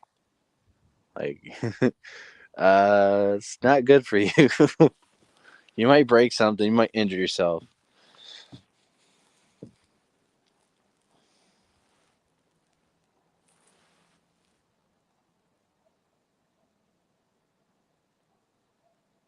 Oh, there's the coyotes barking at me. They're doing the alert barks right now. I don't know if they see my light or they hear me. There's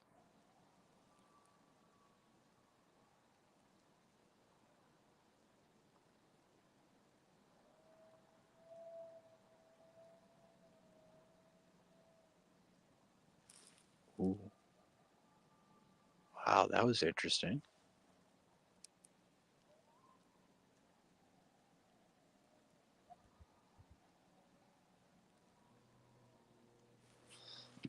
Woo!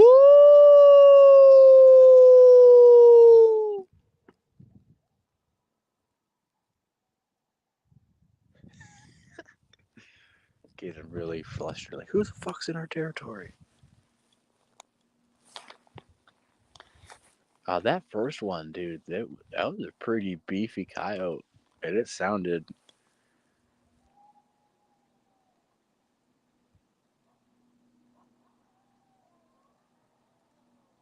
Oh, those are two different groups right now.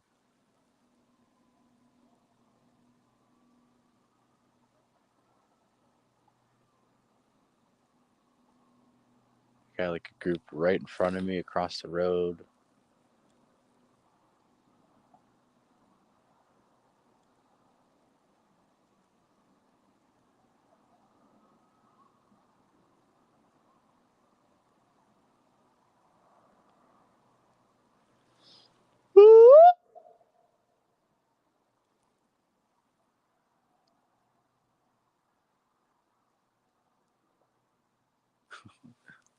They're really fucking going at it. Yeah, there's two different groups. They're probably like a mile apart, away from each other, calling at each other, or maybe less.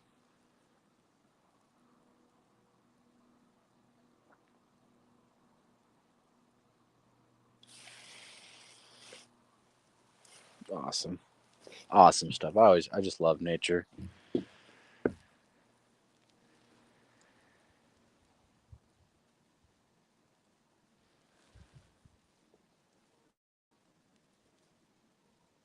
I'm freezing my ass off just standing here though, not moving, not putting that work in. Starting to freeze. But I don't want to get my tent out. I don't want to I don't want to unwrap it just to like wrap that fucking thing back up.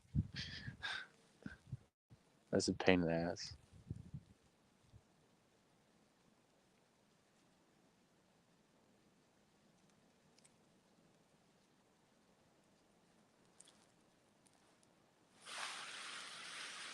Ugh.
So I just learned a pretty interesting thing about Lake Huron. That was uh, at the bottom of Lake Huron. There's some massive sinkholes apparently, which I found very interesting because sinkholes lead to underground chambers. But we know that Michigan has karst systems, which are basically underground cavernous systems that are filled with water or running water. Keyword is running water, passing through underground expanses, cave system, expanses in the earth. We know we have a lot of them, very unique aquifers and stuff like that, freshwater systems underneath the earth in Michigan. But I didn't know that there's a massive sinkhole in Lake Huron itself, which drains into the earth and most likely into one of these karst systems. Um, Very, very interesting stuff to me because karst systems mean that um, where there's running water and running water is opening up underground hollow earth stuff. So they're going to have full expansive cave systems underneath there that are different parts of the year, depending on the season and rainfall, might be flooded, might be not flooded, might have running water in there, might have just stagnant water and stuff. Potential new species of animals, ecology, and I mean, and who knows, really. But there's a lot of old Native American reports of Sasquatches living underground, living in caves, but living. Um, there's one Native American story of this female getting kidnapped by a Sasquatch. She gets taken into this underground world, is what she says. It, it was totally different stuff. Like they had grass and they had like food and stuff there, but uh, she ate the food and stuff, and it was making her sick. Long story short, she got pregnant. The Sasquatches brought her back to her people at the surface world. She ended up getting sick and dying. But she did tell of she described it down there a little bit in that it was black, it had plants and stuff, but it was just way different than what we have here. And you hear about other Native American stories, even the Aztecs. The Aztec origin story says that they come from a place of inside the earth, that they came out of the earth to the surface and started their culture there. which is very interesting. And we also have the Hopi talking about the ant people, I believe, or how they came from the underground hollow earth, came to the surface. They would hide into the earth, or some of these species and some of these natives would go into the earth during times of destruction and cataclysms, emerging when stuff was better. There's a number of Native American stories like that. And there's lots of stories of different entities, living underground, which definitely makes sense if you're sheltered underneath the earth, from surface impacts, radiation from the sun, stuff like that. You got protection underneath the earth.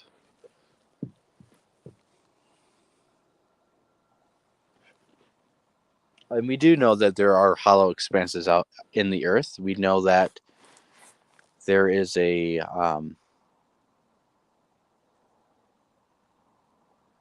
I think it's Nevada, there is a place that's called Devil's Hole.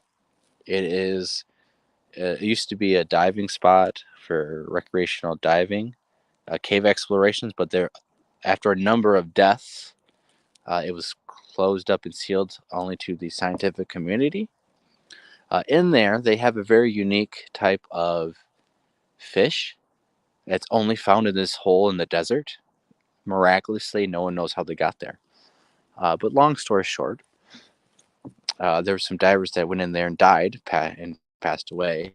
Uh, when the recovery efforts tried to find their bodies, they discovered in the very bottom of the place, the very last chamber, and one that wasn't really explored too well, but was explored. They found that they went into this corner that there was a hole in the ground, just big enough for a scuba diver person with gear to pass into. When they went close to the hole, they felt the suction from the hole sucking them in, into which they said, obviously we can't go into it. When they put a weighted line down this hole, it reached about 900 feet down, and they know that it could have kept going. So they think that what happened was these divers got narked, which is nitrogen psychosis.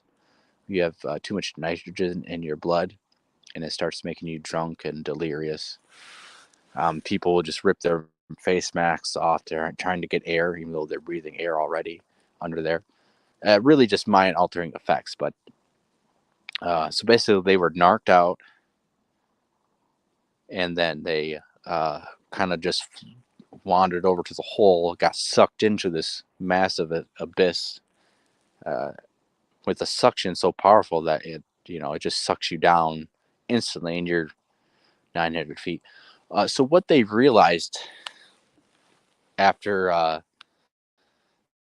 some earthquakes that happened in Mexico, some earthquakes that happened 2,000 miles away caused a tsunami under the water through this karst system, and actually splashed out of this devil's hole where all these scientists and stuff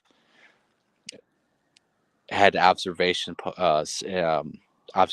for the special fish species in there. Um, Anyways, they said it was an underground tsunami wave that went through this 2,000-mile long waterway system that is underneath the U.S. This goes from the middle of the desert in Nevada, 2,000 miles south to Mexico, and it's full with water.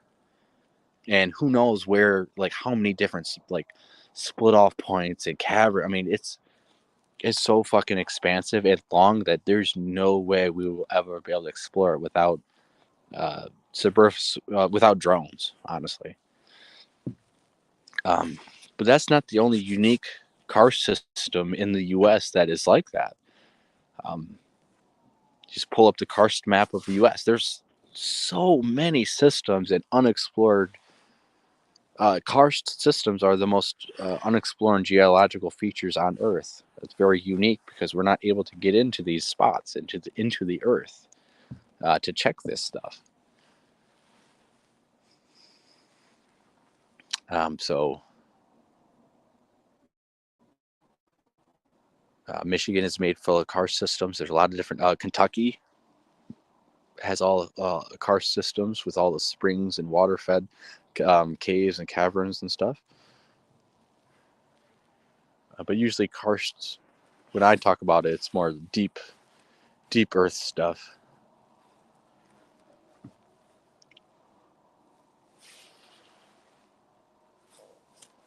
But very, very amazing, cool stuff that I think everyone should look into, because it does prove that hollow Earth is real. It might not be what we see in the movies, but it is definitely real. There are expanses underneath the Earth, miles of cave systems. I mean, just truly massive expanses of opening underneath the Earth, totally unexplored. Fresh water does move down in there. I mean, there's a lake here in Michigan, up in north of Atlanta, Michigan. There was a lake that drained because it had a sinkhole. It just plugged itself, and everything got sucked into it. All the fish got sucked into it. That lake, all that water and fish went underneath the ground. It traveled a couple miles underground, and then it popped out on the surface and exploded. All the fish, went with it into this new body of water. So, which meant that lake connected underneath through a cave system all the way to this other spot, and all the fish and contents of that lake went with it, and those fish survived. Well, the ones that the ones that were seen in the other lake, they survived, obviously, but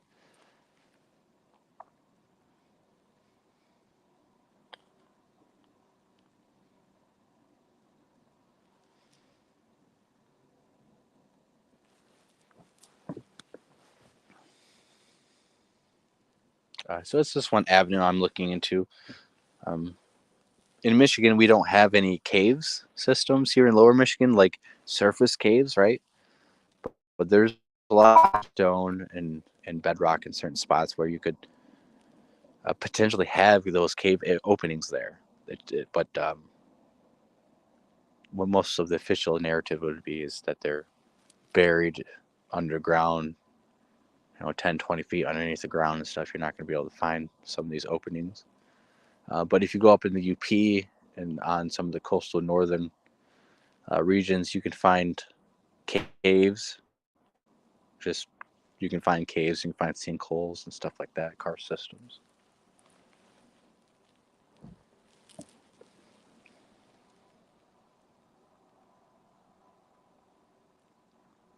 All right, we have officially beat the longest live stream record that the Lost Cryptids have done. We are going to set this new record at 5 hours, and then I'm going to make my way home because I'm really hungry. But 5 hours is good enough.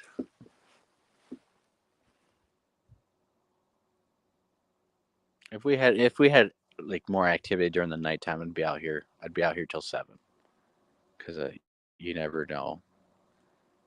But with nothing happening the entire night, I really don't see why I would need to spend the last couple hours here when activity drops significantly past 4 a.m. Nothing's happened at all.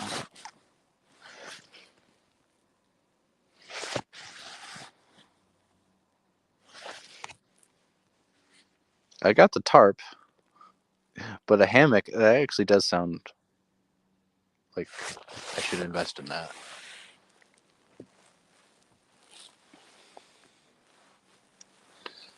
I like the little pop-up 2-man tent because you can set those up pretty much anywhere. They're light, easy to take down, put up. But being able to fit a small tent into the woods is very Very key, because you ain't not fitting no 7-man tent in some of the spots we camp out or we find ourselves in.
We keep hearing some small game animal over here, but I don't see it.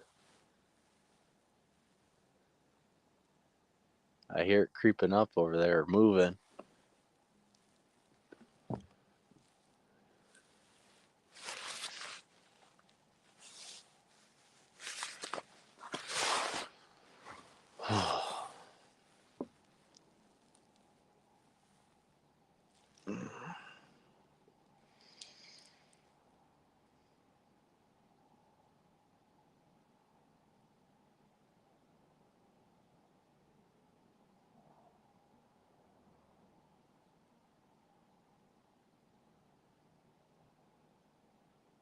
Yeah, I think I'm gonna go home, take a nice shower. Helps relax the muscles and helps with the recovery. Eat some eggs. Probably pass out for a couple hours and wakey wakey.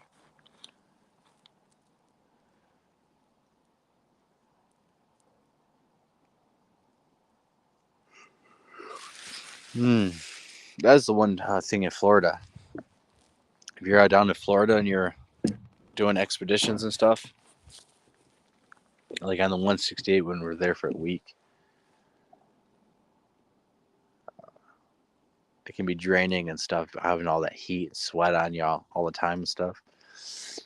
I found the best thing to do is after that long ass day, being out in the field, go take a fucking shower, being it soaking it and stuff, and then you go to sleep and stuff, so you're not sleeping in your sweat, you're not fucking getting swamp ass and chafing everywhere. So definitely helped not sleeping in that stuff. That's a big thing. Is when you're there and fucking it's 90 degrees nonstop all day long, and then it's 85 degrees out until 3 a.m. and then it jumps down to like 70 for 2 hours, and then it jumps back up. You don't really ever stop sweating. I just can't imagine how those Sasquatches feel down there. I mean, they're constantly in the water cooling off, it seems like.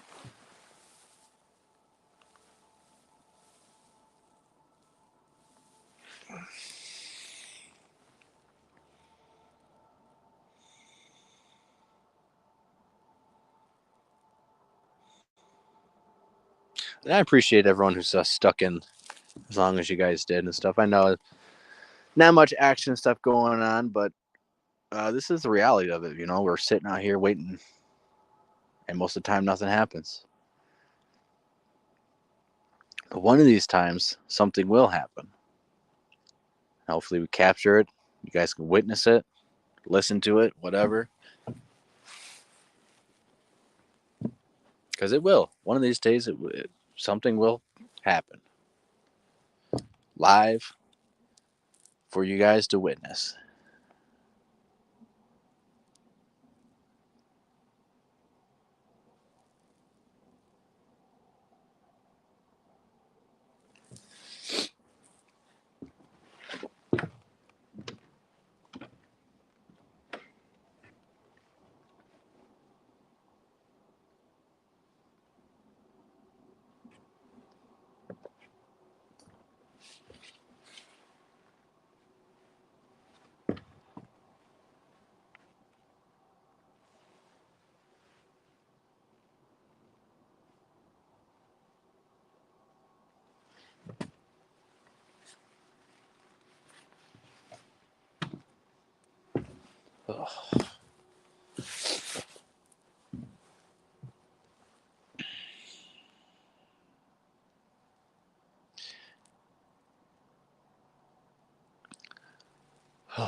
But I appreciate everyone who's takes their time watching this and staying up late and all that. It does mean a lot. I appreciate the support, and then that's all the support I need is honestly just, hey, watching my stuff and maybe letting other people know about me. I guess that's about it. I don't want money. I don't want any of that shit. Like I said, I think it just blinds people. I just want to be focused on finding the truth of what's out here and capturing it as evidence. And if nothing happens, then I get to enjoy myself in the wilderness as much as I could possibly get here.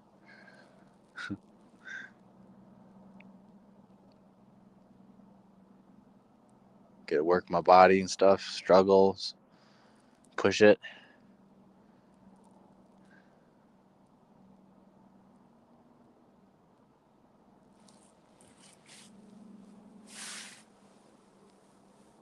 I mean, how amazing is our country that we live in a country that's so free that we can go look for Bigfoot in our spare time.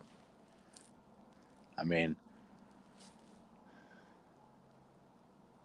it's just awesome.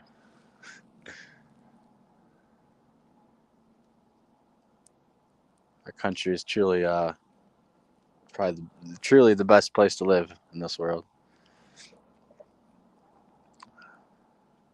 A lot of evil and stuff in this country, but there's a lot of good. A lot of good in this country. A lot of freedom. I've been listening to horror stories about North Korea and stuff, and it's just, man, we take so much stuff for granted. It's just crazy. And we need to help. We need to help those people too.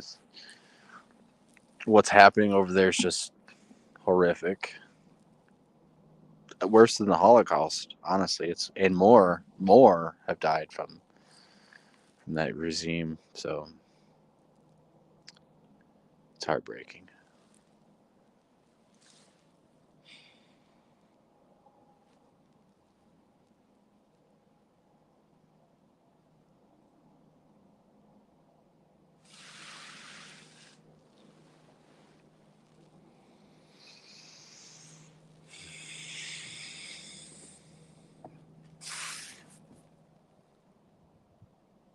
Well, if I was gonna stay here for another 2 hours, I would have to set up the tent because it'd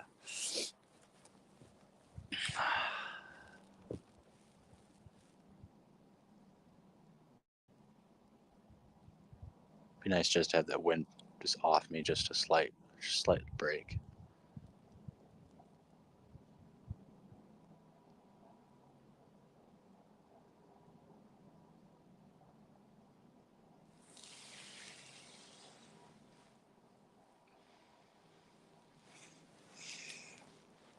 During the summer and stuff, what I like to do, if I get the chance to this summer, I'm definitely going to uh, be out in this creek in my swim shorts, basically swim in the creek. I'll be looking for tracks and access points along the creek to see if they hop up and down. But there are some undercuts I think cut out in here, and if I am careful and stuff, I might be able to check those out.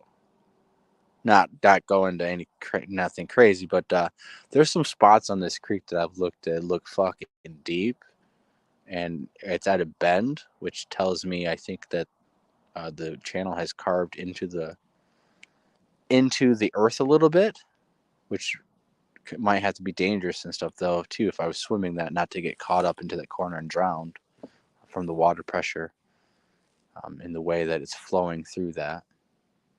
But it's not flow that strong. Um, most of the time. It depends on the season, really, but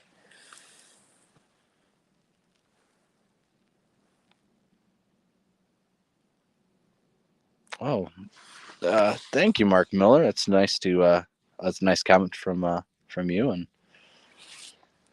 don't recognize the name and stuff. So glad to have you commenting and stuff. We try to do this, have a show every Saturday or every weekend, and are beginning to get out every other weekend at least. Going live from the field, putting the work in. We're going to be out here several hours each time. Like you said, putting the work in. And it's not really that hard work. You just 99% of it is showing up and coming out here and staying out here. You know, I mean, I was getting cold an hour ago, but I wanna be out here. Wanna be out here for 5 hours at least, from 11 to.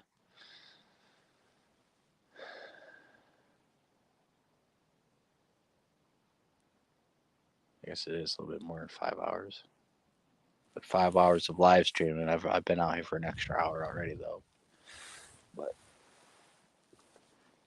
and I got an hour. I still have to walk. I still have to walk an hour.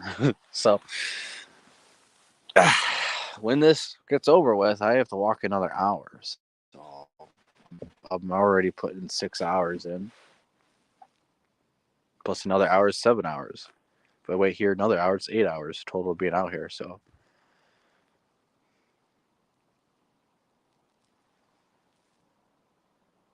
if I didn't have to go such a long journey back, I'd probably be out here a bit more. But I got to be back at a certain time and all that. So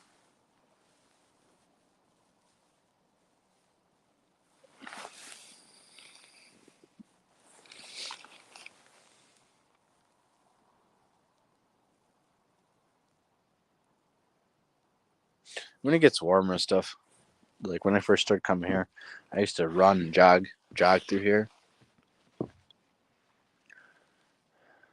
We're doing more of that. I do be doing a lot more running and stuff, a lot more jogging and stuff.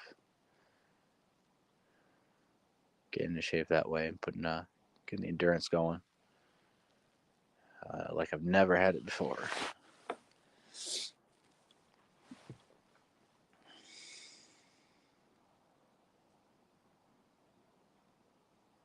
And hikes and stuff. I just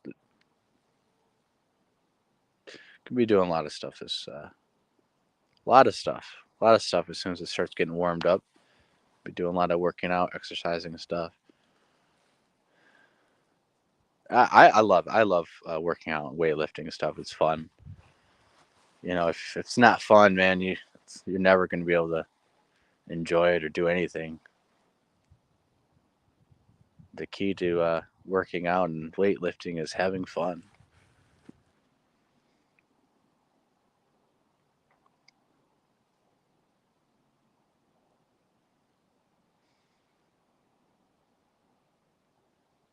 Got a lot of stuff planned.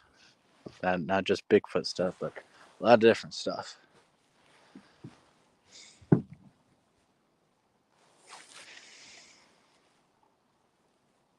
You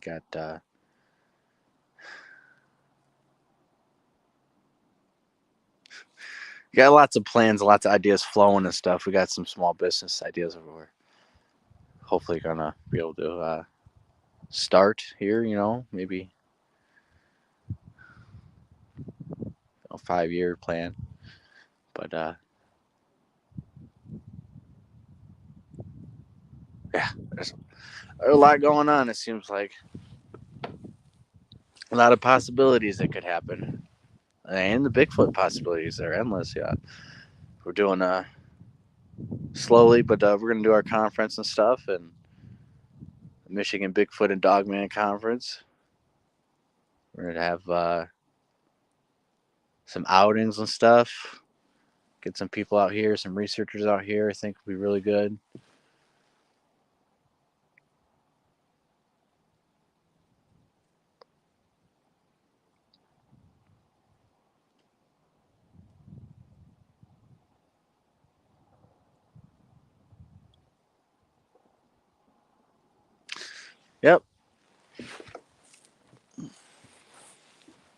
We're gonna take the kids out. We're gonna go fishing and stuff. Teach the kids how to fish.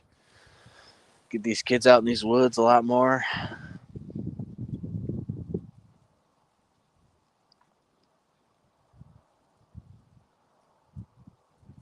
That's pretty much our goal. Is just to be pretty much outside nonstop this summer, especially with all the kids. Is as much as we can.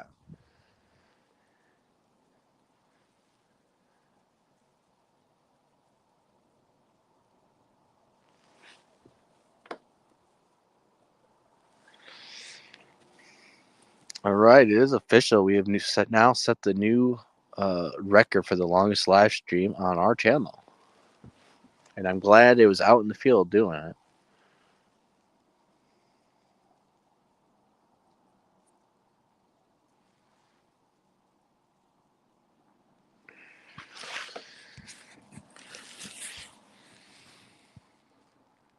All right, it's 4:30 a.m.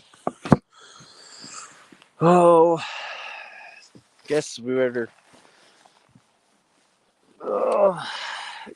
get moving, and then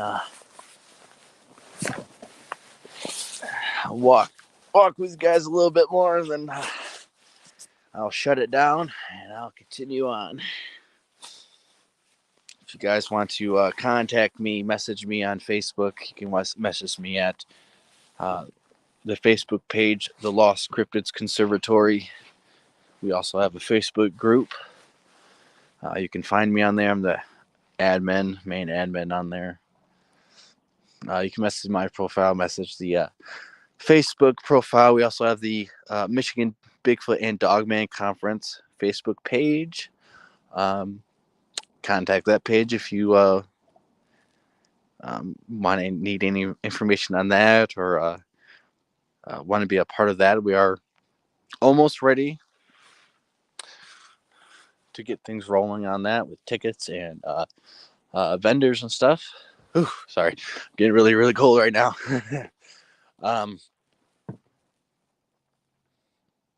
Just me dragging my feet in with and dealing with the family stuff. So that really comes first, anyways. So how I could have the conference and no one show up, and just trying and stuff is more satisfaction than not trying at all. I'd rather fail with honor than succeed through fraud and deceit and lies. I'd rather fail 100 times with honor and integrity than succeed once with deception and false reality.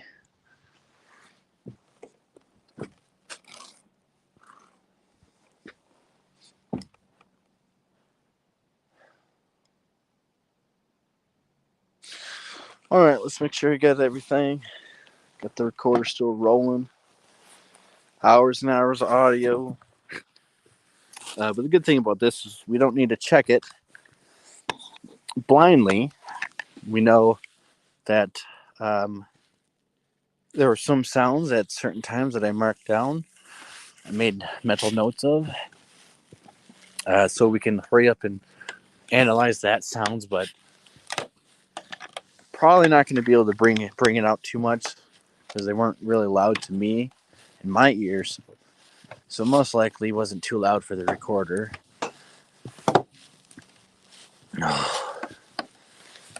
But from now on, we're going to get some long-term duration audio going. And I think, or just whenever we do put audio out that we're not carrying on us, I think that it could be a good idea just to throw it up onto YouTube for you guys to actually go through and analyze and help too. I think it might save some time on our end analyzing stuff, but also get you to help you throw in, put your hands in to do some of the work. Because the more people who work on it, I think probably the faster and better results we could get. And it's almost like opening up like a Christmas gift everything's brand new. You don't know what's on the audio. And so you guys could be opening the present yourself and looking into it, and not waiting on me to open it and show you what could be in there. But you could actually do the work yourself and potentially find evidence and go on this Easter egg hunt full of excitement.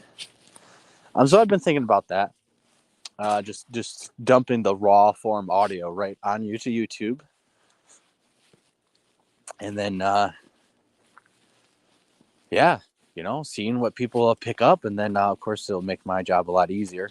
Of course, I will go through the audio, but if you guys say, "Oh yeah, at a minute and 50 this happened, and over here this happened," and I haven't had time to go through it yet, it's going to save me the time. I can just jump right through that timestamp, check it out, and I think that's what we're going to do. In some situations, some audio and stuff has to be gone through in case conversations and stuff. Obviously, stuff doesn't need to be all public like that. So there's some stuff that will have to be gone through, scrubbed over, make sure no extreme swearing and confidential stuff needs to be out there, personal information, stuff like that. But audio that we just set out in the middle of the woods and then just get back, there's no need to scrub through that because of no private information on our end being leaked or anything like that. And anything that does show up on theirs wouldn't be from us, in terms of a person came up there and started talking and giving out their information. I guess that's something we wouldn't find out until we went through the audio together. But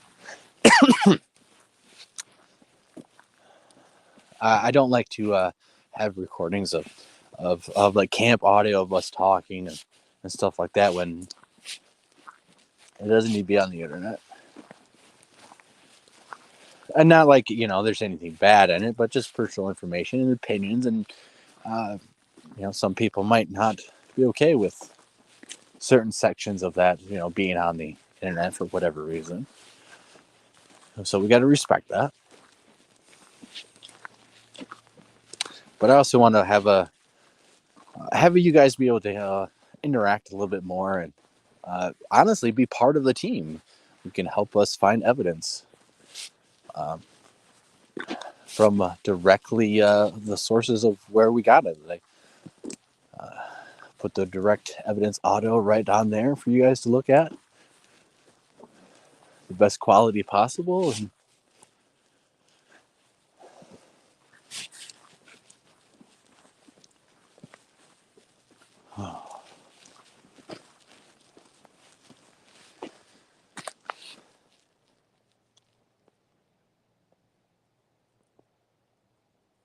some movement over there. Sound like deer. Sounds like a deer. I guess it could be the coyotes though, because I am moving over in that direction. The coyotes will just run away and probably bark at me and run away. Coyotes typically don't get close to people, and they definitely don't attack people. A person who makes himself a threat, they don't attack. But if you curl up on a ball and lay down on the ground, the coyotes might kill you, because that's what they did to a woman in Colorado or something.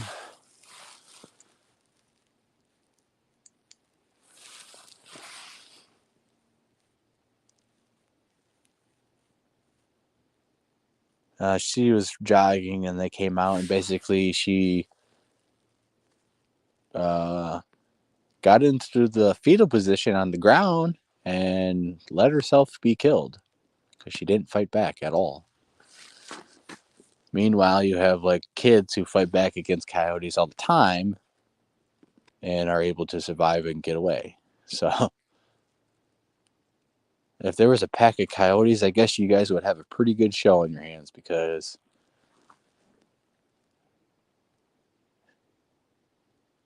I would ask them if it was their. I would ask them if they felt lucky or not.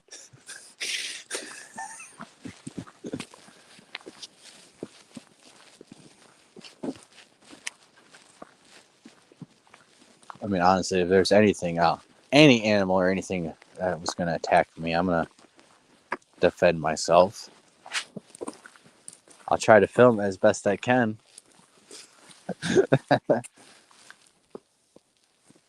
But oh, there's the deer right there. I don't know. I don't know if you guys can even see it, but right there directly is the deer. You can see the eye shine.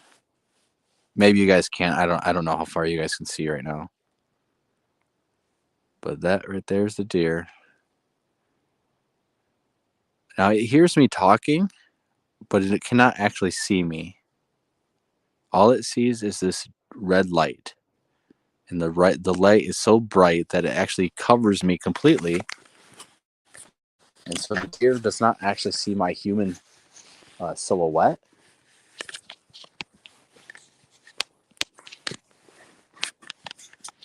And so when you have this hunting light and you're like in the middle of the field and stuff, animals can't see your body shape and stuff, so they don't know it's a person out there. They just see that it's just this object, this light.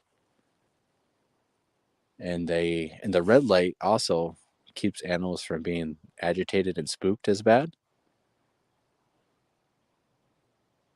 So uh, the red light helps to not make them as flinchy and scared and stuff. And when I move the red light around, it doesn't cast shadows against the trees and cause shadow movement, which does scare animals. If you have a white light, the shadow movement will cause animals to be scared.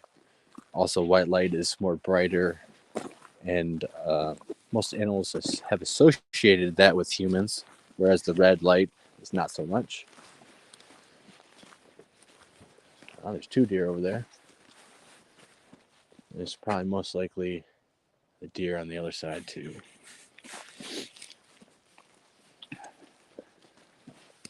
But they hear me talking and stuff. They don't see me, my silhouette.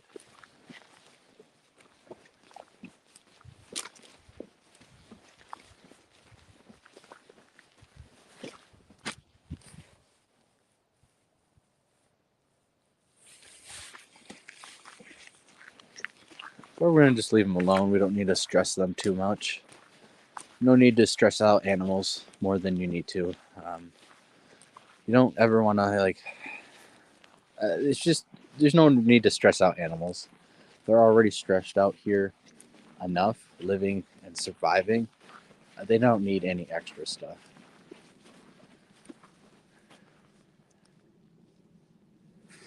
So I typically like to just leave animals alone.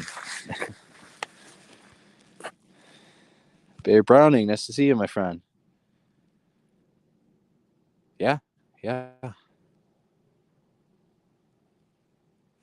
yeah. I think I've just that's how I've been kind of thinking about it, because it just takes forever to go through. Even if you have a spectrogram and you're looking on it, it still takes.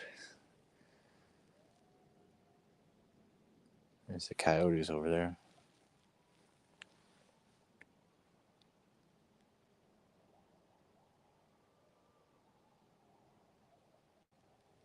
It still takes like, I mean, depending on how much audio I have, but a couple hours.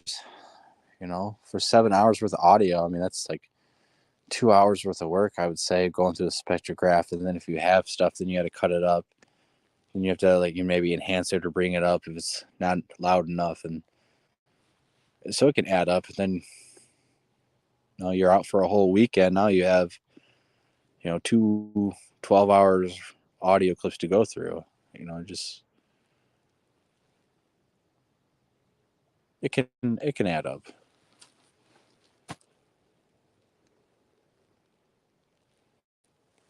So yeah, that's kind of my idea, thinking on it. Hive mind or hive science. Nice to see you and stuff. Good shows and stuff you've been doing. Been watching the.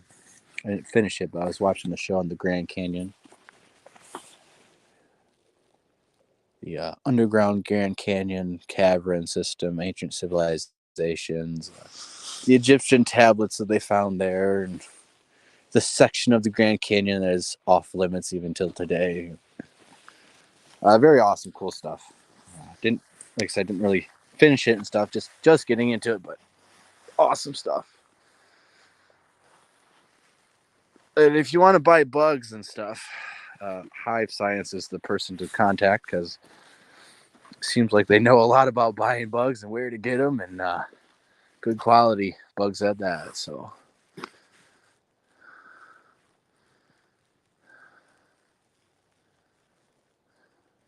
well, guys, I'm going to shut the show off now.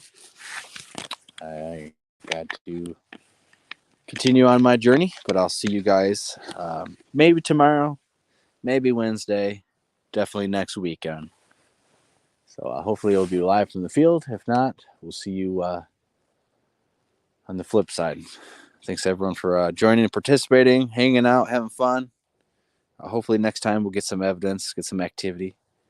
But you never know what could happen on these. So glad to have you guys join and continue to join as we are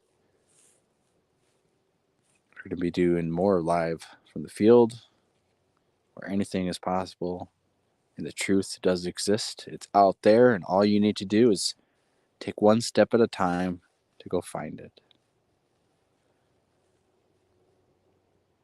All right. God bless everyone and take care.